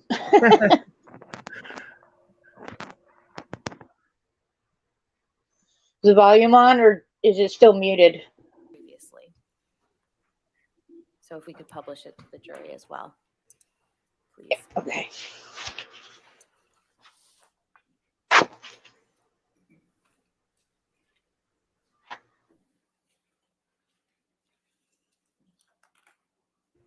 By the way, real quick, they had feedback, so I kept the volume off, but now that things are normal, I'm putting it back on, just to let you know. There was annoying feedback. Could Sorry. you please explain to the jury what's reflected in this photograph?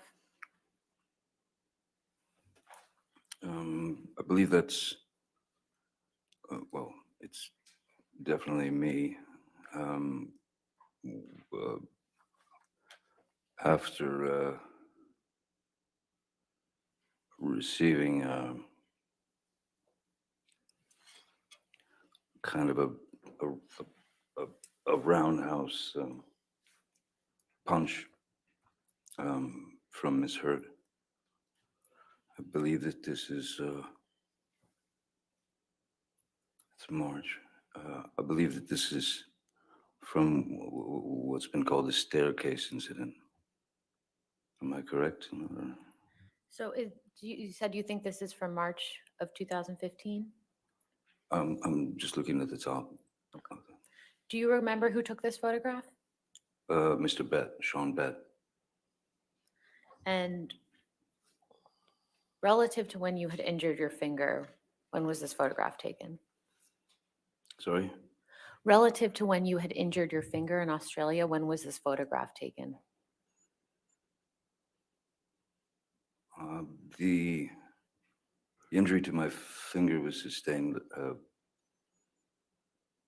I believe it was a couple of weeks or so before this, because we were back in Los Angeles for the surgery, rehabilitation of the digit. So I know you can't see your hand in this photograph, but what would your hand have been like given its injury at this date?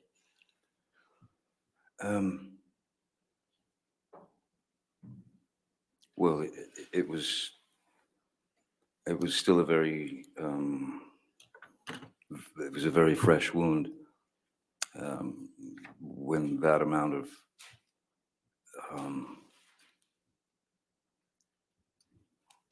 when the tip of when your finger is severed,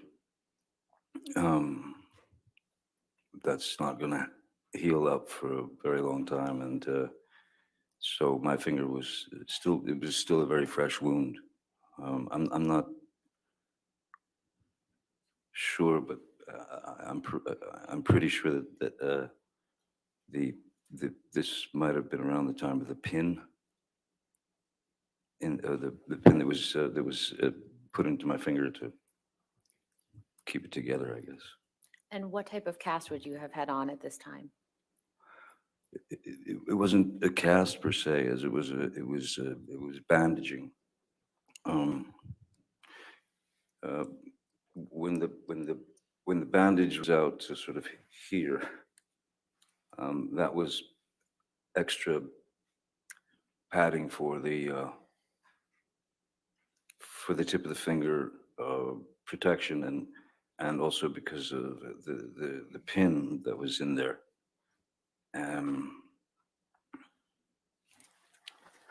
So, as I'd said before, there were when Nurse Debbie would ask, give me, on a scale of 1 to 10, your pain. When the fingers started to feel differently and hurt a lot more, and it became like a 12 out of 10 pain. That was yes, that was right around then, and the reason for that was because of the infection. The MRSA had already been working its way for a number of days. Mr. Depp, could you please explain to the jury the circumstances that led to you having the bruise that's reflected in this photograph?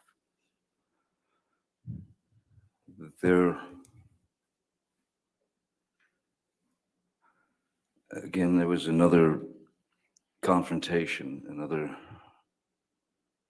confrontation, another argument about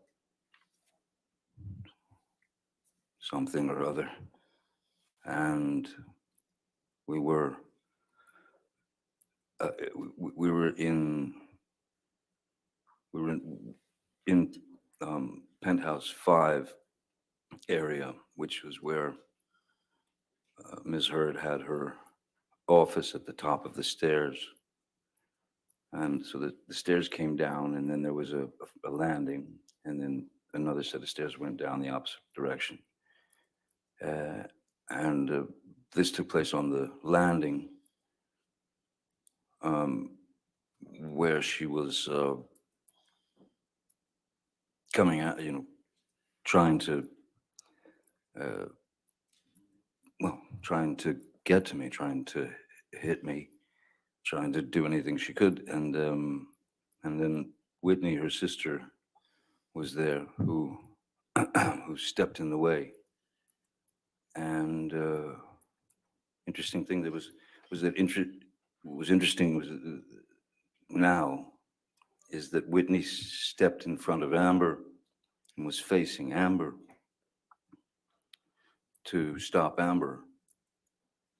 And when she was in between us, Amber snuck in she reached, got the roundhouse in, and just nailed me on the cheekbone. Do you recall what Miss Heard was upset about at this time? I do not. I really don't. And was anyone else in the in penthouse 5 with you and Whitney and Miss Heard? By that time, Mr. McGivern had been called. I believe that actually Debbie, as I remember, Debbie Lloyd was at the front door of penthouse 5, standing by the door. Mr. McGivern was kind of at the bottom of the last group of stairs. And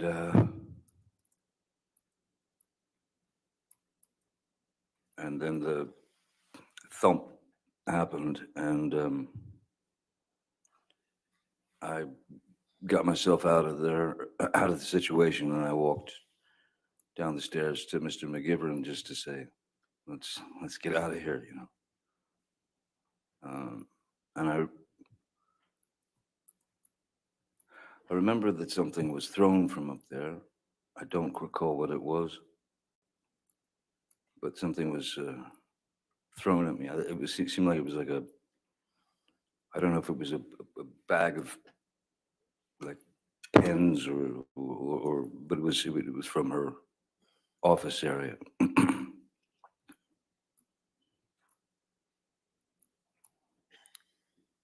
If we could please pull up Plaintiff's Exhibit 343. And for the record, this is an audio recording, and it's quite lengthy, so we intend to play certain portions of it. Okay. Any objection? No objection, other than we'd just like to know what minute, second portions they're going to play. Okay, but the entire audio is in evidence, correct? Yes. And no Yes. objection? Okay, all right, And 343 in evidence. If you'd like me to read the specific minutes now, or we can provide it to council afterwards. Hey, if you want it now, or as you go, okay. We intend to play minute 25, 37 seconds through 26, 28. 1 hour and 57 minutes, 21 seconds through 1 hour, 58 minutes, 54 seconds. 2 hours, 38 minutes, 52 seconds through, 2 hours, 38, 52 seconds through 2 hours, 39 minutes, 43 seconds. And then 2 hours, 46 minutes, 1 second through 2 hours, 47 minutes, 20 seconds. Those are 4 clips. Okay. Thank you. You want to publish that to the jury? It doesn't matter. It's just audio. Doesn't matter.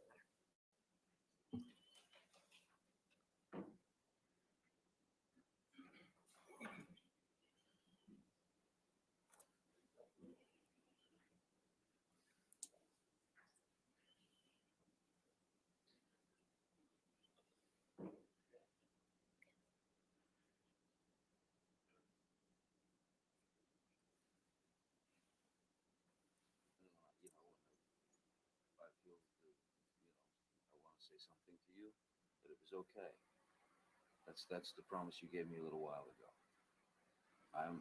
I'm telling you, if you lost memory last night of kicking me out the door with the fucker hitting me, Again, and your memory is gone from you kicking the bathroom door and hitting me in the skull as I was bent down. I am Wait, sorry. if you have those memory fucking divots. I was upset. There was a lot going on, okay, and I was on an Ambien. Like, Okay, why are you obsessing over the fact that I can't remember it the way you remembered it? I said I was sorry. I didn't deny know it. that. I'm not talking about that. What I want.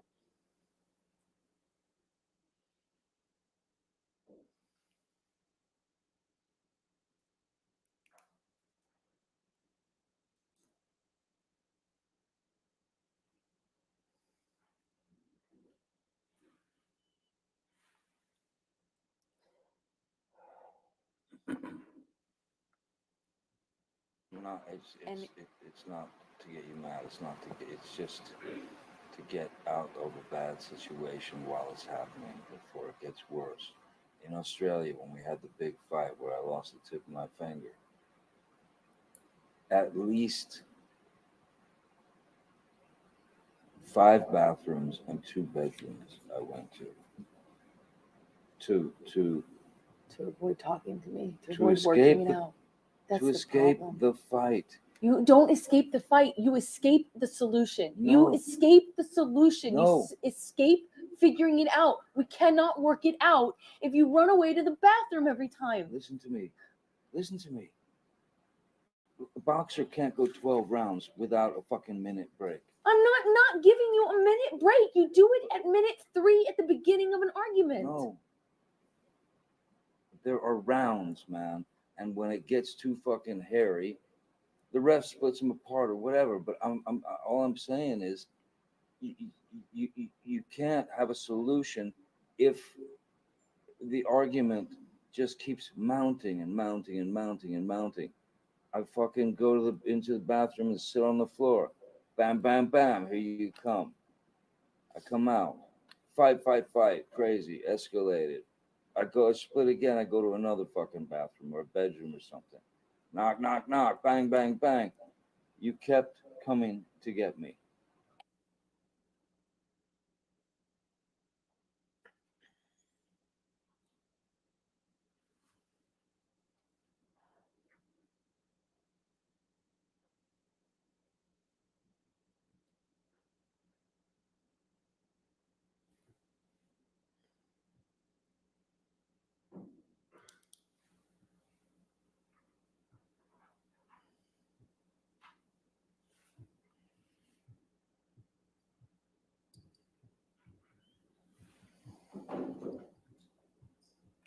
I'm not the one who fucking throws fucking pots and those are different. That's different. Else at me. That's different. That's one does not negate the other. That's irrelevant. It's a complete non sequitur. Just because I've thrown pots and pans does not mean that you come and knock on the door.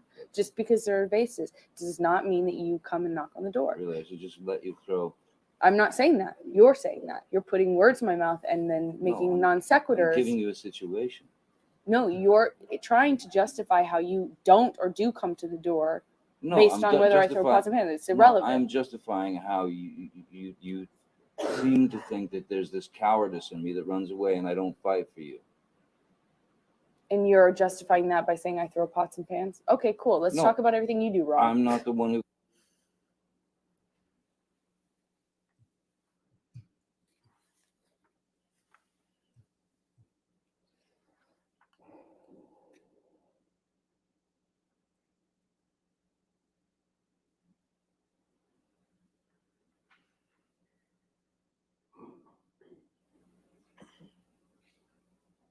I said to Travis, I said to you, hey, tell Travis what just happened. You told me to do it.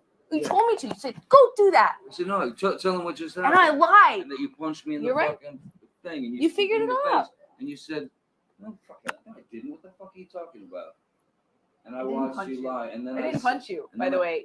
I'm sorry that I didn't hit you across the face in a proper slap, but I was hitting you. It was not punching you. Babe, you're not punched.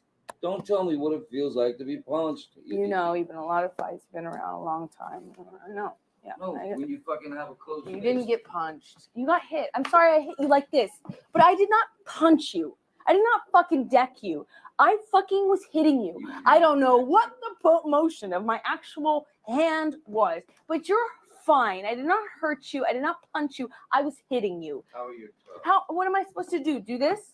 I'm not sitting here bitching about it, am I? You are. That's the difference between me and you. You're a fucking baby. Because you started. You are such a baby. Grow the fuck up, Johnny. Physical fights. I did start a physical fight. Yeah, you did. So I had to get the fuck out of there. Yes, you did. So you did the right thing, the big thing. You know what? You are admirable. Mr. Depp, could you please explain to the jury what they just heard on those audio recordings?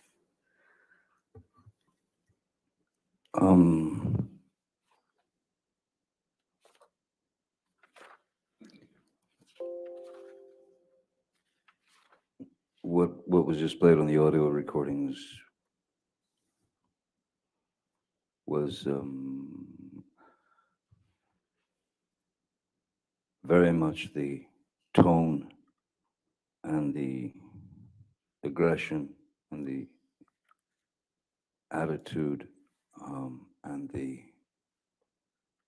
need for a fight from Ms. Heard. That was, I don't know if that was some need for attention, but that was a sound that I had gotten very used to. The squabbling, the the, you know, the raising of the voice to essentially excommunicate anything that I had to say about the situation. But then,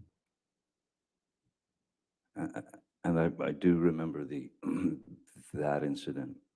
I believe that's from the when I was in the bathroom, and I was in fact taking a shower, and this was in penthouse 3, and she came banging on the door, banging on the door, banging on the door. I didn't answer. I was in the shower. I couldn't deal with it. I didn't want to deal with any more of that sarcastic, demeaning, aggressive, violent, toxic spew. And so I was taking a shower and I didn't want to answer the door. She kept banging. And then I finally got out of the shower and I opened the bathroom door about just that much, just so I could have a good hold on the door in case she tried to burst in. And I was right, she did. Bathroom doors go in. She was pushing all her weight on the door, trying to get in. And I was pushing back because I didn't want to let her in, because I obviously didn't want the confrontation. She was not in best of moods. You can hear. So when I was pushing the bathroom door, trying to close it, and was almost closed, she suddenly kind of yelped in pain. And she screamed out, "Ow, my toes or my foot or something." And so in that second, I thought possibly her foot had gotten caught under the door, which would, of course, not feel great on the foot or the toes. So I thought she was maybe injured. So I knelt down to have a look. The door was still, it was still pretty well about that much open. And when I knelt down on my hands and knees to look at her foot to see the injury, she kicked the bathroom door into my head.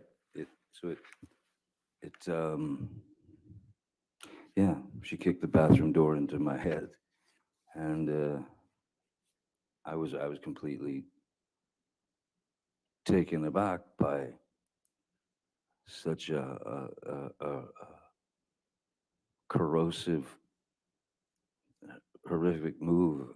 So I stood up, and I believe I stood up, and but at this point the door was open. I stood up and I said,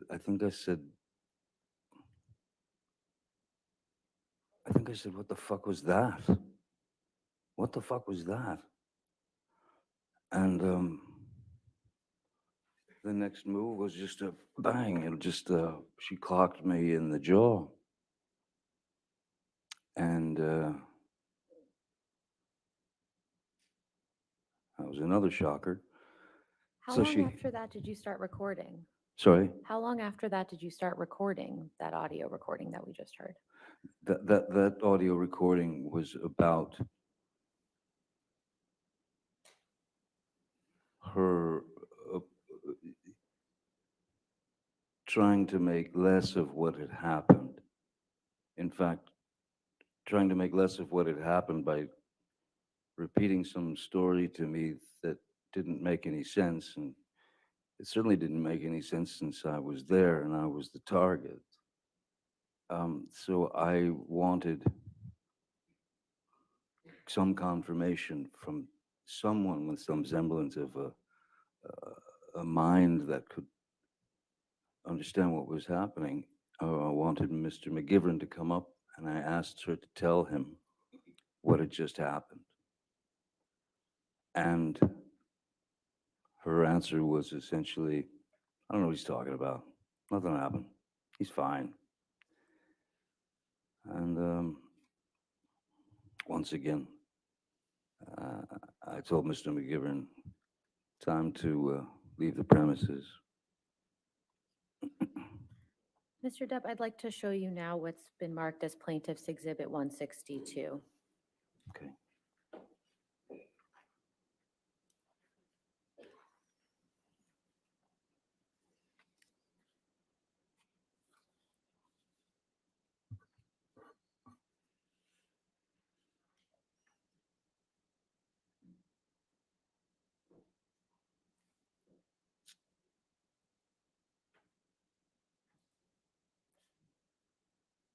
You can take this down. Thank you. Could you pull up Plaintiff's Exhibit 92, please?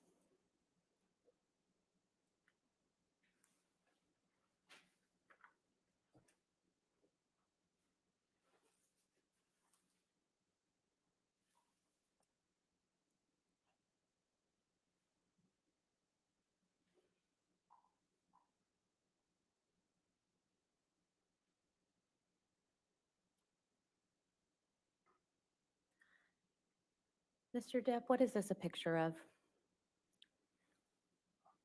That is a that's a photograph of the blade of an old like a Bowie knife. That's the photograph of the blade with an inscription on it to me from Ms. Heard, who at the time I referred to as Slim. Your Honor, we'd like to move Plaintiff's Exhibit 92 into evidence. No objection.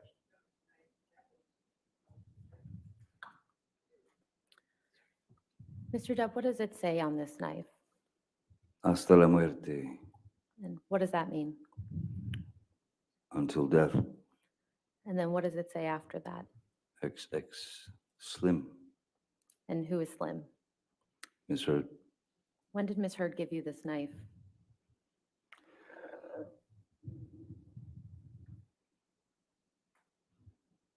Well, it was a present from Ms. Heard. I believe it was around 2015. Could we please take this down and pull up Plaintiff's Exhibit 93? 93? 93, yes.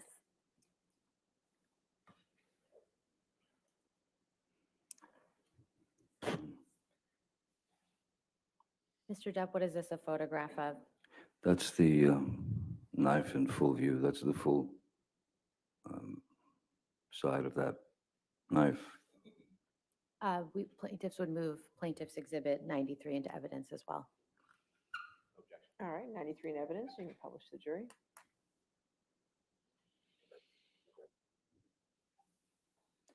Mr. Depp, do you recall the occasion on which Ms. Heard gave you this knife?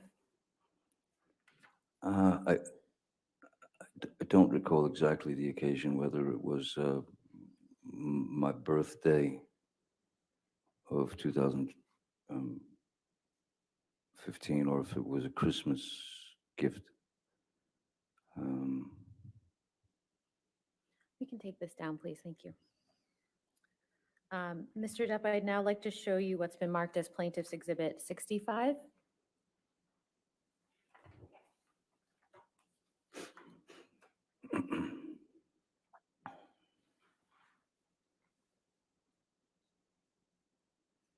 And I believe this has already been offered into evidence. Yes. If so, if we could please publish to the jury. Thank you. Mr. Depp, what's reflected in these photographs?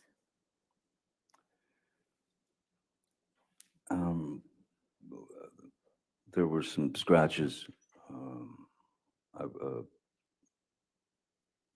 another altercation, and there were some misheard had come at me with her nails, her hand scratching at me. And who took these photographs of you? Once again, I believe this was Mr. Pett, Sean Pett. And when were these photographs taken?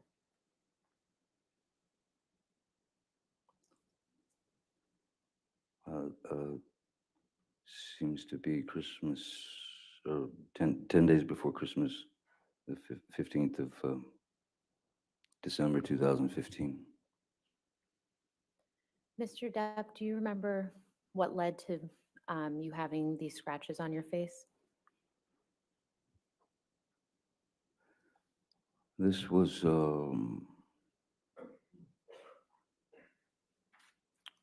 yet again another confrontation where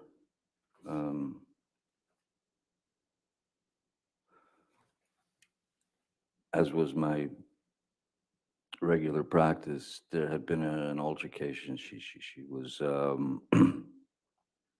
she had some rage issue with me, and I remember that I was trying to go to my corner, as it were, which is I was going into my office in penthouse 3, which is upstairs, and as I was approaching the door to my office, Miss Heard ran out of the master bedroom, our bedroom, and started just throwing wild punches at me, at the back of my head, at the side of my head, at anything that she could connect with, and I had to. I would have to show you sort of how I tried to avoid the attack. Please do. If it's all right, John. Yes, yes, sir. If I'm walking this way to the door of my office, the bedroom door is where you are. I'd walked across the mezzanine there, and as I'm approaching the door, suddenly I'm just getting clobbered from behind, and one's natural primal instinct is to kind of duck and cover. So I ducked and covered, but they didn't stop. So I came up this like this, sort of protecting my face, but at the same time, with her arms swinging wildly, I put my arms out, and I was able to get her into a bear hug or something, just to stop her from hitting me anymore. And while holding her in that position, she was still trying to, she had her legs, she could kick, she could knee me. So she was still jumping, kind of very angry, very animated. And yeah, it was unpleasant. What happened at the end of that situation?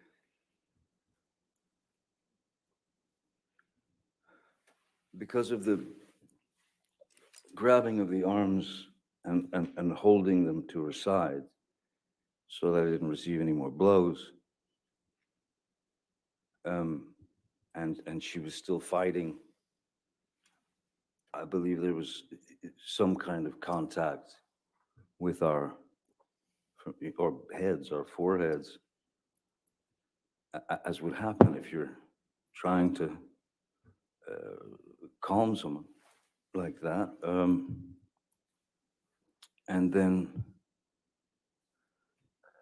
that was when she accused me of headbutting her, of giving her a headbutt and breaking her nose. But there was no blood. There was no. I didn't hit her nose. If there was anything at all, it was a bump of. Well, I'm trying to restrain her. She's trying to get out of it. There's going to be some contact here and there, accidental contact, but not a headbutt. How did you escape this altercation?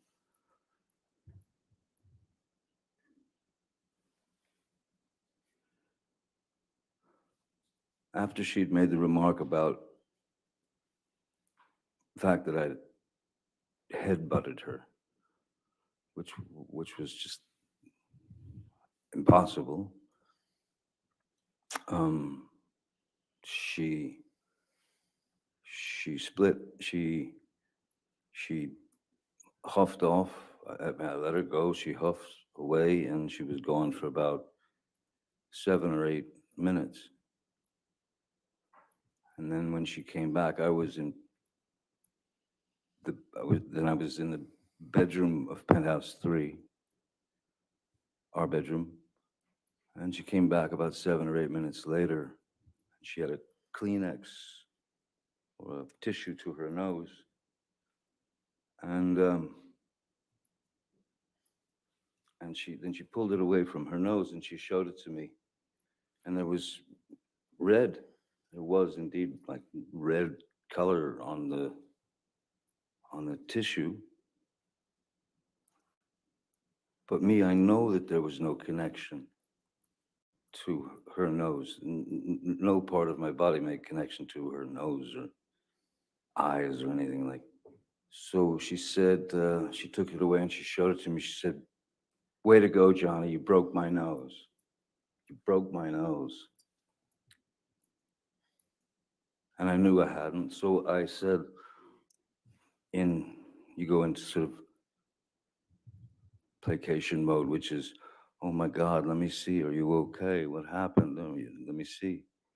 And she wouldn't let me see anything. And so I just tried to calm the situation as best I could. All the while, I was waiting for her to dispense with that Kleenex because I didn't trust it. And so I waited, and when she dropped it into the wastebasket in her bathroom, or in our bathroom, and left the room, went somewhere downstairs, I think, I don't know. And then I pulled the Kleenex out of the trash bin, and I inspected it pretty closely and realized that it was nail polish. It was nail varnish or polish. Mr. Depp, shortly after December 15th, 2015, where did you and Miss Heard go for the holidays?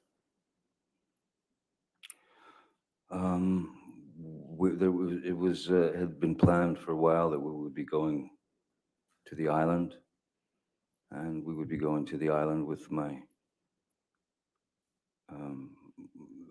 kids, Lily Rose and Jack, and Lily Rose's boyfriend at the time,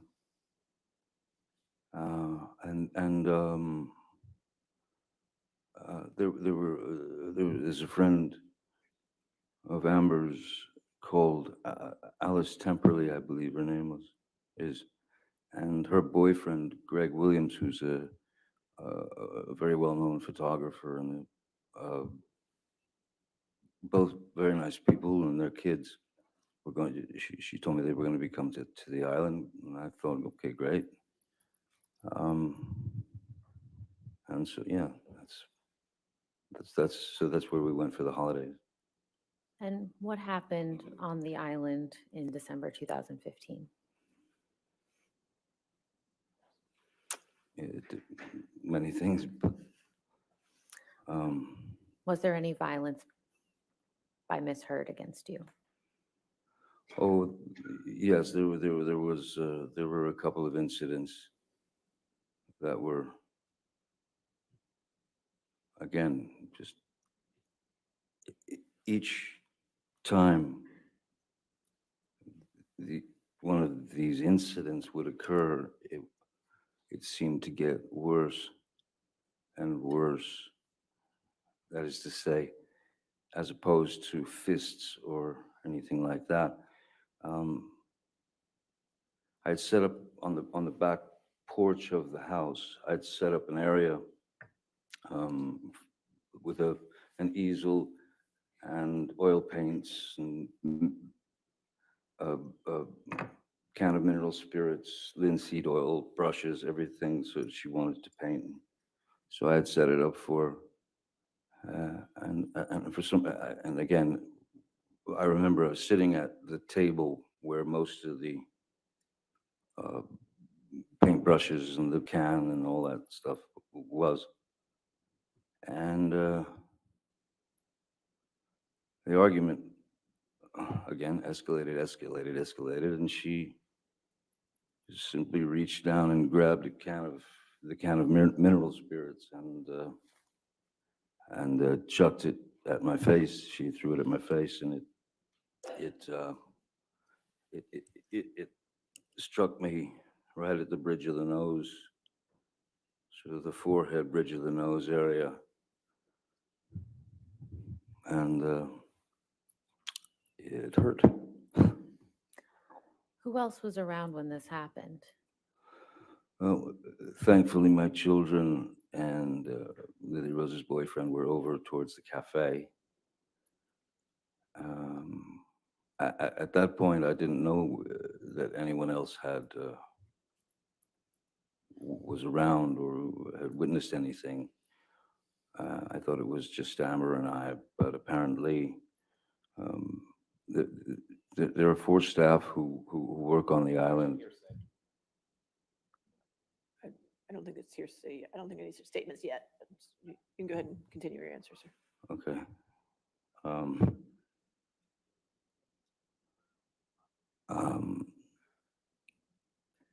Sorry, the staff that work on your island, Mr. Depp. Yeah. So there are indeed 4 staff who work on the island and live there all year round, who take care of everything, and 2 of them happened to be in that area and witnessed the violence. I'll sustain as to, unless you can lay a foundation, how he would know Certainly. that if it was not hearsay. Mr. Depp, how do you know that these staff members witnessed part of this altercation?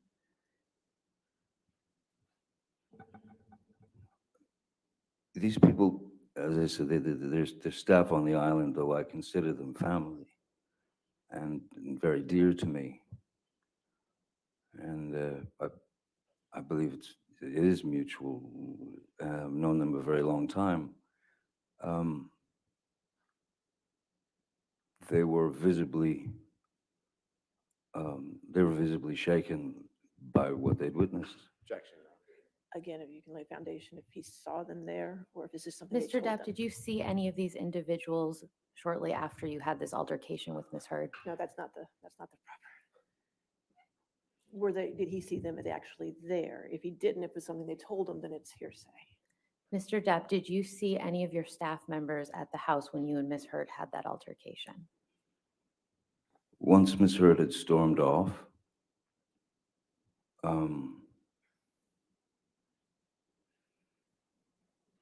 I sort of sat there dazed and confused for a few minutes, and then I walked around the house and I saw Tara and That's fine.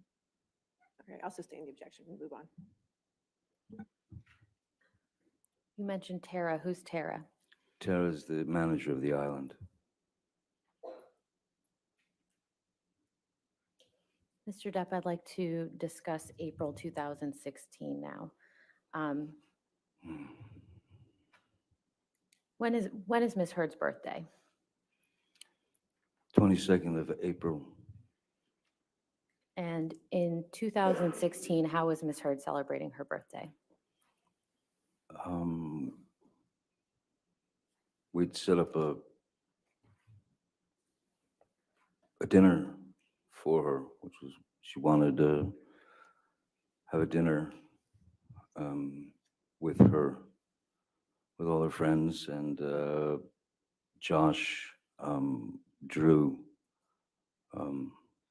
Rocky's boyfriend, who was some sort of chef,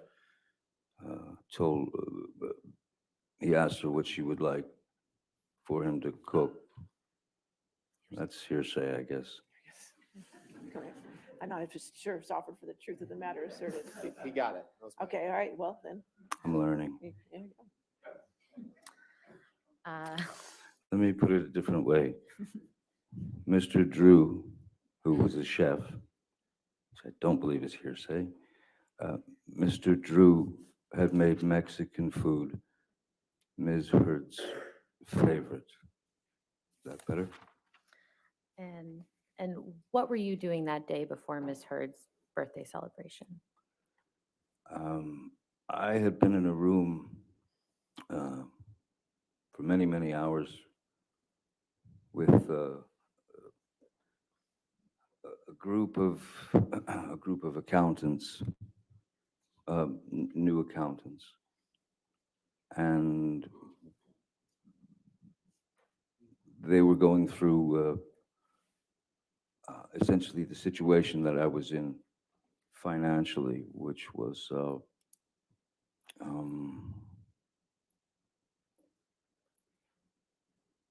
a real shock to me.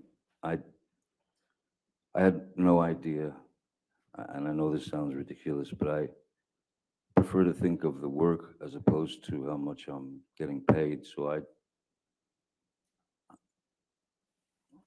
I had no idea how much money I'd made. I just didn't.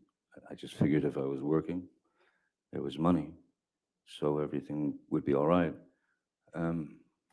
They informed me that I had been,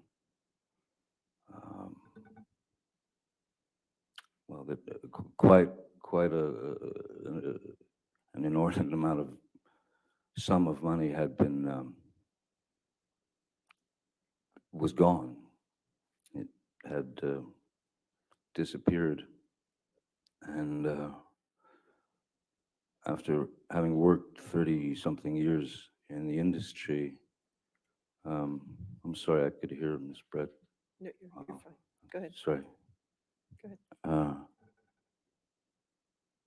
I was pretty shocked at where I was to learn I was exactly financially. And it was a very long meeting. And I knew, of course, that Ms. Heard's birthday dinner was to start at, I believe, 8:30. And I texted her a number of times from the meeting saying, this is probably going to go long, and I think I might be a little late. I'm sorry, but it's important, and I'm going to be a bit late for the dinner, and I apologized all over the place. And so when I left and picked up something at the house, which I believe was her gift, on the way downtown, I received a text from Miss Heard asking me to bring, asked if I could bring some wine and some weed. And I texted back Sure. And then by the time I got to, arrived at Penthouse 5 for the party, I was about an hour and 40 minutes late, maybe, something like that. Before you arrived, how many drinks had you had? Oh, I think I'd had a glass of wine with, there was one bottle of wine that Ed White had brought to the meeting that we, between, I don't know how many, 5 or 6 of us, we had a glass of wine. Could you tell the jury who Ed White is? Oh yeah, sorry. Ed White was at the time he was my new business manager, and he was quite a he was quite a professional, nearly forensic business manager, and he had shown me things that from my former business managers that were quite disturbing. Hearsay. I believe he said he showed him. Yes, yes, I looked at papers. Maybe they're hearsay papers. I don't know. I believe he was being shown financial documents. All right. So, well, I'll sustain this any hearsay that might be Understood. All right, next question. Mr. Depp, when you arrived at the party, how did Miss Heard greet you, if at all? Very cold. What did she say to you? Not much. Not much, except occasionally she would tear herself from the conversation that she was in just to lean towards me. I was sitting to her right, and I would get a quick earful of, I can't believe you've done this to me on my birthday. I can't believe I'm so embarrassed. Which I found odd because I'd kept her informed all day, and the last text that I'd received was a request for wine and marijuana. So when I got there and received that attitude, what could I do? So I just made the best of it and talked to her friends, and because they were all her friends except for, I believe, Nurse Erin. Erin was there, I believe. What's Erin's last name? Erin Borum, Nurse Erin, who had been the nurse assigned to Miss Heard. So I just had conversations with the various people there. Her makeup artist, Melanie Iglesias, was there with her fella, and I remember speaking French with them. And I didn't really eat. Wasn't feeling it. Did you have any drinks once you arrived at the birthday party? Wine. How many glasses? I don't. Maybe two. Maybe two, because they were like large. The large sort of Bordeaux glasses. So yeah, maybe two glasses of wine. By the time it started to wind down. How many drinks did you observe Miss Heard consume after you arrived at the party? I really couldn't say because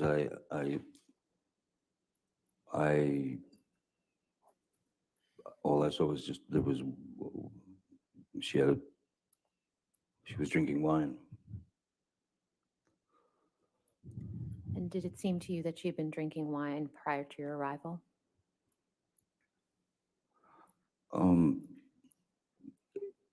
I was sure, since I was an hour and 40 minutes late, that Miss Heard was well into the wine before I got there. Yes, certainly.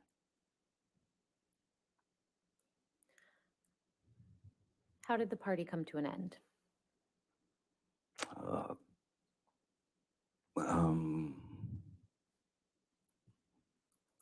It was kind of, one person would say, well, I better get out of here. And then two more couples or two more people would say, yeah, time to go. And then it just wound down. There was Mr. Drew, Miss Pennington, Whitney, possibly Whitney. And that was about it. It was sort of left there. And what happened after the guests left the party? She was free to commence with the usual verbal barrage, and at that point, there was so much in my head from the meeting. I thought it was a bit much that Miss Heard had.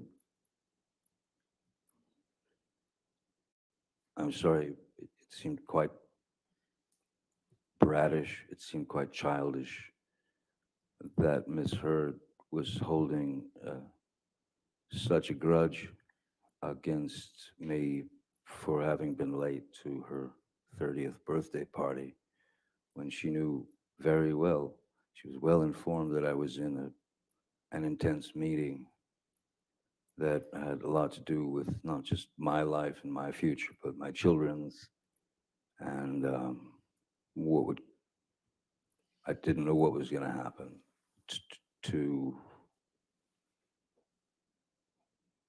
I didn't know what was going to happen. I didn't know if houses were going to start going away. I didn't. So it felt. It.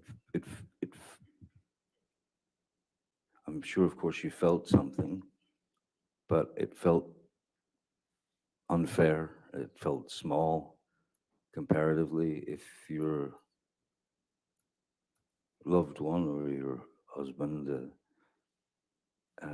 has had some very serious issues brought before him.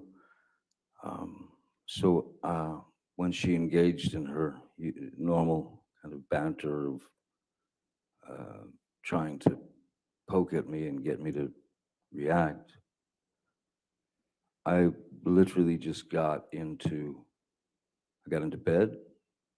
I remember the television was on, and I was reading, and I suppose Miss Heard was down in her area taking off her makeup and changing into sleep clothes, whatever, and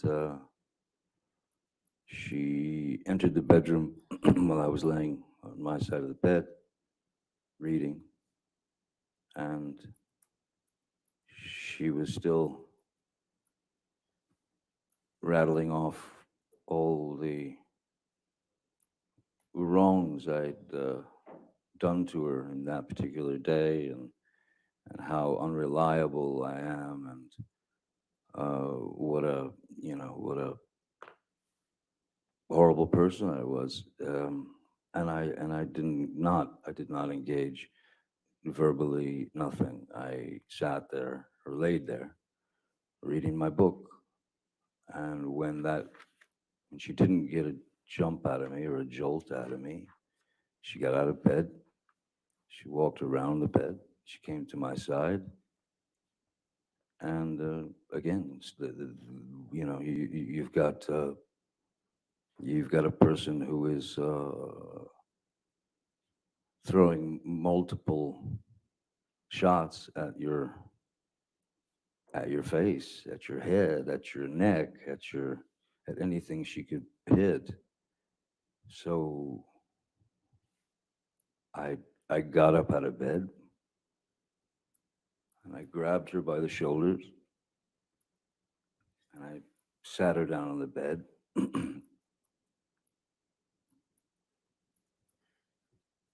And I said, I'm leaving. Please don't get off the bed. Please don't follow me. please don't try and stop me. I'm leaving.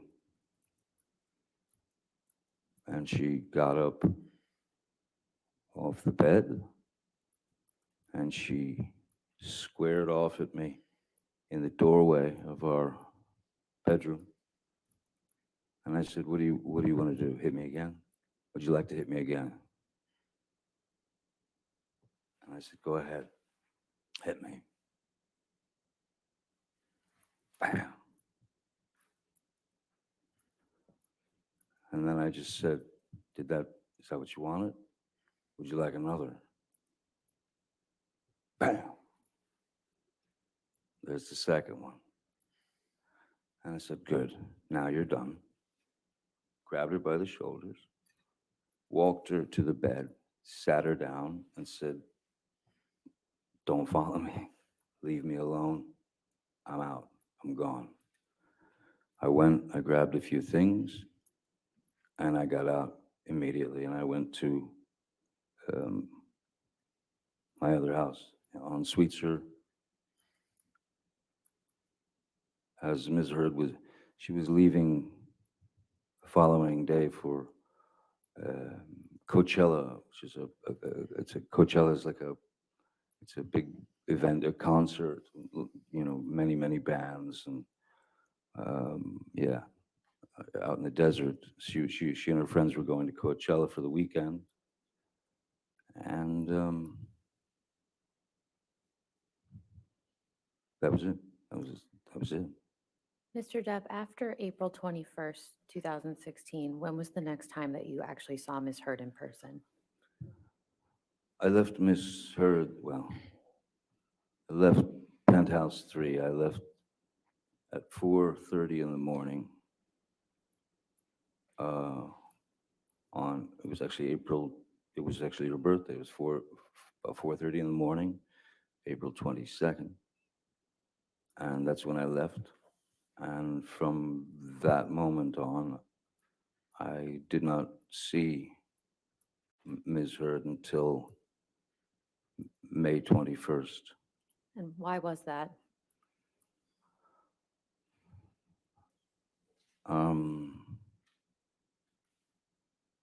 I had received some news that was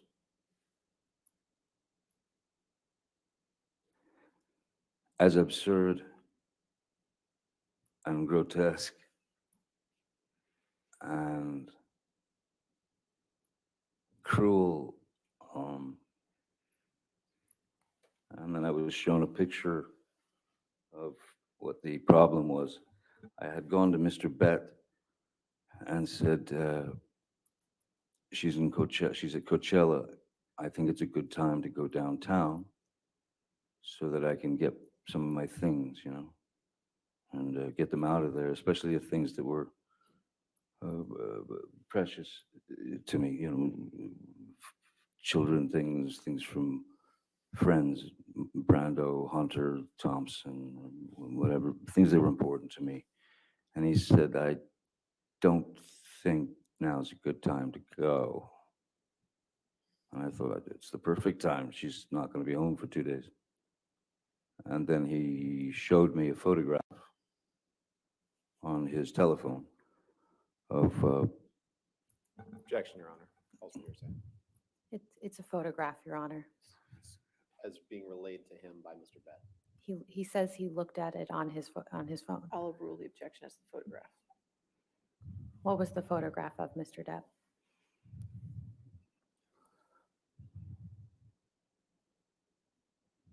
It was a photograph of the bed, our bed, and on my side of the bed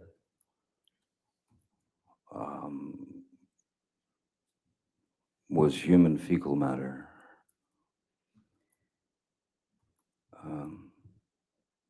So I understood why it wasn't a good time to go down there. My initial response to that was I mean, I laughed. It was so outside. It was so bizarre and so grotesque that I could only laugh.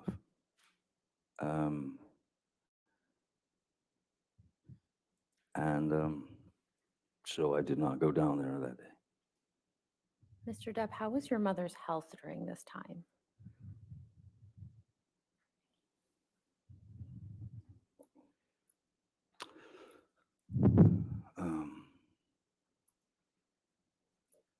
Not good, not good at all. My mom was in Cedars-Sinai Hospital, and she was on her way out. She was dying. How often were you going to see her during this time? Excuse me? How often were you going to see her during this time? As much as I could under the circumstances.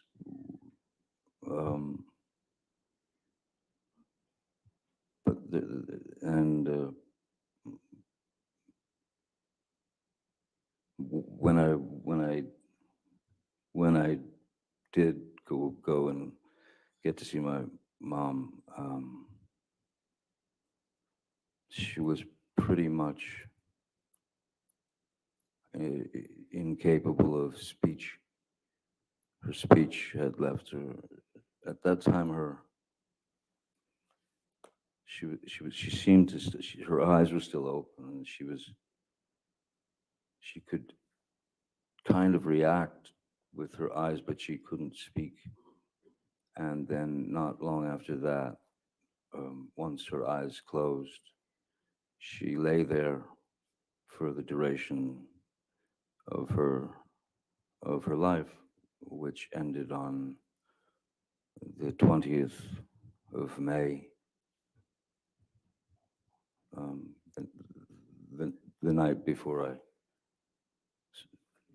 saw Miss Heard for the last time. Well, essentially. I'm so sorry, Mr. Depp, but how did your mother's death affect you?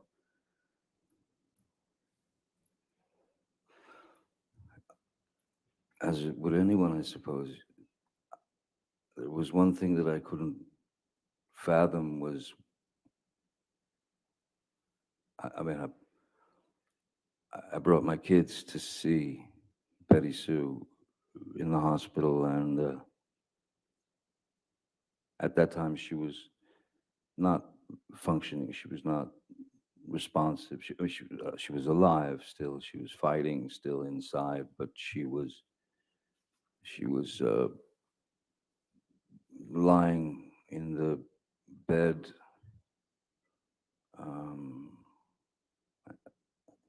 and what, excuse this analogy, but all I could think of was how if she's conscious of if she's conscious of everything that's going on around her, but has no ability to speak, has no ability to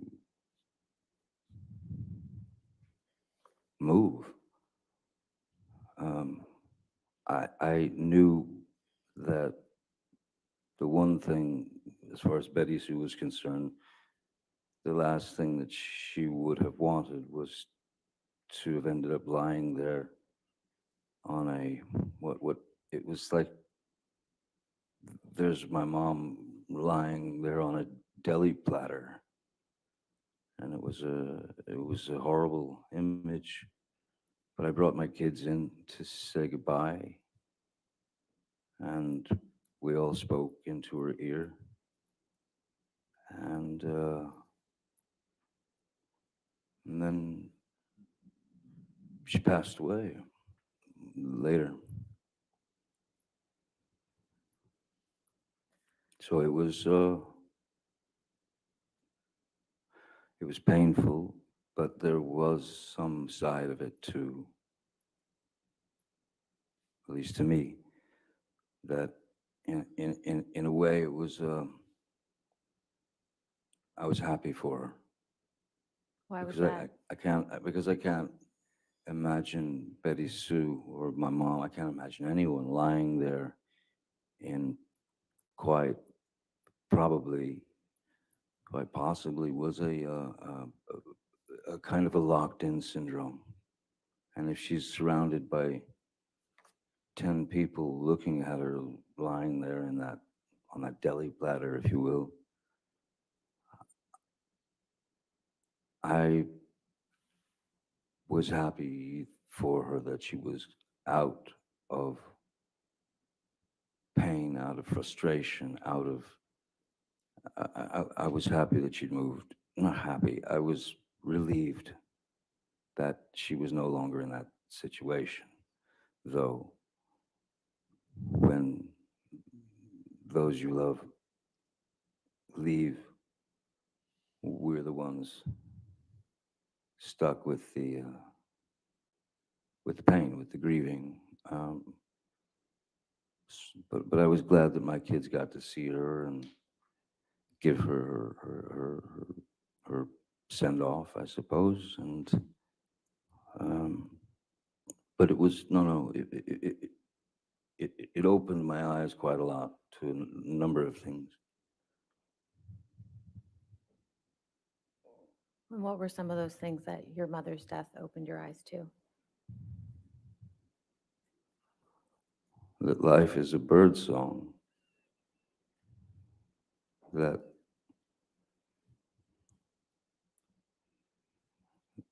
what feels like 100 years is in fact a second, millisecond.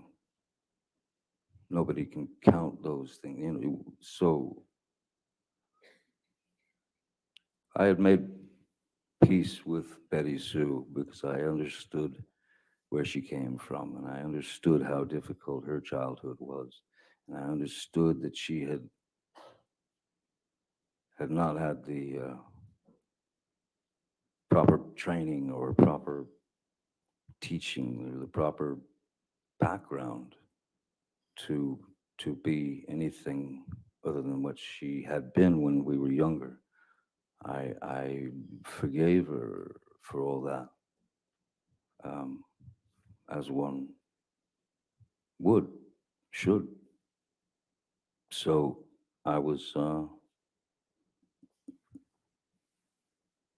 It opened my eyes to the fact that yes, if you try in relationships, whether friendships, whether courtships, whether marriage, whether this, whether that, try your best to try. If it's not going to work, it's not going to work.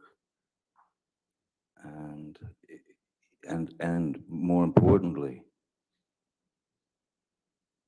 if you're going to get out of it, if you're going to make an end, which I had decided that it was, somebody had to call it, and I decided that I would call Amber and tell her that my mom had died that day.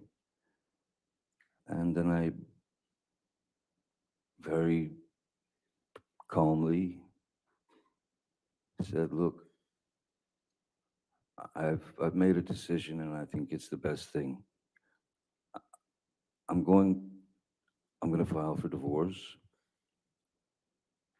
but I'm not going to going to cite irreconcilable differences. I'm not going to cite any violence. I'm not going to. I'm going to state this. We simply, the two of us, we simply don't want to feel as though we have a collar around each other's neck and a leash attached to it, and then this piece of paper that proves that that's true. So what I thought was best was, we want to end this in love and take the idea of um, ownership of one another out of the picture. And that's how I approached Miss Heard with that. And So why did you go over to the penthouses on May 21st, 2016? Miss Heard had requested that I come over to have a talk, to explain. She wanted to explain things, and so I went there. And I also wanted to gather up some of those things, precious things that you live with. So I went over there to have a discussion, what I thought would be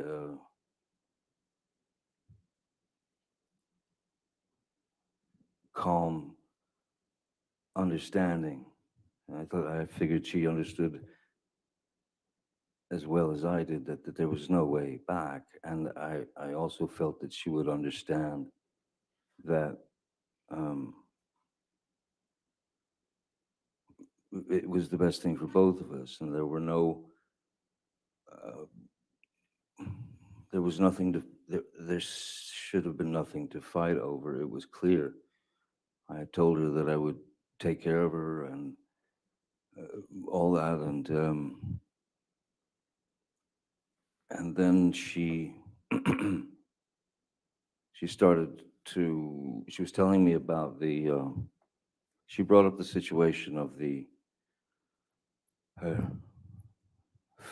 fecal matter on the bed, and I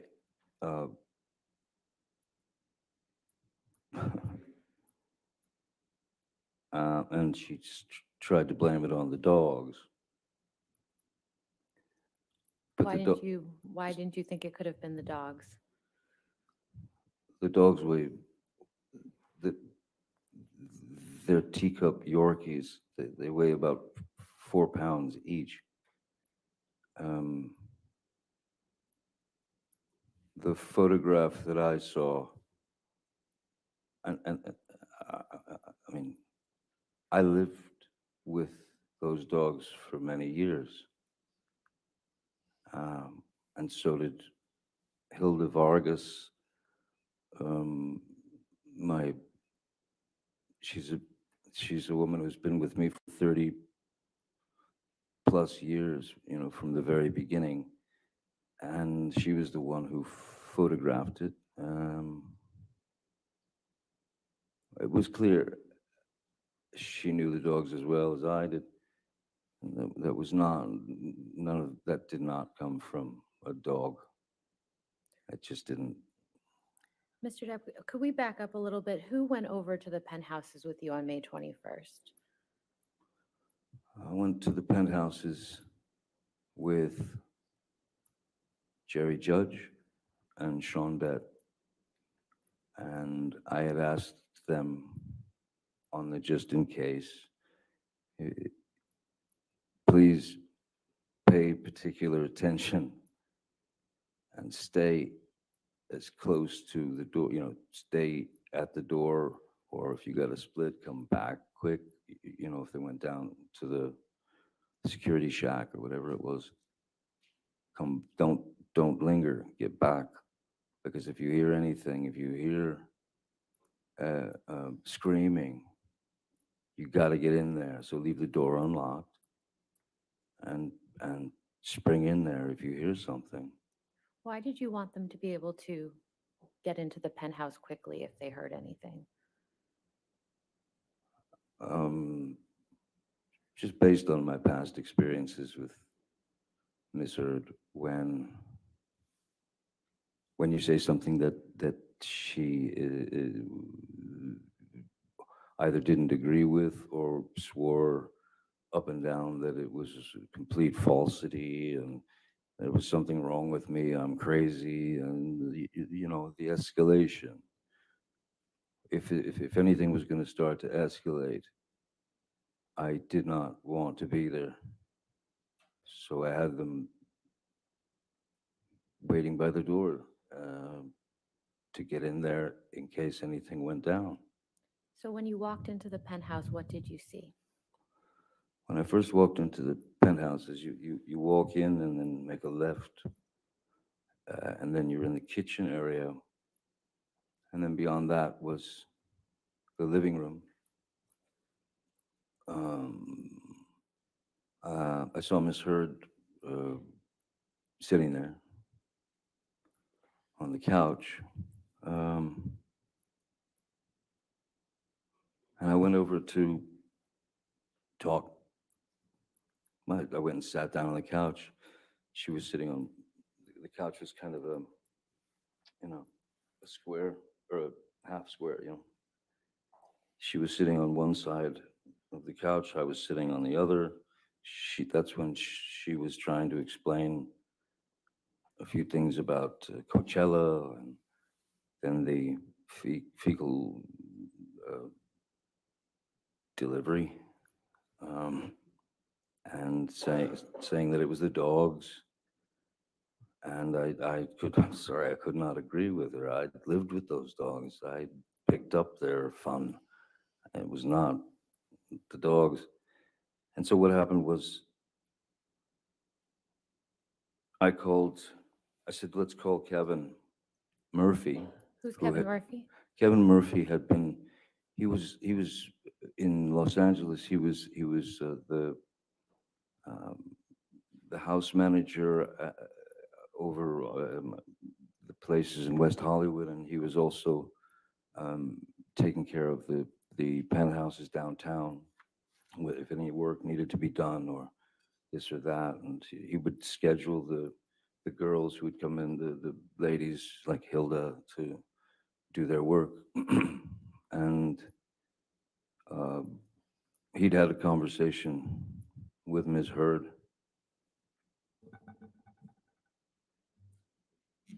Hearsay, Your Honor. Let's move beyond the All right, let's move conversation on. that Kevin Certainly. Murphy had with Ms. Heard. So after you called Kevin Murphy, what happened? I asked Kevin if Amber and he had spoken about the incident. He said, yes, they had. Okay. And it appears that Ms. Heard had told. Hearsay, Your Honor. I'm not sure. This is apparently a statement by Ms. Heard. That he heard from Kevin Murphy. That's what the testimony is.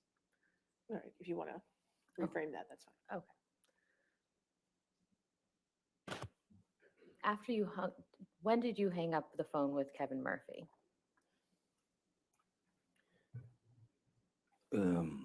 Right about the time that Ms. Heard was screaming obscenities at him and calling him a liar, and that he was a scumbag. And I told her, I said, listen, don't speak to this man that way. Do not disrespect this man in that way. And then Kevin Murphy just hung up. And so at that point, she was riled, of course. And I went upstairs to gather belongings. When I came back downstairs, she was on the phone with Io Tillett Wright, and they were making a wonderful point of just how funny it was that I thought that some human being had actually dropped a grumpy, pardon the term, onto the bed, and they were yucking it up. They were laughing about the whole thing, and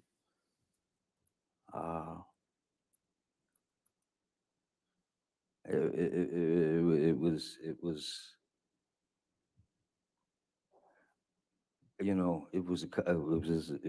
a tough couple of days, and I really didn't feel like I deserved that kind of treatment. And I went over and I said, let me talk to her. I grabbed the phone and I said to Io, you can have her now. She's yours. She's all yours. Right? And then I took the phone and I just bang like that onto that side of the couch was 8 feet long. The other side of the couch was about 6 feet long. I flopped it onto the couch and I was walking towards the kitchen to exit, and then suddenly Rocky Pennington ran in to the penthouse and started, leave her alone, Johnny, leave her alone. And I was by the refrigerator at this point. I was 20 feet away. Where was Miss Heard at that time? She was still sitting on the couch.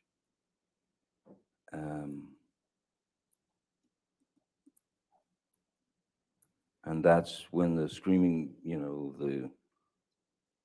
the screaming started with, like, again, I'm 20 feet away. She's still got Io on the phone. She's got Rocky there. Stop hitting me, Johnny, she's screaming in her best freaked out, upset voice, high pitched.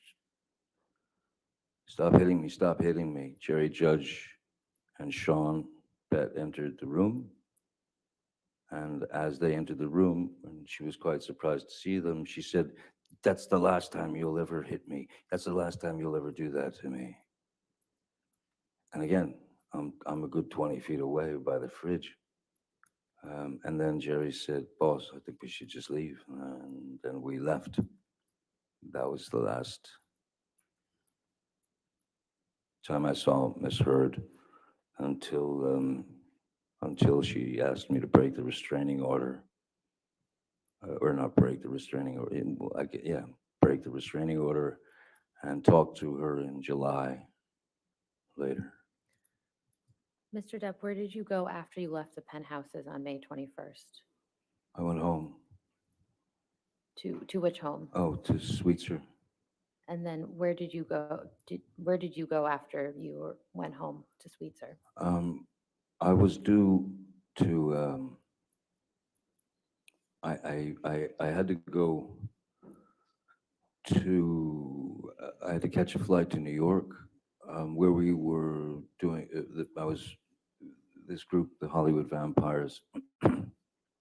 we were about to set out on a 2 or 3 month tour of Europe, and we were rehearsing in New York, and then we played one show in New York as a warm up gig, and then we were on the plane, and we started the shows in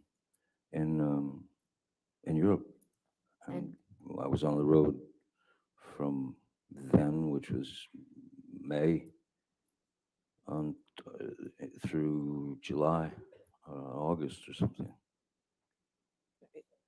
Ms. Myers, is this a good time to take our afternoon break? I was just going to suggest that. Thank you, Good. Your Honor. All right, thank you. Let's go ahead and take our afternoon break, ladies and gentlemen. Please do not do any outside research and do not discuss the case. Thank you.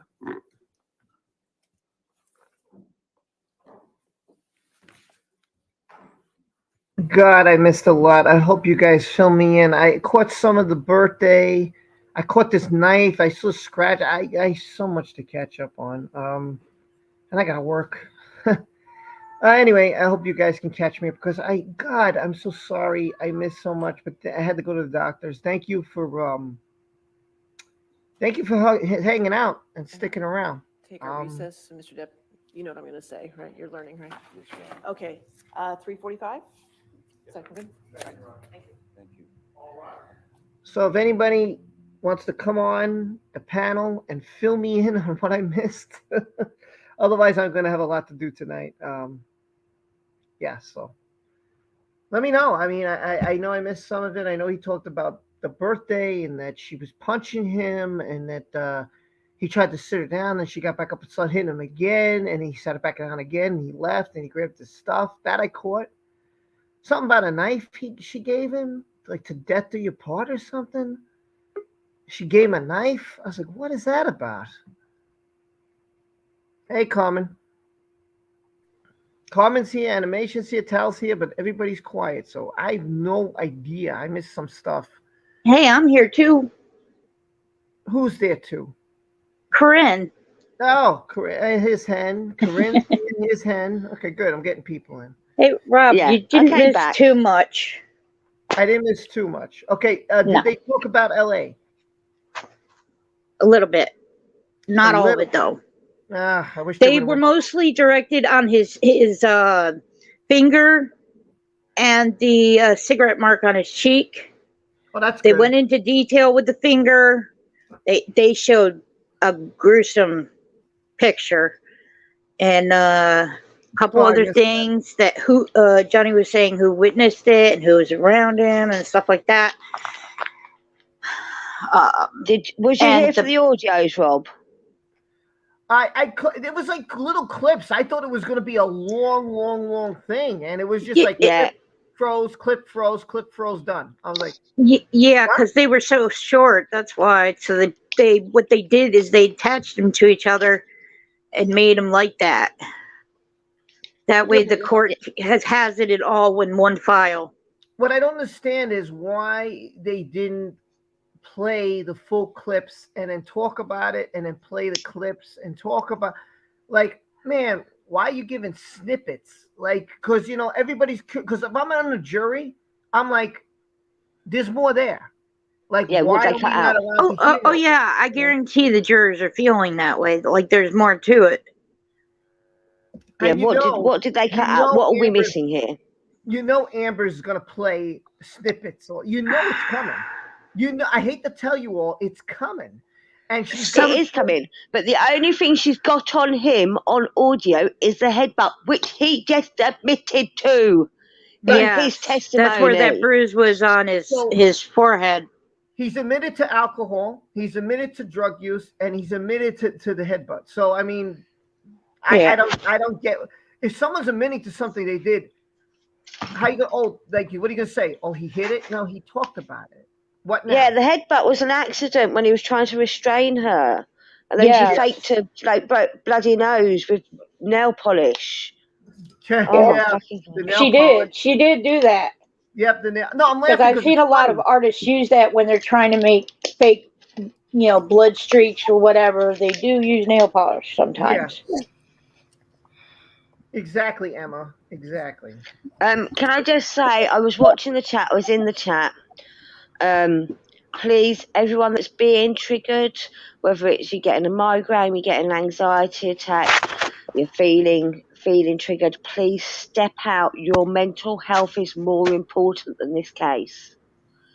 Okay? That's why I was quiet for a little while, Hen. I did go out and took my meds, so I'm okay. And he said how his drugs don't make him angry, but make him knocked out. He's not. Yeah, everybody. Yes, they chill him. He's sleepy. They chill him out. He jokes around. He gets knocked out. Yeah, Yep. been saying that. Yeah, he's a character. That's why he likes his roles so much, because they're unique. They're interesting. They're escapism. They draw people. Yeah, they draw people in. Lola said he didn't headbutt her. He said there was no contact. No, he said that their heads touched, but he did not touch her. He did not headbutt her nose. She's gonna play on that. You know that. Here's what she's gonna play on.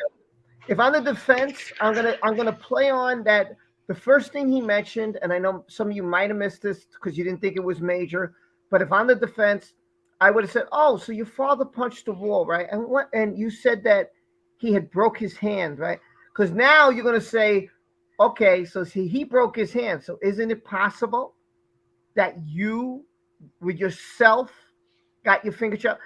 They're going to play on that. I know it's going to be frustrating. I'm just trying to warn you what is coming your way. Because if I'm the defense and I'm in the courtroom, this is exactly what I'm thinking as a defense attorney. Oh, good. He talked about his father punching the wall. Well, didn't you punch a wall with a telephone? That's how you really broke your finger? They're going to play on that. I'm telling you, it's coming because I would look for any little weakness like the headbutt. I'd play on that. I'd show Amber's injuries. They're gonna show pictures of her face, whether we agree or not. I'm just warning you. It's gonna happen. We have to deal with it. If you don't want to do it, you don't have to watch. I mean, it's simple. Right.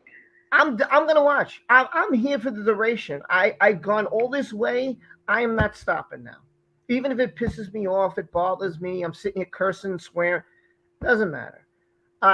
There's again, both sides get their say in court, whether one's lying or not or whatever.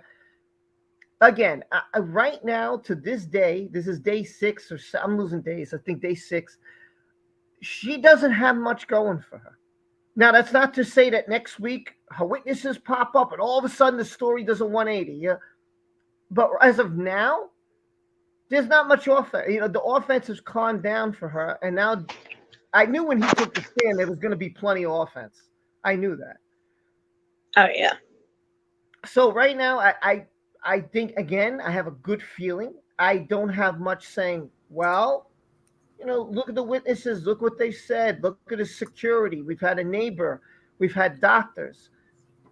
Really, there's not much. It shows Amber's attitude that she was sweet and kind and all this lovely, bubbly little, sweet little girl, Southern Belle, and then all of a sudden turns into a monster because things didn't go her way. That's exactly what happened.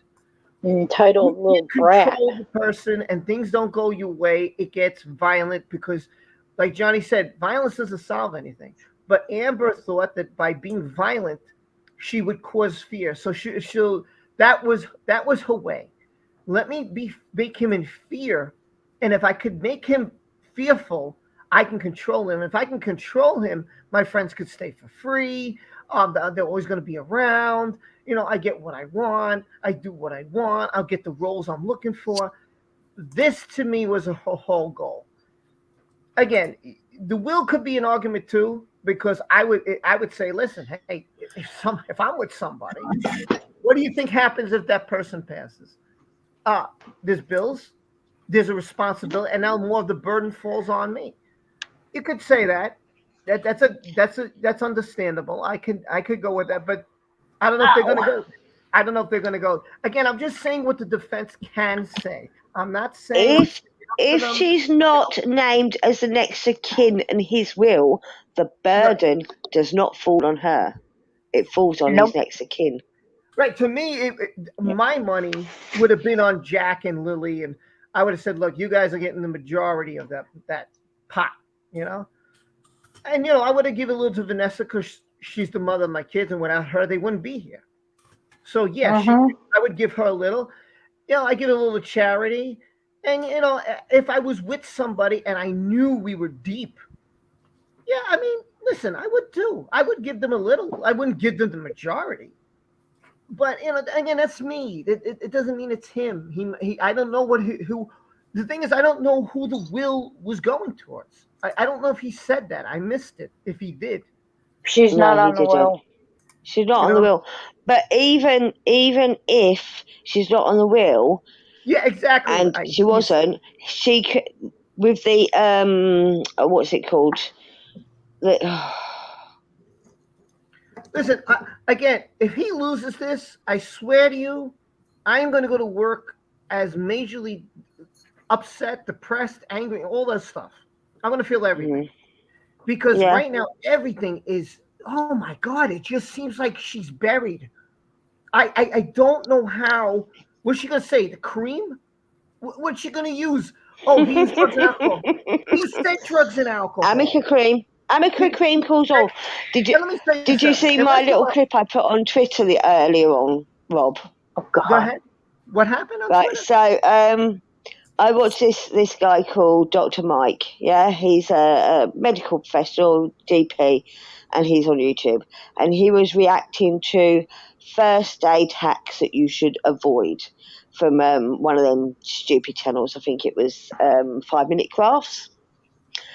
And they use soap to remove bruises. And I'm like, might work better than the Amica cream, especially when the fake bruises are obviously painted on in this clip. It was hilarious.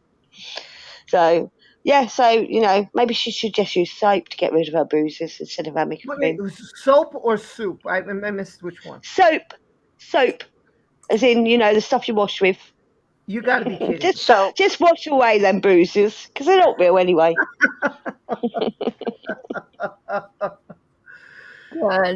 Look, right now, if I have a scorecard, Johnny's way up on points. Way up. There's very little, a very teeny that I could say anything for Amber. And I'm trying to be as impartial. I'm not trying to be Johnny.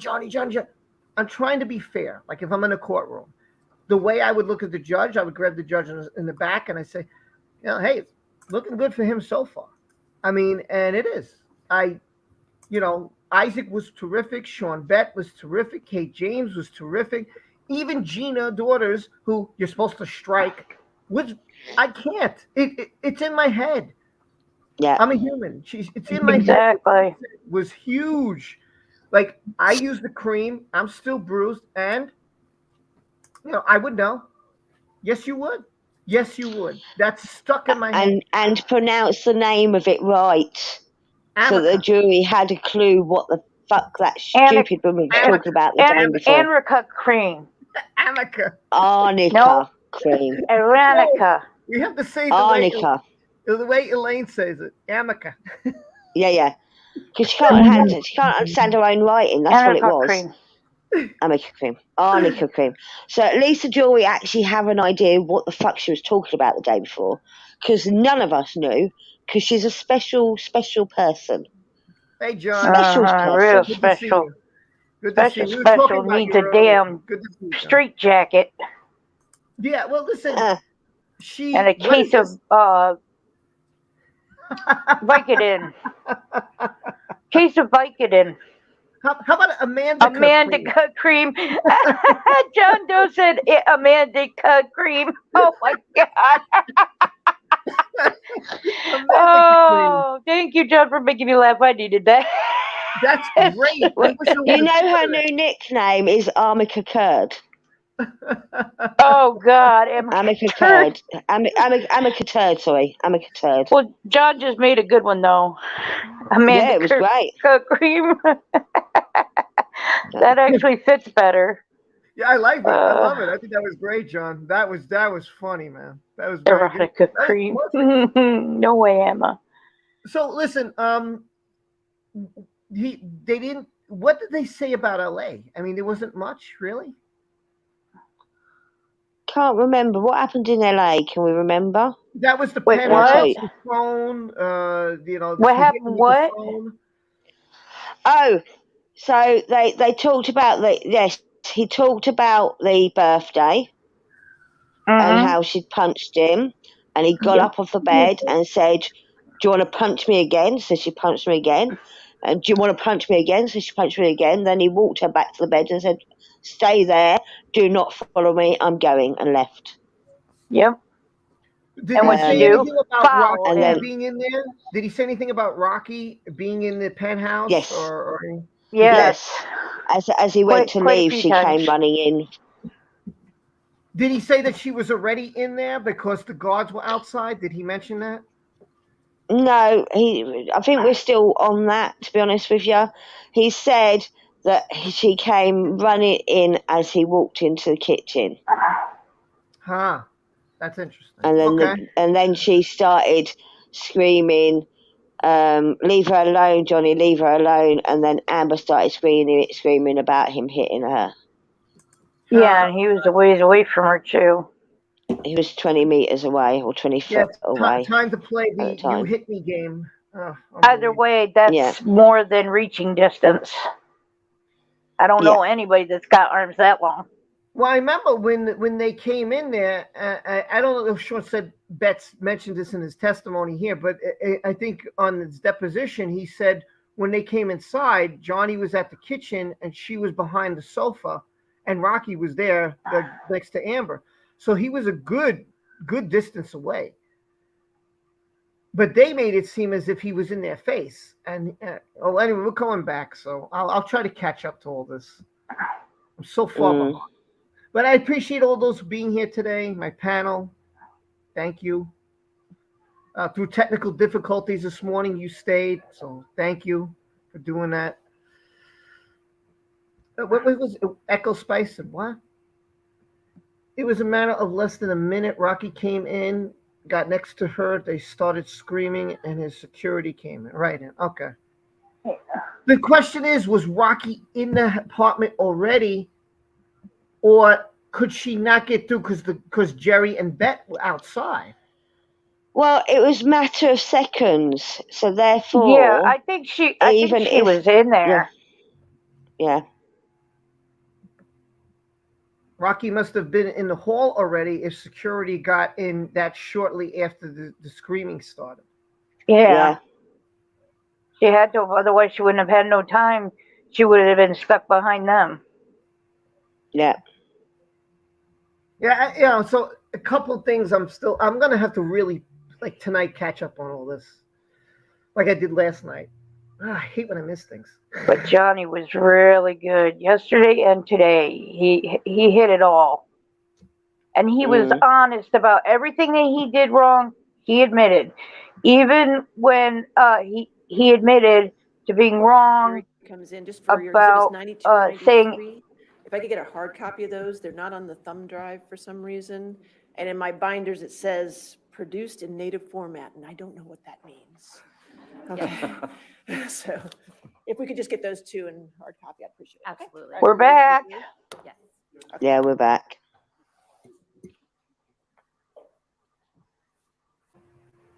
Quickly, I love how he said it was. I love how he said it was hearsay. That was so funny. Yes, it was. We're still waiting for the jury to come back in, aren't we? So we've got a couple of minutes yet. Yeah, Leslie, just relax. You can't hear anything because there's nothing to hear. They're just waiting for the jury. So once the jury comes back, as you could see, Ben Chu, if you see everybody looking to the side, because they're all waiting for the jury. Look, they're all looking. Every one of them. Yeah, well, they'll stand up as the jury comes in. There we go. Yep.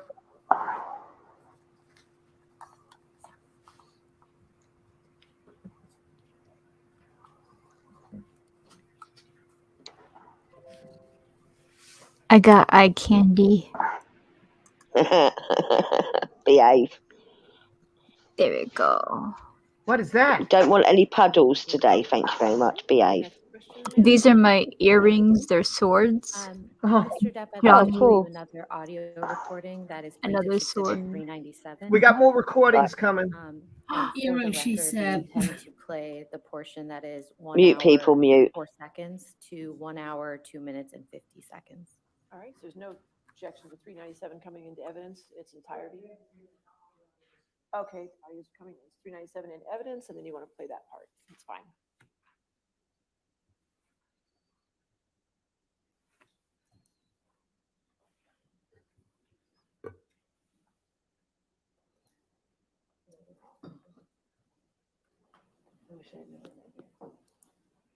Well, those wishes don't come true.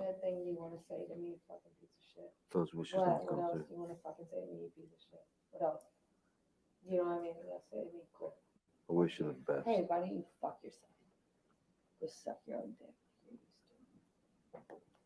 Oh, listen. I'll write you a check for the extra sip I took. Is that okay? Stingy old fucking piece of shit. You're the one that brought it up. Mm-mm. You did. You said don't drink my wine. It's mine. I didn't say that. Oh, you didn't? I said I didn't think you were looking for anymore. Rewind.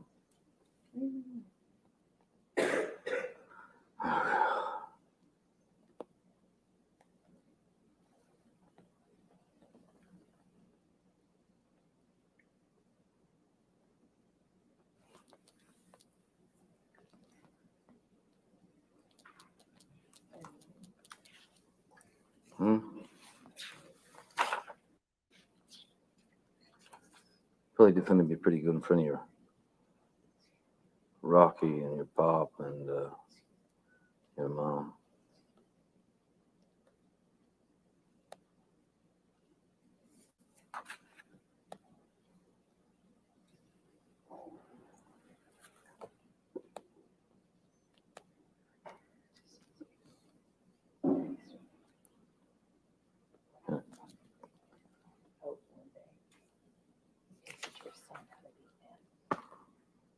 so good at it. I just have to. It's not in You, I've tried so fucking hard with you. I've tried so hard. Hey, if you ever run this shit, 50 fucking something years, you never know. Hope to God, Jack's stepfather teaches him more about being a man than your fucking left nut. Hey, that's good. You gave me some shit about my kids, just like in London that you designed. Never again. Stay away. You don't exist. You will not be getting my words.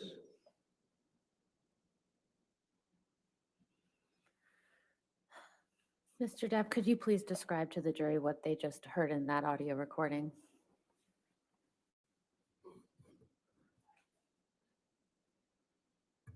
I don't know when.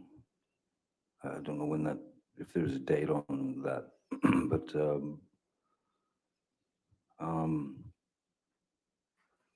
clearly there was some animosity and another clash, and misheard once again. Felt it necessary to bring my my kids, my son into that argument and say that she hopes that my son's stepfather can teach him how to be a man, since I couldn't. And I believe she says something about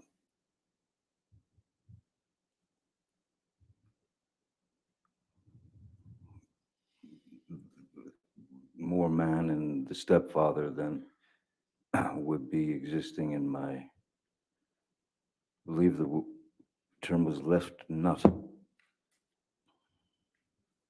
How often did Miss Heard bring your children into your arguments? Too often. And at the end of your relationship, how was Miss Heard's relationship with your children? Non-existent.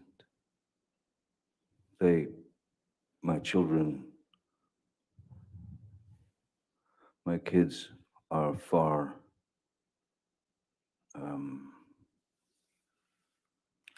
more intelligent than I am. And they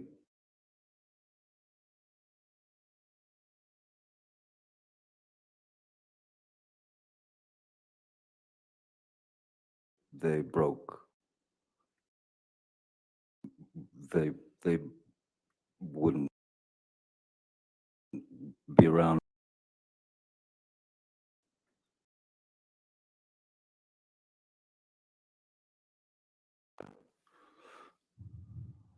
The way she treated me, which was written in a very elegant letter by my daughter, actually, to to Miss Heard.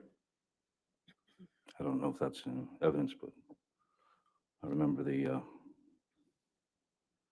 my daughter sent a text to Miss Heard. Objection, Your Honor. Just hearsay. It's one thing for the witness to tell his story. It's another thing for him to tell other people's stories. All right. You can move on. Okay. I'm sorry, I read the email. Yeah, I understand. Next question.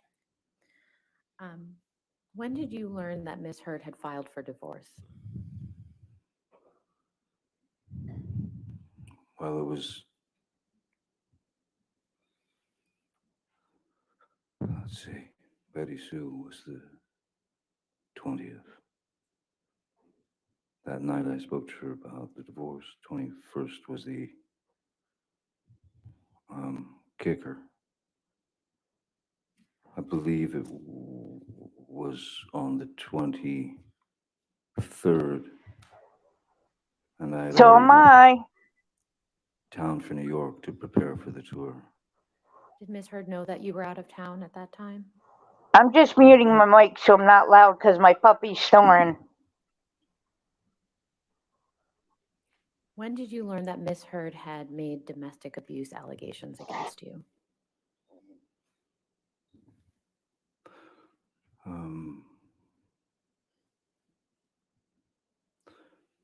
The 27th of May, which is in fact my daughter's birthday, I saw that she had gone to a court. It was, I don't know, some court, and there were paparazzi everywhere, and her, and a brown mark on her face. And it was also happened to be the day that Alice in Wonderland 2, through the Looking Glass was opening, and that's the day that she chose to get the go to the courthouse and get a TRO, temporary restraining order against me. But I was in Europe already at that point. Mr. Depp, I'd like to show you what's been marked as Plaintiff's Exhibit 487. And just for the record, this is a very long document, and we will be showing pages 492 through 494. There's no objection to the document 487? Sure. Okay. I assume, are you entering this in evidence now, or are you just showing it? I can give them an opportunity and go through it with Mr. Depp, if that's okay. Mr. Depp, do you recognize any of these text messages that are on the screen in front of you?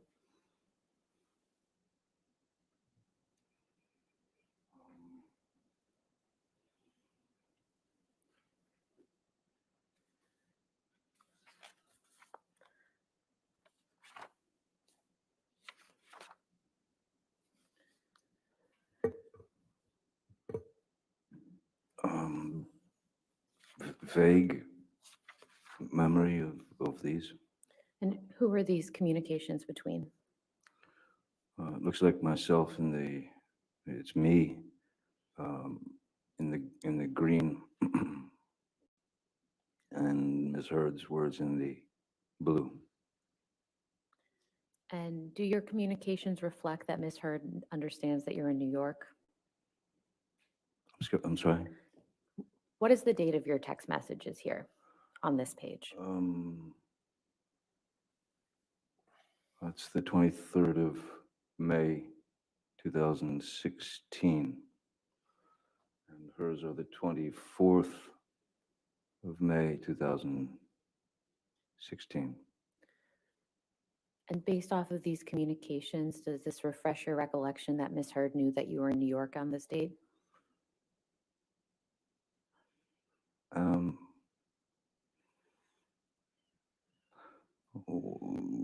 In her text,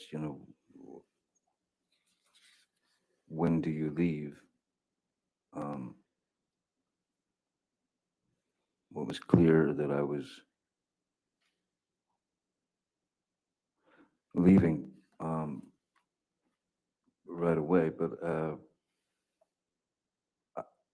I'm not sure that I wasn't already, because I wasn't in New York City. We weren't playing New York City. We were playing. We were rehearsing in a like a casino, a big casino, and that was where we did our first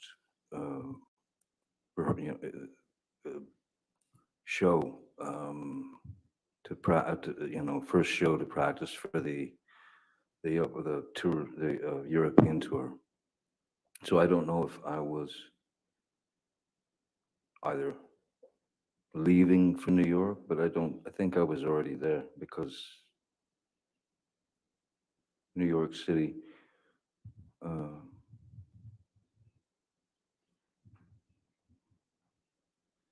We weren't, I don't recall that we were playing New York City. So maybe I was suggesting going there. I don't know. Could we please turn to page 494? And Mr. Depp, do you see the text message from Ms. Heard on May 24th, 2016 at 6:33? Yes, I do. Yes, I do. Okay. And do you understand what Ms. Heard is referring to in this text message? Is it all right if I just take a quick glance? Please do. Thank you.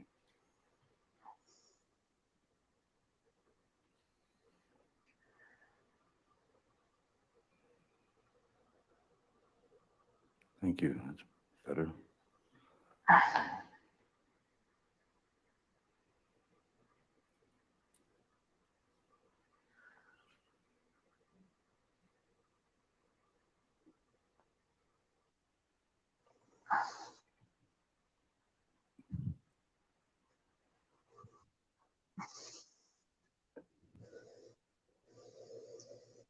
Hey, Rob, can you hear me now?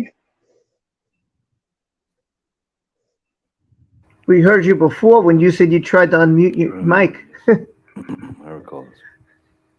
Okay, because it's acting up. Please don't speak while we're listening to It made Johnny. no sense to me. It just didn't make any sense to me, especially about, well, as long as you don't file, nobody will know. And it just didn't, again, I'm not all that familiar with these types of things, but if it's two people in a relationship and the relationship is ending, in any case, the outcome is divorce. So I didn't understand these explanations of this can happen or it cannot happen, and I only did this because my lawyers said to. It just didn't make any sense to me, and it looked like she was kind of grabbing at straws, trying to figure out what, in fact, to do. Mr. Depp, I'd like to just ask you about a couple statements Ms. Heard makes in this text message. She first says, just confirm that the cover letter is completely private and has nothing to do with any public record. Do you see that? It's the first sentence in the text message. Yes, I do.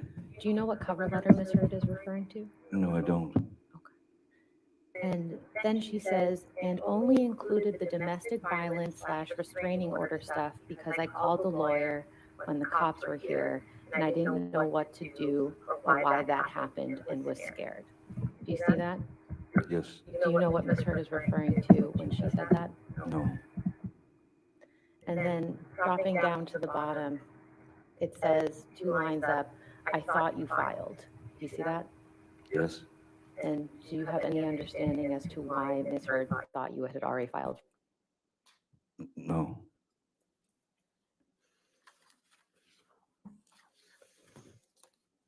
I had on the night of the 20th was when I told her on the phone that I was going to file.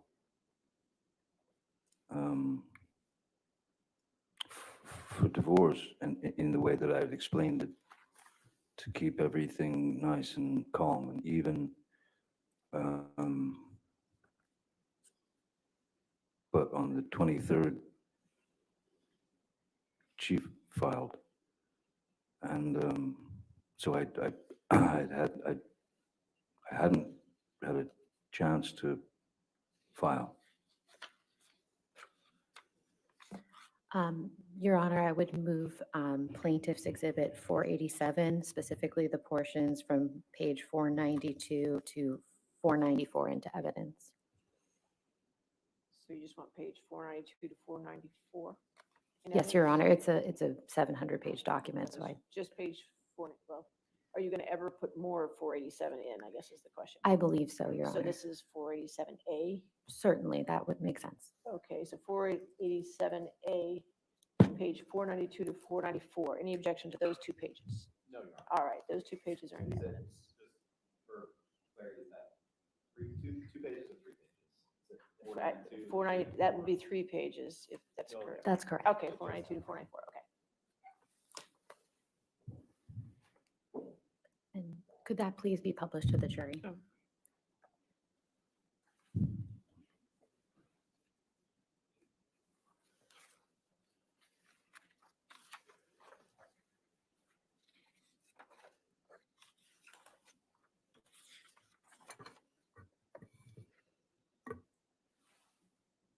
Mr. Depp, Ms. Heard did end up seeking a temporary restraining order against you, correct? Yes, she did. And what, I believe you already said this, but could you just remind the jury, what date was that? The 27th of May. And where were you when you learned that Ms. Heard had actually filed a temporary restraining order against you?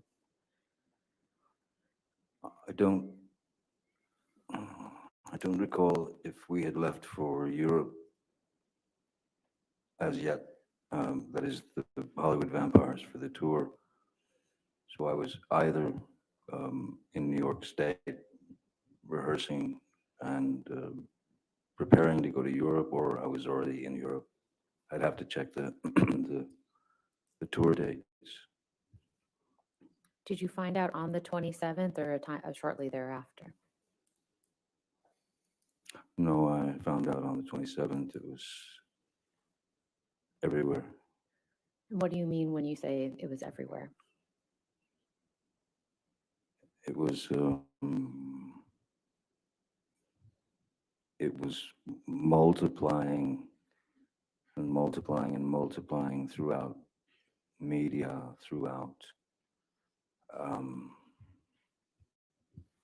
social media, throughout so-called sort of straight media or whatever. And I was taken aback a bit. If we could take this down and please pull up Plaintiff's Exhibit 411.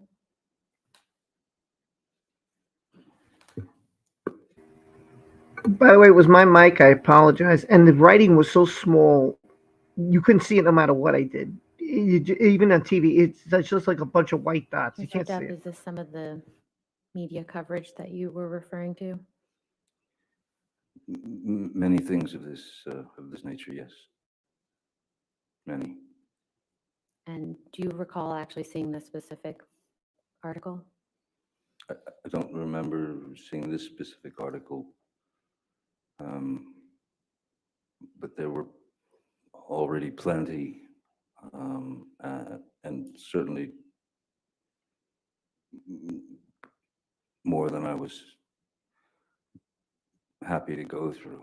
I think once you read one or two of them, the general idea is I mean, the point had been made clearly. Your Honor, I'd move Plaintiff's Exhibit 411 into evidence. Any objection? No, Your Honor. All right, 411 in evidence.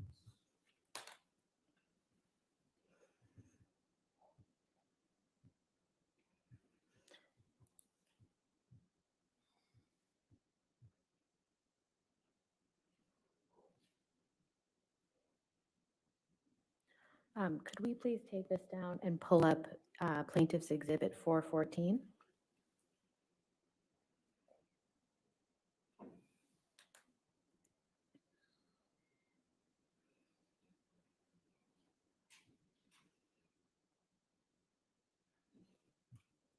Mr. Depp, Yes. do you recognize this article at all? I remember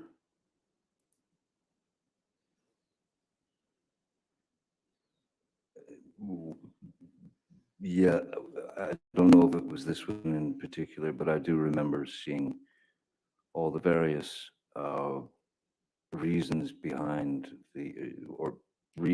her reasons behind her needing to get a temporary restraining order, a TRO against me, which they just started to metastasize into these. There were abuse allegations, and there was alcohol, and there was drugs and violence, and it just it was already right then and there before my eyes spinning out of control, and there was not a word that I could say. Your Honor, I would move Plaintiff's Exhibit 414 into evidence. Any objection? No, Your Honor. All right, 414 evidence.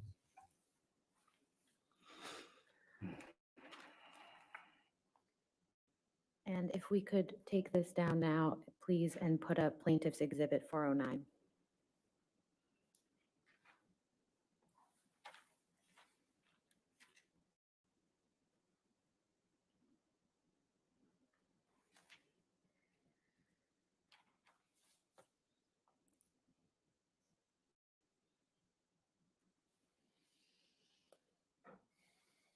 And Your Honor, if I can move Plaintiff's Exhibit 409 into evidence as well. Any objection with 409? No objection. All right, 409 in evidence. Thank you. Mr. Depp, do you recall seeing this People magazine article? Yes, I do. And when did you see it?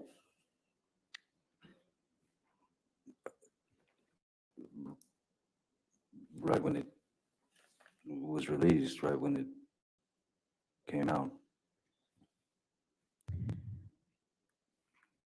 Did you speak to anyone about this article?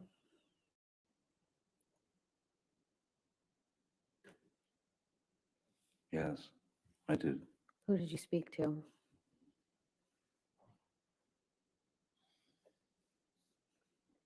Mostly friends, and my sister Christy.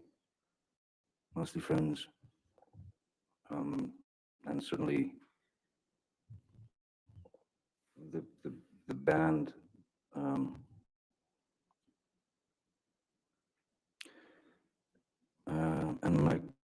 And my kids. I had to alert them that there might be some ugly things coming out, that were most assuredly going to put me in the position of some violent, drug-addled, alcoholic,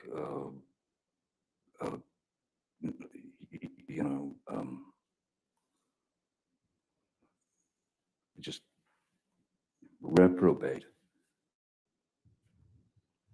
And I wanted to warn them before they were approached with the People magazine cover in school by other kids.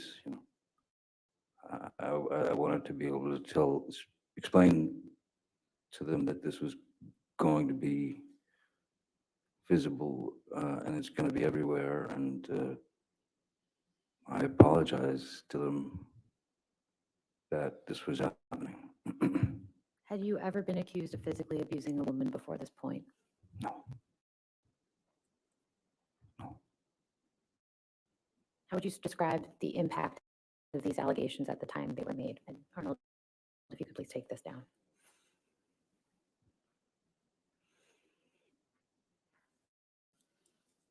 I felt ill. I felt sick. I mean, sick in the sense that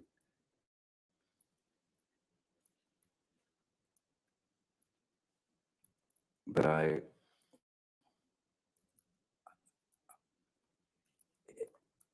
there was no truth in it. There was no truth in it whatsoever. And the fact that it was coming down on me so hard, and so quickly, and how it gained momentum around the world.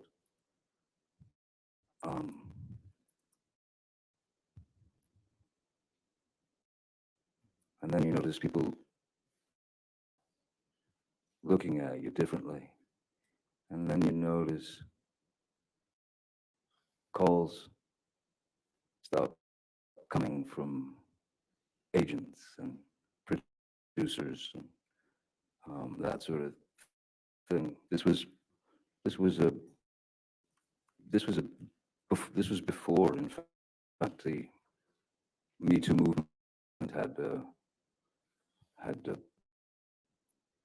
come around. This was a while before that, so I couldn't have expected the Me Too movement to happen. But once that happened, then it just went into skyrocket mode. So you're showered with you know, you're running between drops of lava. You're trying to run between raindrops that kill you and destroy you. So I was very confused. I was very hurt because, as I said before, when you're in a relationship and you do give your truth to intimate truths to that person that you're with, and then they start to use all that information and stretch it out into something that is completely shocking, because as I said, it just didn't happen. And so I felt like it was incredibly cruel and treachery. I felt it was treachery. It was I don't know if she wanted me to just be erased or drop dead or just let me stick around and allow her to ruin my life for a while and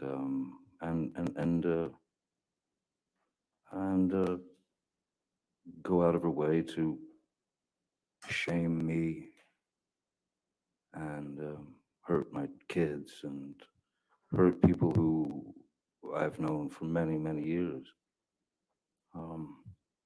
No, it was, I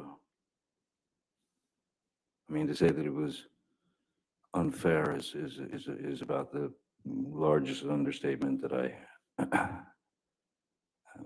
it's actually the smallest understatement. I mean,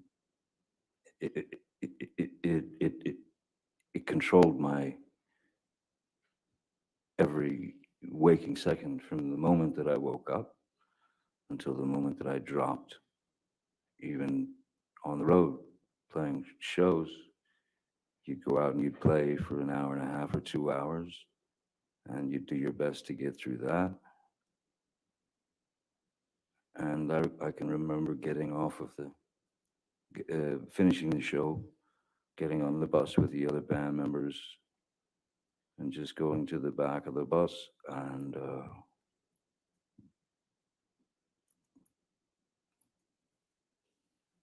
just you know, you had to get it out.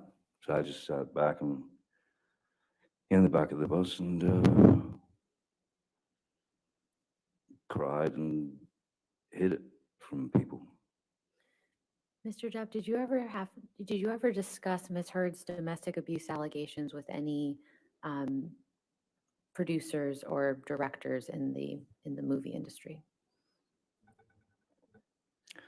Only if they fell into the category of friends. For example, Tim Burton, who was one of my dearest friends, and we've known him since we made Edward Scissorhands together in 1990. We've been very, very, very close friends ever since then.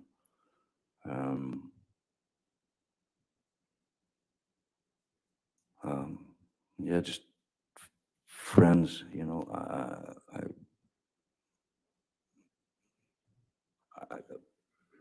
And then, of course, as we were on the road, you know, the fellas in the band, you know, Alice Cooper is the singer of the Vampires, who's a dear friend, and Joe Perry from Aerosmith is in the band, and he's also a dear friend. And then a couple of the other members are just yeah, very close friends. And I was bereft of any. You just don't know what to say anymore. You just know what to. So I tried not to talk about it very much at all, but just to friends. Mr. Depp, when did you and Ms. Heard divorce? When was the divorce final? Yes. The divorce was final January 2017 on Friday the 13th. And how were your divorce proceedings resolved ultimately?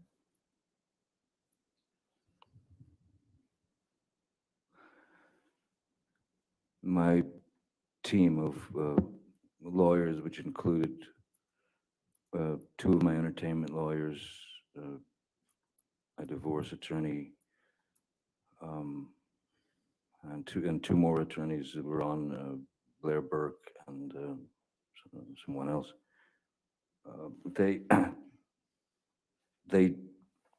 I wanted to, for lack of a better word, I wanted to fight it. I wanted to fight it because it was there, because there wasn't an ounce, not a grain, not a molecule of truth to it. So I wanted to fight it. All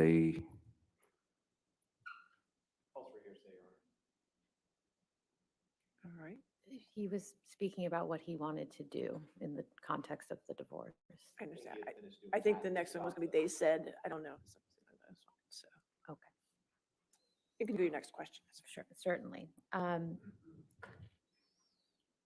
Did you pay Ms. Heard any money in connection with your divorce? Yes. And how much was that? Her settlement, she wanted $7 million. I believe that was the settlement, wasn't it? Yes, $7 million. And was there a joint statement that you and Ms. Heard released? Yes, that's where I was getting. The advice that I was given was to not to fight. Objection, Your Honor. Hearsay. all right. I'll sustain the objection. Next question. Who wrote the joint statement? No idea. Lawyers. Did you approve the joint statement before it was issued? I'll put it this way, I wasn't given much of a choice. Could we please pull up Plaintiff's Exhibit 408?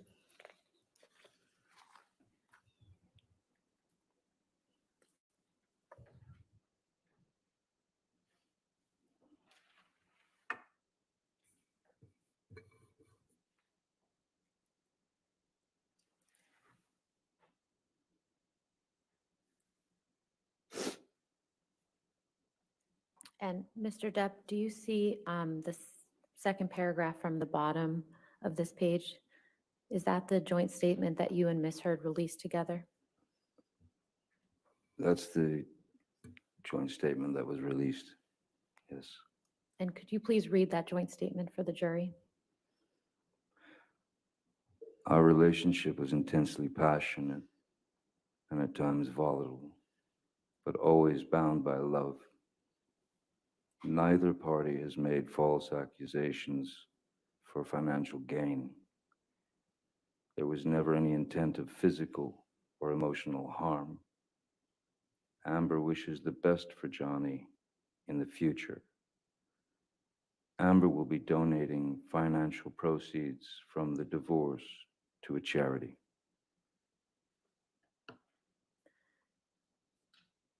What happened after this joint statement was issued, Mr. Depp?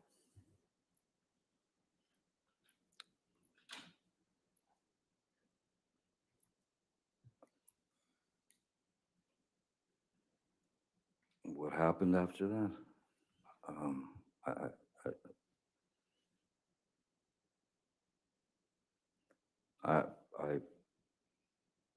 I suppose, you know, the next move was to start making payments to Miss Heard. There were scheduled payments, and then at a certain point,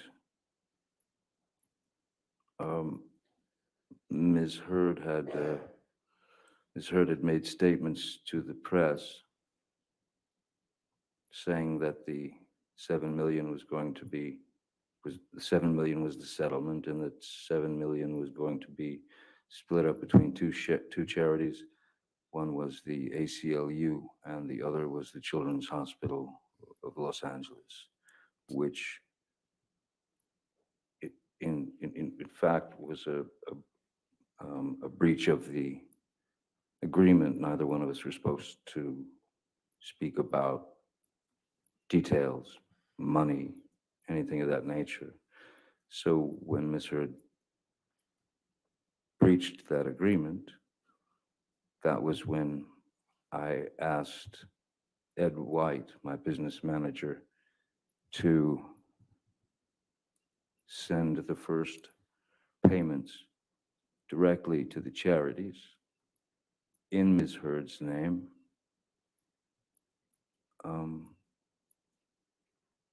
And after I did that,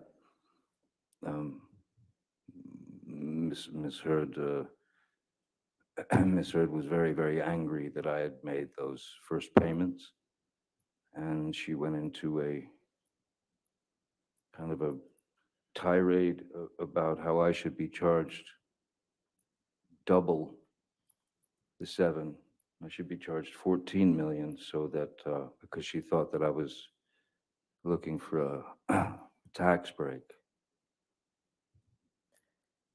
Mr. Depp, between the time that the joint statement was released and the time that the op-ed came out, how many movies did you work on in that time period, if you can recall?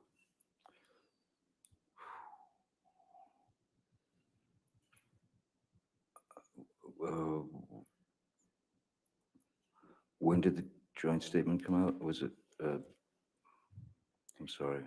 Could we scroll up, please?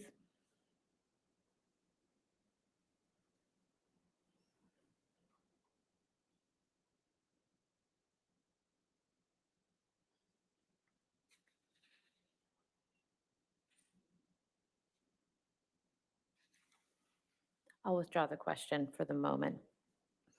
In the time leading from the divorce through the, in the time period between when your divorce was finalized and the release of the op-ed in December 2018, do you have an estimate as to how many television or movie projects you worked on?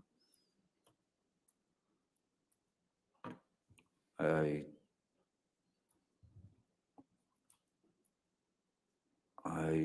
don't exactly. I believe there was another, maybe a smaller tour with the vampires.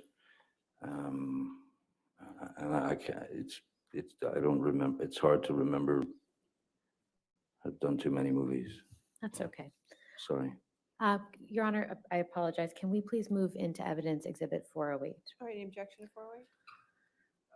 Yes, Your Honor, I think we don't have any objection to the joint statement that was read, but the rest of the article contains hearsay statements that we need to redact. We can redact that Okay, and put it so in you owe me a tomorrow. redacted 408 with just the statement then? Is that what you're talking about? Just that second last. Okay. All right. That statement will be in evidence once we get it redacted. Okay. All right, thank you. Mhm. If we could please pull up plaintiff's exhibit 1.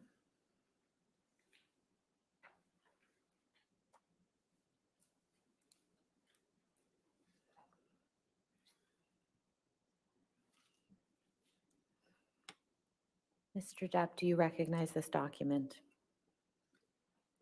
Excuse me, yes, I do. And what is it? This is Ms. Heard's op-ed for the Washington Post that I believe came out in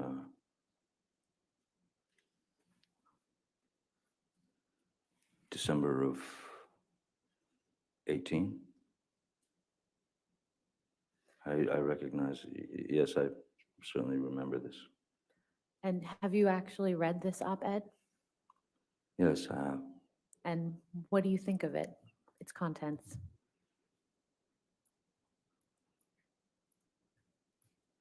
Well, it was a hell of a start, I'd say, in terms of the title. If you could, can we scroll down a little bit, just for a second?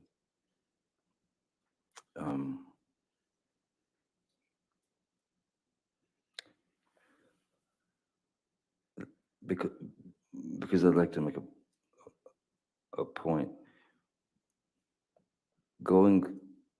Reading it and reading the words that she had written about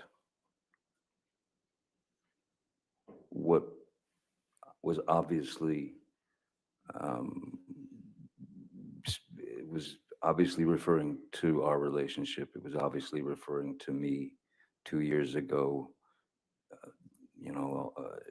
It all matched up, and so it was clearly about me. And then I read the rest of the article where she talks about, if you could go down, scroll down just a little bit.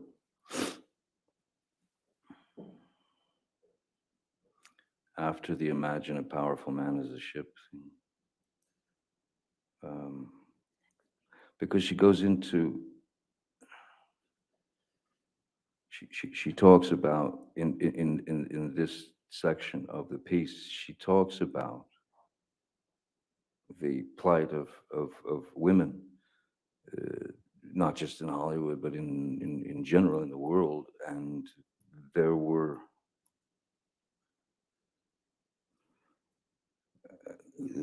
many things that I did not disagree with in terms of this part of the article. I understand anyone's passion to right the wrongs that have been done for countless years against any being who's suffered at the hands of domestic violence, be it women, men, children. That's something, of course, coming from my background, that I am very, very against any bullying of any human being, any forced violence, any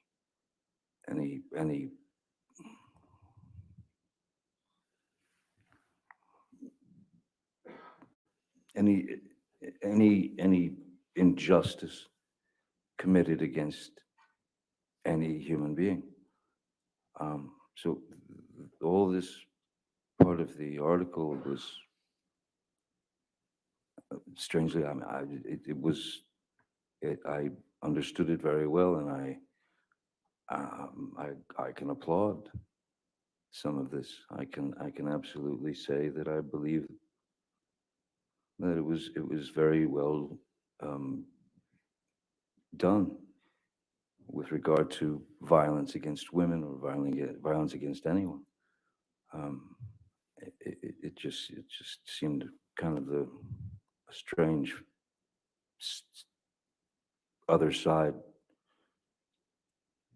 like it's like a two-headed coin. Mr. Depp, did you experience any consequences after the release of the op-ed?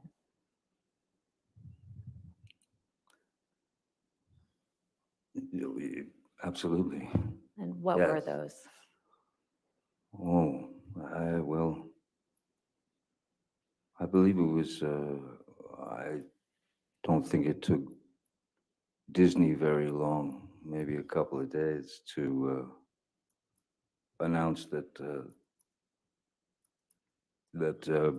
I had been removed from the Pirates of the Caribbean films franchise, which I learned about reading in reading one of these type of some magazine, the article where Sean Bailey was quoted, which was very odd to me, as I have had many creative conversations with the Disney people, even to the point of where they were asking me to come back and write Pirates. Yeah. Sorry. What Disney executives told him is hearsay. We can move on. If you want to, just respect. So I see. So I can read it out of someone's article, but not from the man's mouth. Is that what happens? Next question. Mr. Depp, what to your understanding is the status of Pirates 6? At this point, Yes.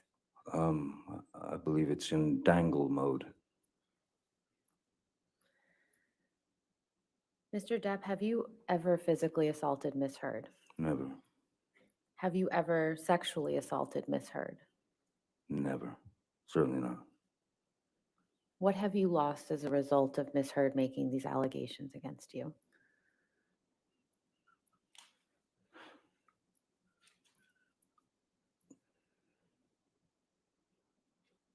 Nothing less than everything. Nothing less than everything. Because when the allegations were made, when the allegations were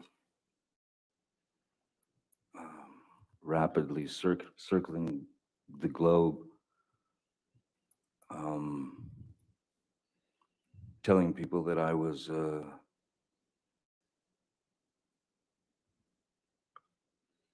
a drunken, cocaine-fueled menace who beat women suddenly in my 50s.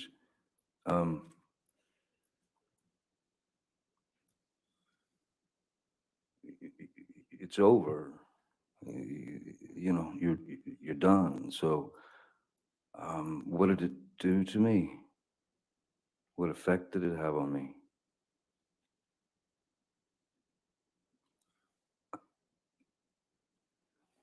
I'll put it to you this way.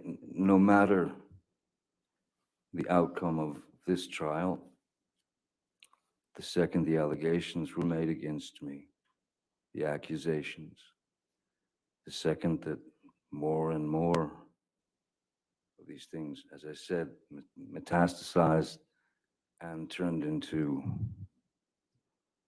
fodder for the media,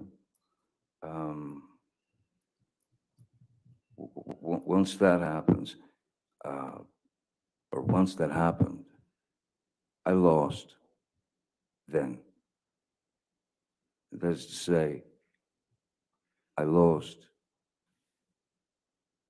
because that is not a thing that anyone is gonna just put on your back for a short period of time. I will live with that for the rest of my life because of the allegations and because it was such a high profile case. So I lost then, no matter the outcome of this trial.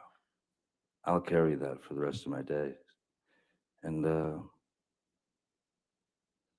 it never had to be that way. It never had to happen. And I don't quite understand why it did in the way that it did. I have no further questions, Your Honor. All right. I think it's, I assume you'd rather start tomorrow morning, is that correct? I'm perfectly happy to start now, Your Honor, or tomorrow morning, whatever you want. Why don't we go ahead and start a little bit today, just because time is not on our side. Okay? Certainly. All right, thank you. Cross-examination?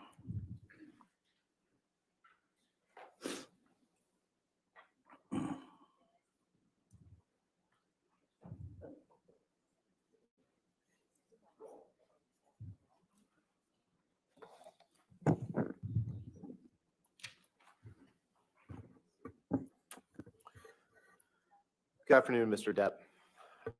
Good afternoon, Mr. Roddenborn.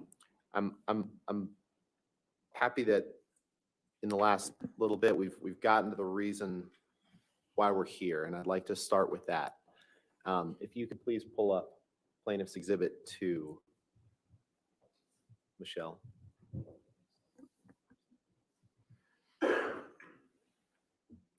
Next page. Your Honor, I believe this is either in evidence or has been stipulated as part of the opening. I assume no objection to two. No objection, Your Honor. Okay. Permission to publish? Yes, sir.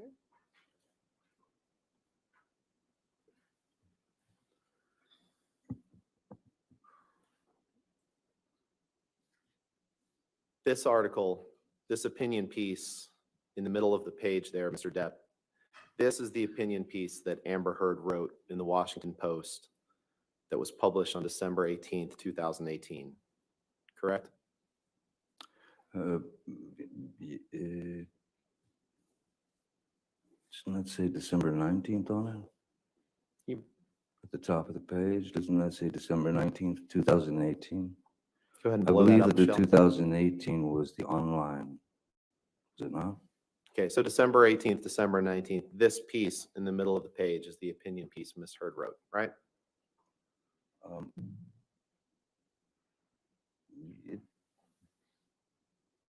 Could you make it a little bigger? My eyes Sure. are getting smaller. And this is what you're suing her over. Correct?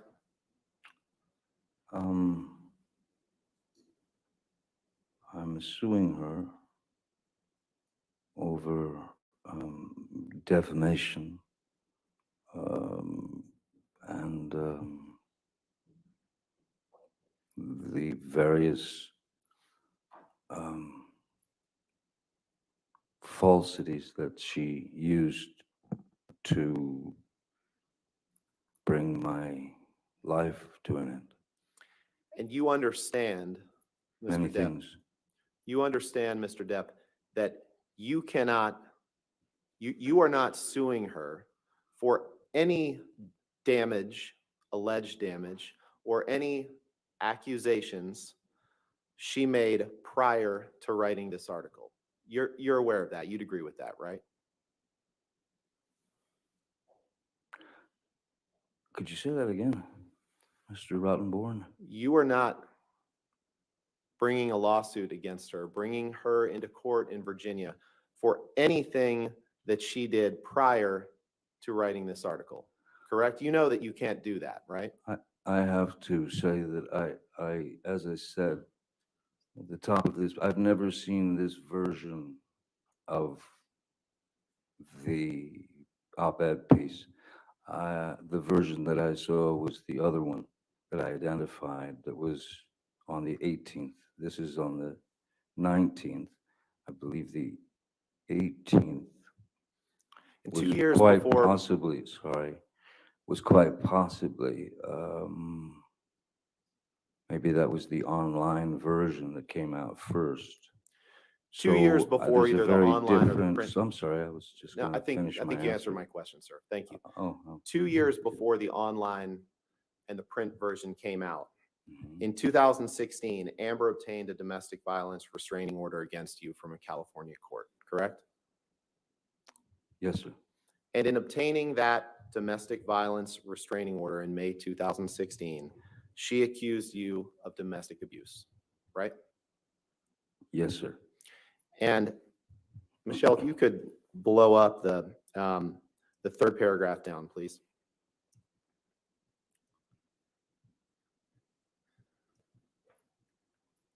And in the opinion piece that's before you, published in the Washington Post, she wrote, then 2 years ago, I became a public figure representing domestic abuse, correct? I can't say correct. She wrote it. And the Or piece somebody did. doesn't contain your name, correct?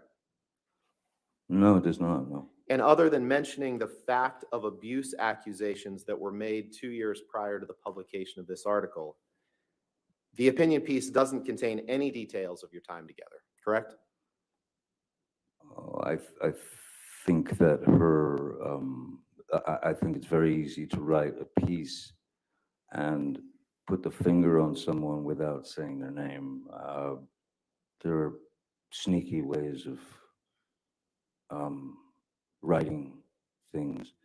And as I've seen also what the ACLU and their team had to say, they clearly described to Ms. Heard that. I'll move to strike this as hearsay, Your Honor.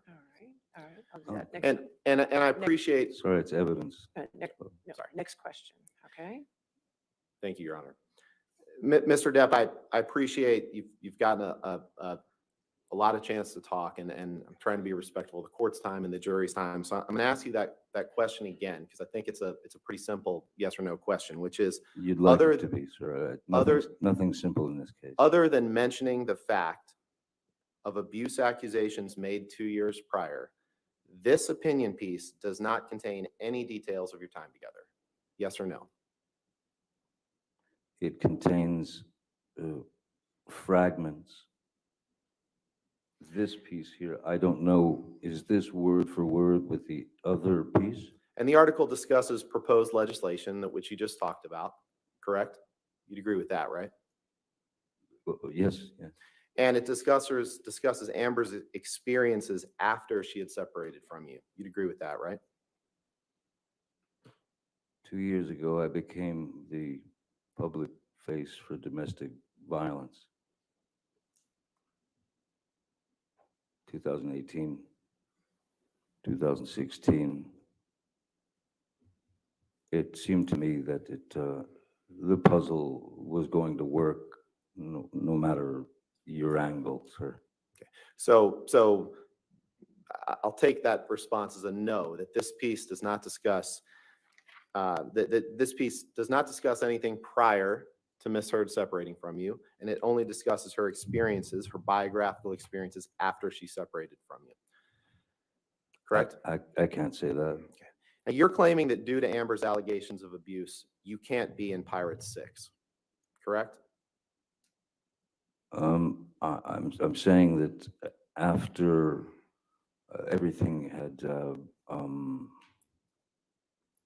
basically hit its media targets and the hit pieces kept coming, it would be, I would be a real simpleton to not think that there was an effect on my career based on Ms. Heard's words, whether they mention my name or not.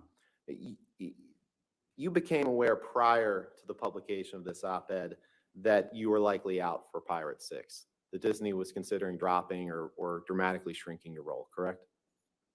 No. Can you pull up Defense Exhibit 113, please?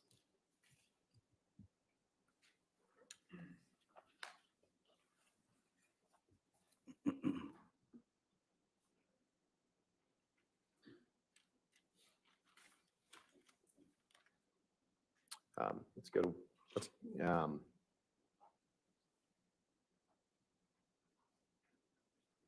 go to 114, please. Are you changing on me? Yeah, I'm sorry, Your Honor, but it's the next one, so it's Okay, 114?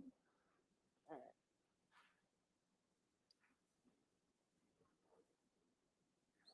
sorry, one more. Let's 115, please. 115.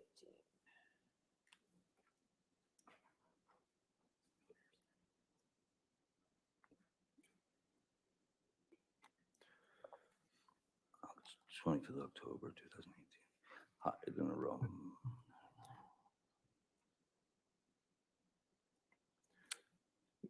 Mr. Depp, do you see personal dramas? Yes. Sorry, Do you have the question, Mr. Rotman? I did. I was just giving you time to read. Do you see the date of this article beneath those bullet points is October 25th, 2018? Do you see that? Yes, I do. And do you see that the headline, Hide the Rum, Johnny Depp is out Objection, Your as Honor. Jack This is Sparrow in Disney's Pirates of the Caribbean? Yes. Objection, hearsay. Hearsay objection. I was asking if he became aware. I'm not offering an article for the This truth. is It's an his awareness. article from the Daily Mail, Your Honor. Right. I'm asking if his awareness that he was likely I'll out. allow that question. Thank you. Okay. So, Mr. Depp, yes, sir. Were you aware that as of October 25th, 2018, about 2 months before this op-ed was published, that it was being reported, as it is in this article, that Johnny Depp is out as Jack Sparrow in Disney's Pirates of the Caribbean film franchise as actor battles financial issues and personal dramas? Were you aware of that? I wasn't aware of that, but it doesn't surprise me given that 2 years had gone by of just constant worldwide talk about me being this wife beater.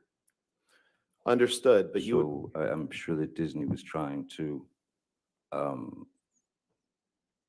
cut ties to be safe. The Me Too movement was in full swing at that point. Right, and to the extent they were trying to cut ties to be safe, that was as long as 2 months before you wrote the op-ed. Objection calls for speculation. I'll allow it if you can answer it. I'm sorry, the question? To the extent that Disney was trying to cut ties with you, as you say, to be safe, that was as much as 2 months prior to you publish or to Ms. Heard publishing the op-ed in the Washington Post, correct? Objection, lack of foundation.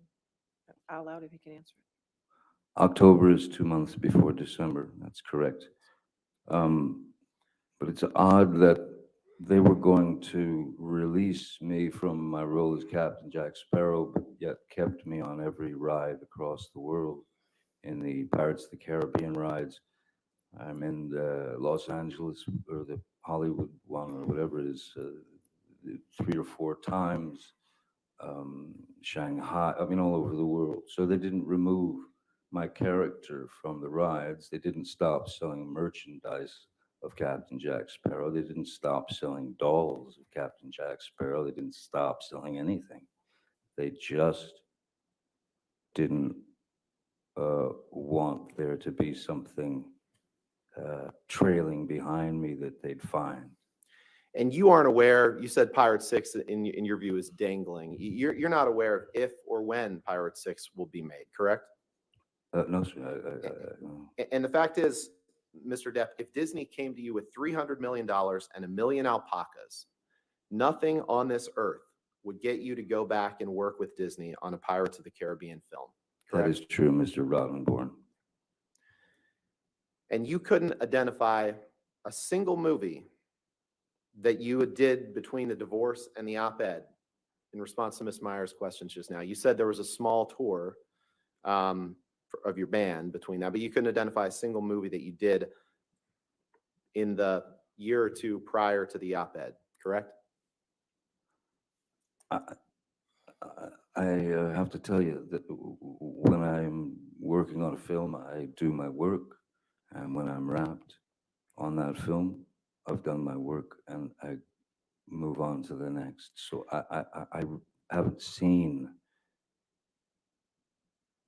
the majority of my films. I've seen a few only if I had to, but so it doesn't come right away to my head.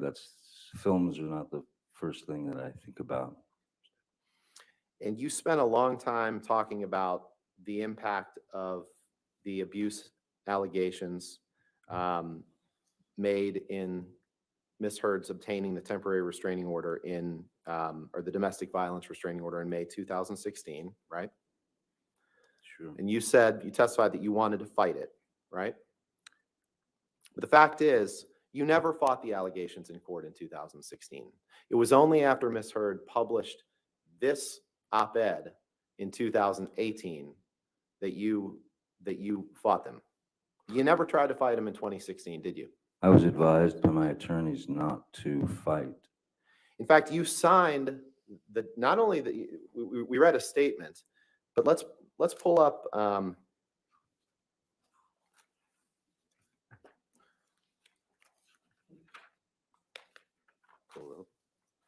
Let's pull up.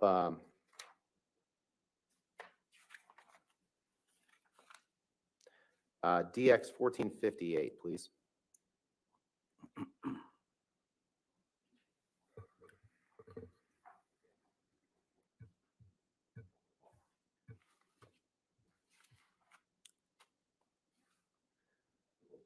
And Mr. Depp, you see that this says marriage of Depp, correct? I see that. It's a legal document. Can you scroll to the signature page, Michelle, please? This was a document that you signed as part of your divorce proceedings, correct? That's my signature, indeed, yes. Okay. Your Honor, move for admission of this document. Any objection to that document? No objection, Your Honor. All right, 1458 in evidence. May we publish, please? Yes, sir. Mr. Depp, that is your signature on the right, correct? Yes, it is. Dated August 15th, 2016, right? That's what it says, yes. And this is this is a document you signed, right? For the third time, that is my signature, yes, Can you sir. go to paragraph 27, please?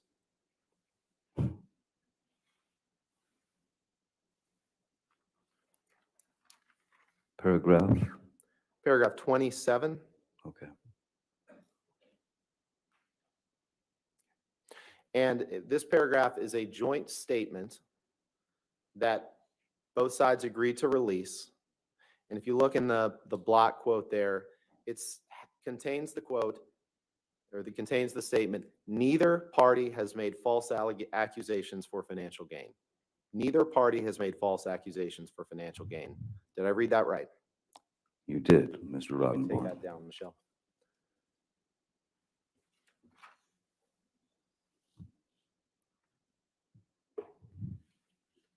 And that was a document you signed in August of 2016. Correct? Is that the same one that I signed 3 times before? Yes, Yeah. that's the fourth. Well, I wanted to make clear that you signed made it that in clear. the summer of 2016, 2 years before Ms. Heard published her op-ed. I don't have anything else for the day, Your Honor. Okay, okay, all right. We'll go ahead and take our evening. If that's okay. That works for me. I was going to stop you at 5 o'clock anyway, so right. that's fine. All right. Ladies and gentlemen, that'll conclude our day-to-day. Again, don't do any outside research. Do not talk to anybody. We'll see you in the morning, okay? All right, have a good evening.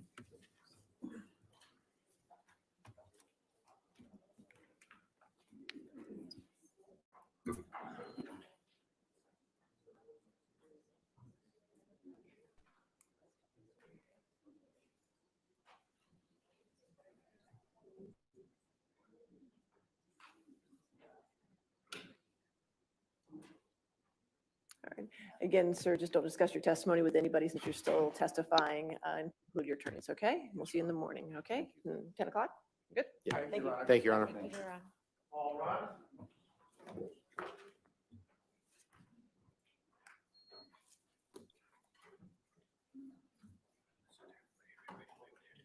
Can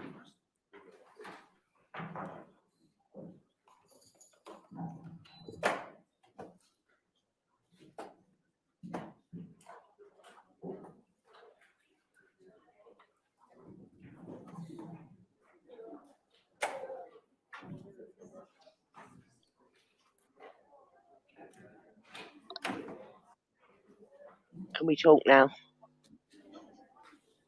I don't know. I don't know.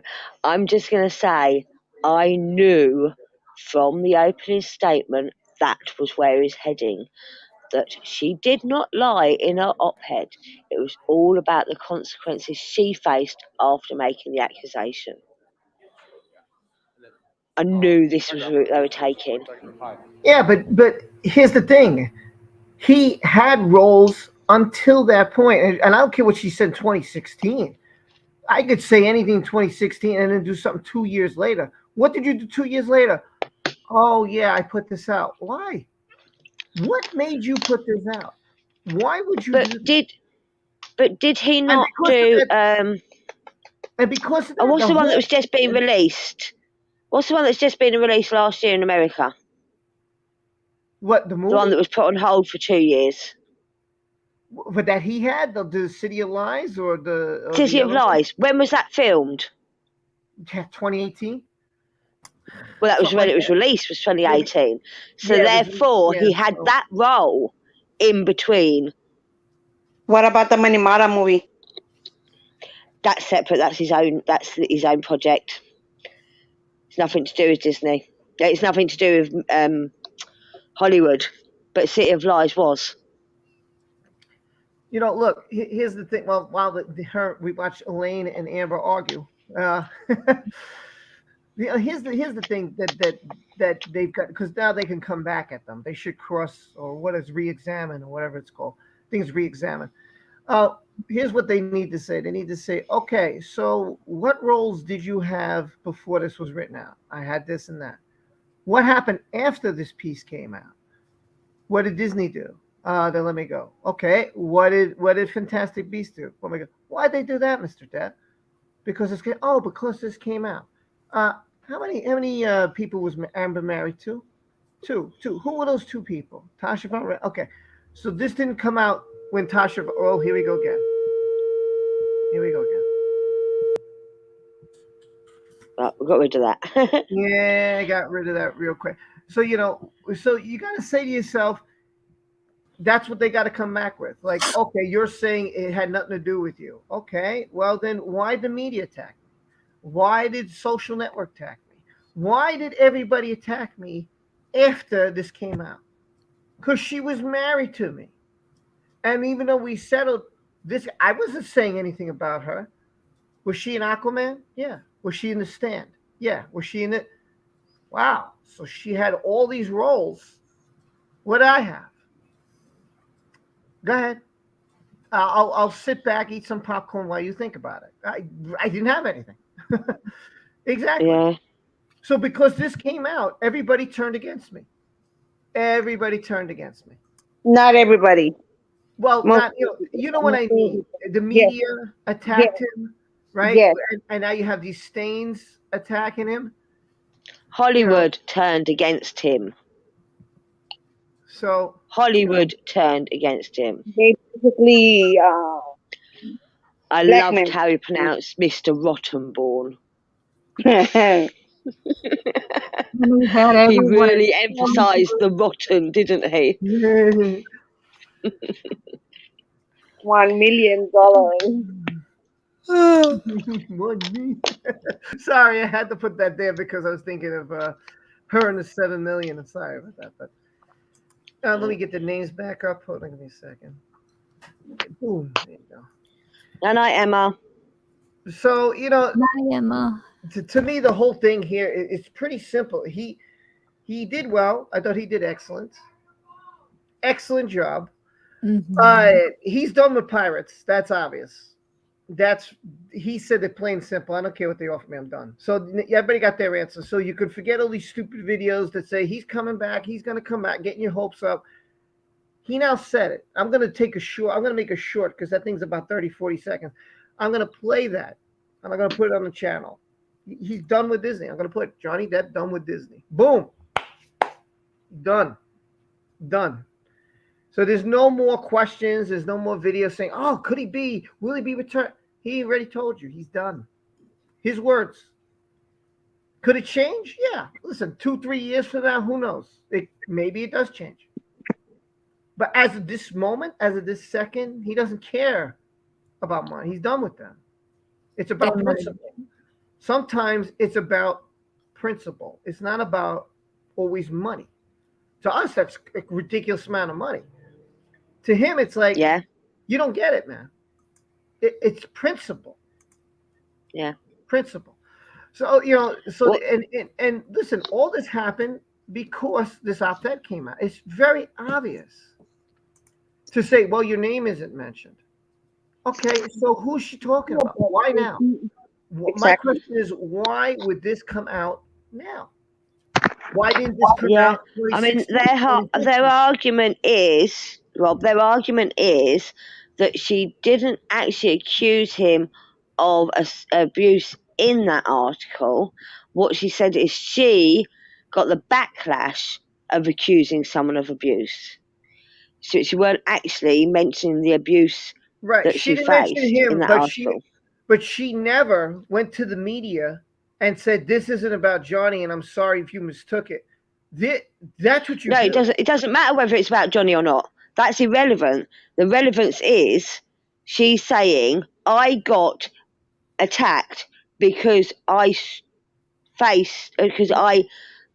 mentioned that I was abused. Let's go back to when this was written, because there was a lot of people who have admitted once this came out and she put this out there, people believed that she was abused by Johnny.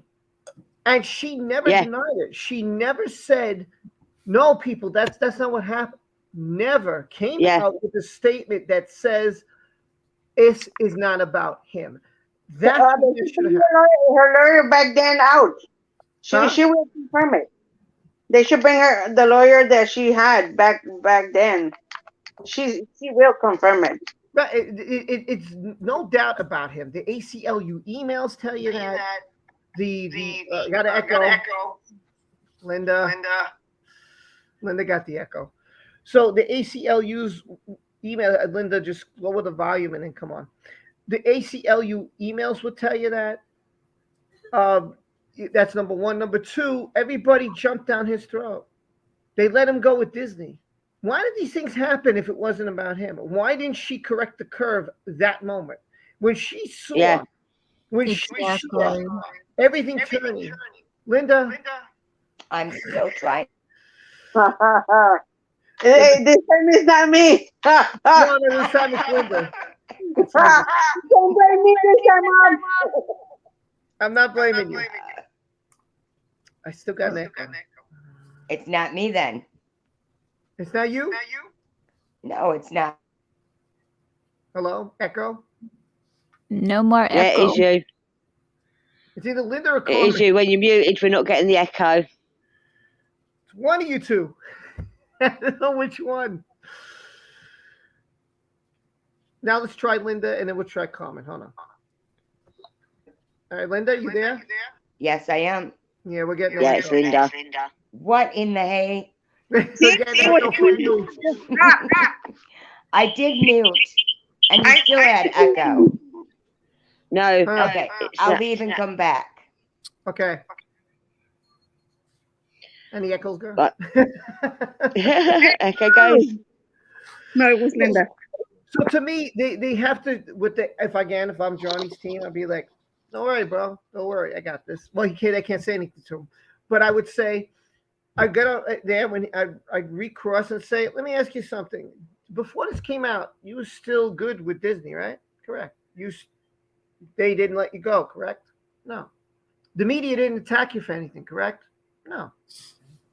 Okay. So they didn't attack you. They didn't fire you. You're still a part of Disney. You're still a part of Fantastic Beasts. What happened after this piece came out? Well, people started, calling me the abuser. Oh, after the piece, not before. No. So after this piece came out, Mr. Depp, when it happened. That's when they let you go. And that's all you got to do. They're trying to say, well, it doesn't mention your name. It doesn't have to. I would say, Mr. Depp, how many people were you married to? 2. Who were they? Boom, boom. Who was Amber married to before you? Tasha, okay. So you got divorced when? 2017. When does Peace come out? 2018. Why 2018? He'll probably say, I don't know. Exactly. If this was about anybody else, and you could say it's hearsay, why would the media attack you? Why would people turn on you? Why would society in general blame you? Exactly. Doesn't make sense. That's all you got to come back to. It's all about, okay, it's not about, and man, I would throw those emails in their faces. I don't know if it's not permissible. Again, someone said that. I don't know. I missed that. I missed where it's not allowed. Maybe there was an order or something. But man, you got to come back with what happened before and what happened after. And it's no hearsay. It's fact. It's fact. Did the media attack you? Yes. Here's proof. Here's articles. Johnny Depp attacked. Johnny Depp's wife. Why would they put all this? Why would they make? Let's show article. Why? If you're going to come that way, I got to come back. I got to fire back. I got to admit these into evidence. Because you're bringing something, I got to bring something. That's what I would say. If we're going to go that route, we're going to go this route. All this happened because of that stupid article. It's obvious. Because you got a question. Then why did he lose? Why did he not with Disney anymore? Why? I'd like to know why his attorneys are not objecting. Well, I don't know what they can object to. I'm trying to figure that out. I didn't catch all of it because I got a little teed and I had to take a break. I stepped off because I was mad. Okay. But, I missed some of it. Yeah, he did it. Listen, he did a great job understanding. And he said some things that Rotten didn't like, Oh, yeah. And he got mad about it. And I see now at that point, I'd start to be rude. Because if you're going to be rude to Isaac and you're going to be rude to him, now I'm going to start to be rude to either the attorneys or I would be rude to her people. And if the judge said, why? I said, because they're disrespecting my people. We're not disrespecting, but enough's enough. Well, I think by him pronouncing the word rotten very clearly, he was being rude back. Yeah, it was funny. Mr. Rottenborn. Yeah. It was funny. That was fucking great. And he made a great point about it. He's like, this is not the article I seen, and what about the date? And the guy got all pissed off about the date. Like, yeah, it was funny. It was funny. Yeah, this isn't the article I brought to court. Why are you showing me this article? It's a different article. I mean, to be fair, the only difference is the headline, but it's not the point. This is not the article I'm suing over. I'm suing over the one that was online. Bring that in front of me. Well, don't forget. Listen. Well, wait. Sometimes this thing doesn't do whatever. I think he and his team are going easy for now. The second day is going. No, it's not because they're gonna fire away. And they're gonna be all fresh and they'll fire away. But listen again. That's when his team can jump up too. His team has every right to counter them. And again, my counter is real simple. How was it before this came out for you? One, were you fired from Disney? No. Did anybody it was the social media after were the articles about you being abused? No. So when you were Vanessa, nothing? No. When you were Nona Ryder, nothing? No. When you were Kate Moss, anything? No. Huh. Okay, interesting. He did get in the suddenly I'm abusive after in my 50s. Yes, 50. Yeah, yeah. I agree. Yeah, and that's what you got to do. You get that in. Back. You got to. So I don't panic. I know they get pissed. Listen, you're gonna get pissed. There's a lot of days coming. Amber's team is gonna come. They're gonna be. I'm not. I'm just telling you the truth. I'm a realist. I know what's coming. I work in courts. Right. It's tit for tat, tit for tat, tit for tat. And again, Amber's team got to prove, and his team got to prove. There's 2 cases going on here. It's not just one. Don't forget that.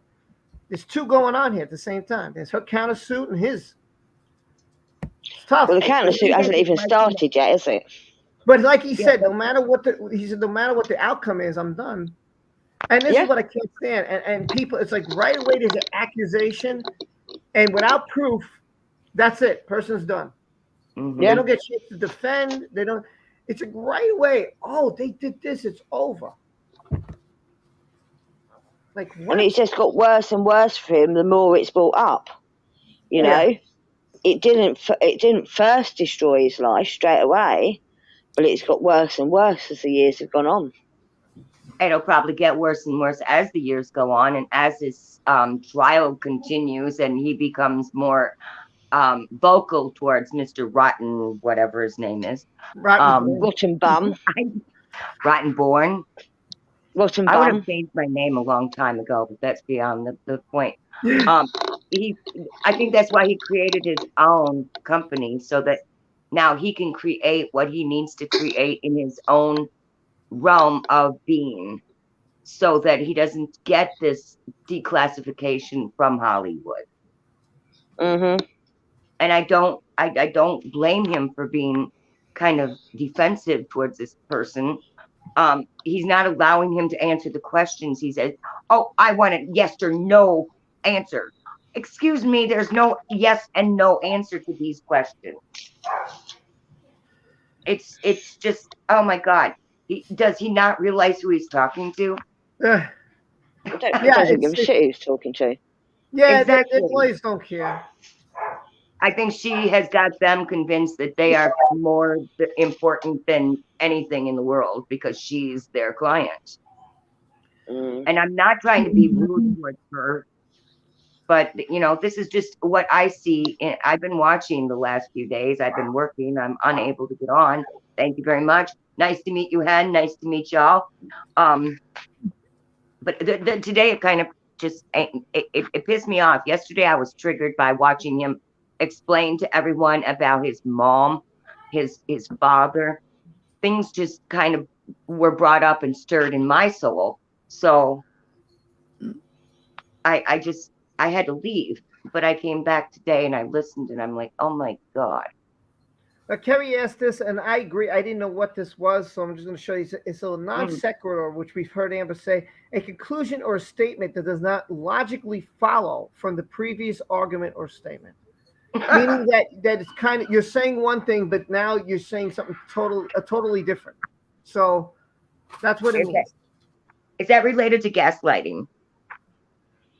Maybe. I don't know. It sounds like if we're talking about this, and all of a sudden I start talking about sports, and you're like, wait a minute, it's two different. Why did you jump? You know, You're not talking about what is the jump here? It's a different entity. It's something totally different. So I just wanted to show you because I was curious too, and I said, let me look it up, and there you go. There's exactly what it is. Well, thank you, Rob. Hey, you're welcome. Well, Kerry asked, and I said, hey, let me look it up, but that's pretty much what it is. Yeah, there's some words I have to admit my vocabulary is not as Johnny's is incredible. For somebody who was 15 years old, dropped out of high, I mean, I don't know if he studied a dictionary or what, but he says some words. I'm like, what is that? What did he say? What does that mean? You know, I'm looking everything up. He reads books and he's well educated in his own realm of being. Is the way I look at him. Lola says no. She says gaslighting is a psych word and it's deceptive. Okay. To me, it means basically the same thing. I had to go back. I had to go to college, and I learned some of this stuff from a dictionary. So, if I don't understand something, I say, Siri, tell me what it means, and so I go for it. Yeah, I mean, it's just. Wait, hold on. Dumas Dunmas. I always get her name wrong. What? Dynamis. You say it again? Dynamis. There you go. Thank you for helping me. What Amber's lawyer's trying to do? I think if you say what Amber's trying to do if they don't give a shit. Well, no, they don't give a crap.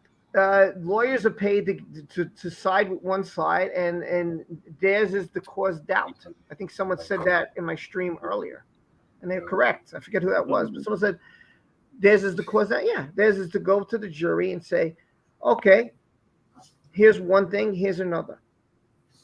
And that's what it is. It's make you think like, oh, they got good points. Oh, but they have good points, and of course it's going to scare you because we're rooting for one side because we believe thoroughly. But this is so obvious.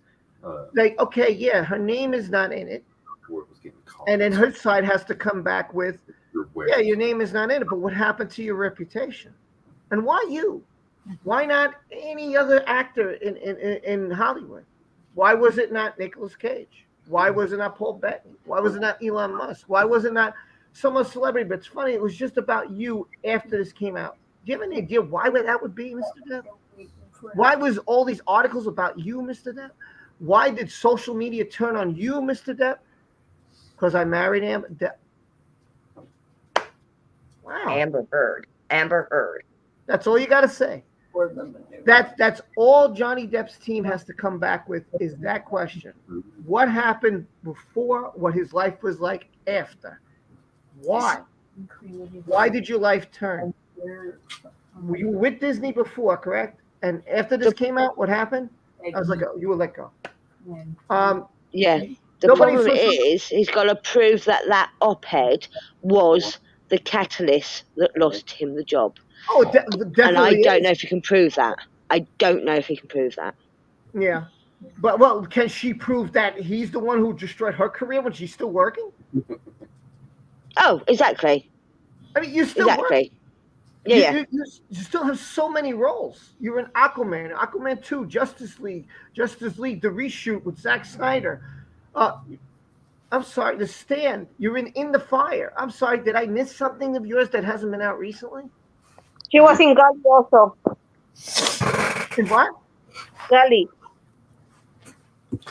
It was in what? Should I met a man? Sorry, Dan. I didn't catch it. I didn't either. Yeah, I don't know if you heard it, but she was in Gully. Oh, was yes, bragging. that horrible movie that made like very little money. Yeah, Gully. That's right. terrible. Yeah. Rob, be nice. Yeah, sorry. It was such a hit movie. I mean, so many people watched it. I have never seen her in anything, so and I don't plan on seeing her because I don't think she's a good actor. Her sitting in court and acting like she's going to cry and pout. It's just terrible. It's just terrible. Do I have a shine in my face? Because I'll turn the light off. And I hate to say this. This is where I do agree with John Campia because I watched the video. He's correct in saying even if he wins this, I don't know if that's going to change his life. And he said to understand. He said even if no matter what the outcome of this trial is, it doesn't matter because how's my life? My life, now my life could be ruined.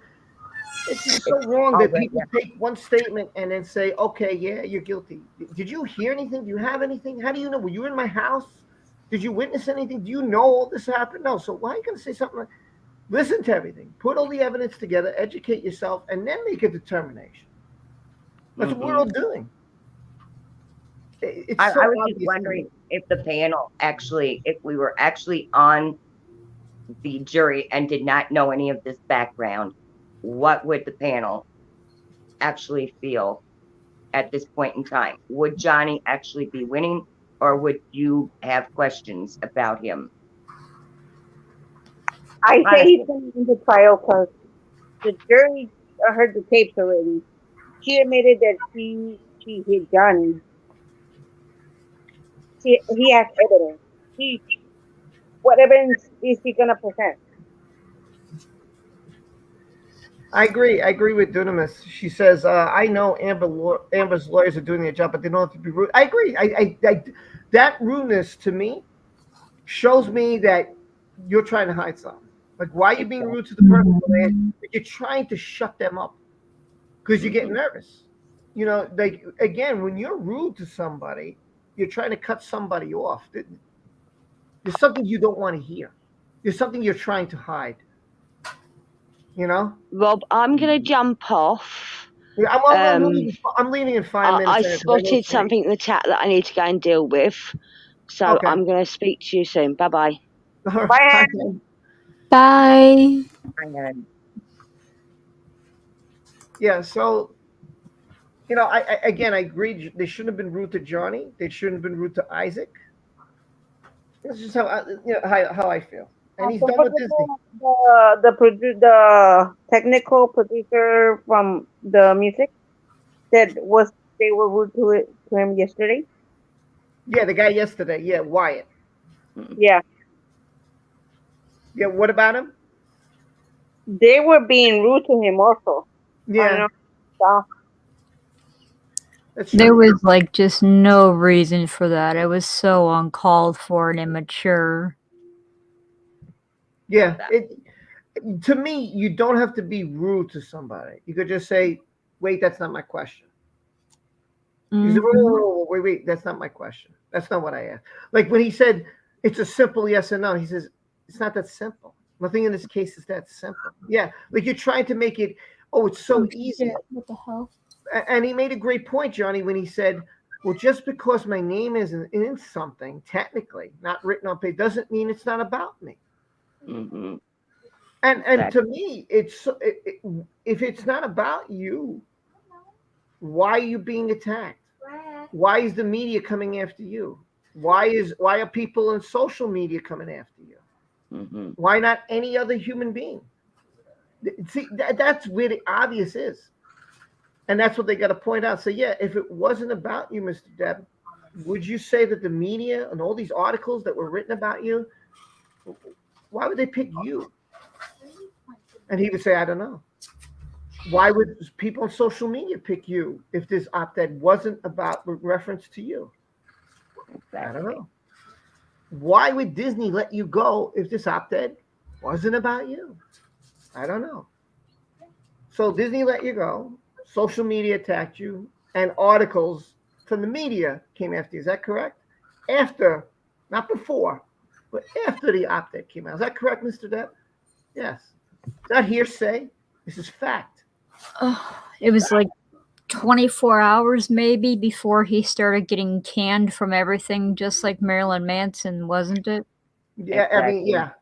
It's like if it wasn't about him, why did this happen? And like someone had said earlier, why the hell didn't she come and say, "Oh no, it wasn't about him. Don't do that." That's my question. If it wasn't about Mr. Depp, Miss Heard, when she gets on the stand, I would say, Miss Heard, why didn't you come out and defend it? Why didn't you simply say, no, I'm sorry, this isn't about him. This is about my past. Or this is about my boyfriend or Kyle. Why didn't you specifically say who it was about if it wasn't geared towards him? Why did you not stop social media? There's a way to do it. If you're a celebrity, you could have came out and say, hey, everybody, you misunderstood me. Yeah, but she never did that. Nope, and she's gonna have to name someone. Yes. And when she names that person, then everybody's going to stand and look. That's another lawsuit coming your way. Oh, yeah. Because now you admitted who it was. So you might sneak out of this one, but how are you going to sneak out of that one? And then my question would be, why didn't you just say that?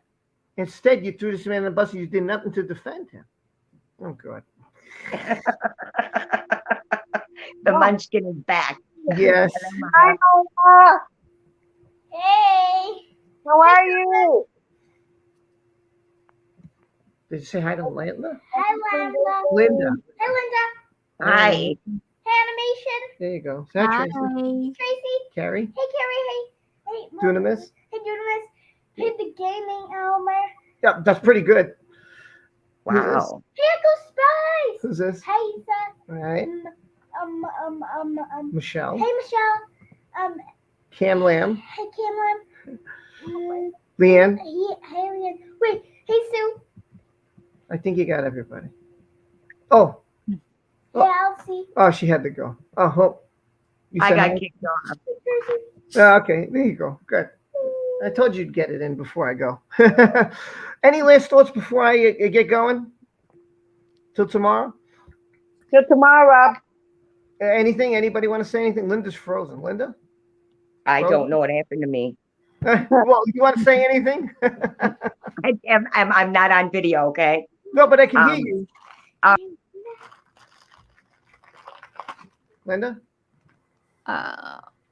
Go ahead, Linda. Linda. I think we lost Linda. Hmm. Sorry, we lost Linda. Carmen, you want to say anything before we go? No, it's pretty much sums it up. Animation, you want to say anything before we go? Besides subscribe to your channel and check you out? And subscribe and like to this guy. Not me, her. And Daddy. Thank you.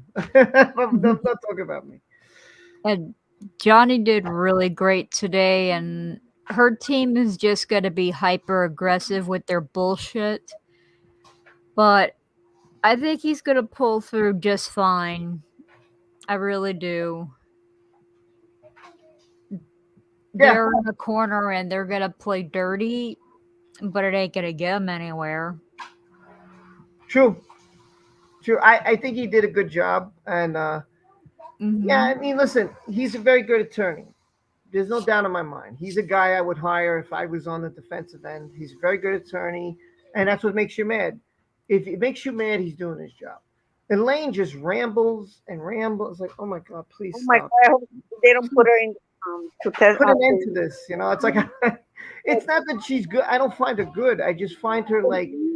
As long as they don't send her obnoxious. I'm good.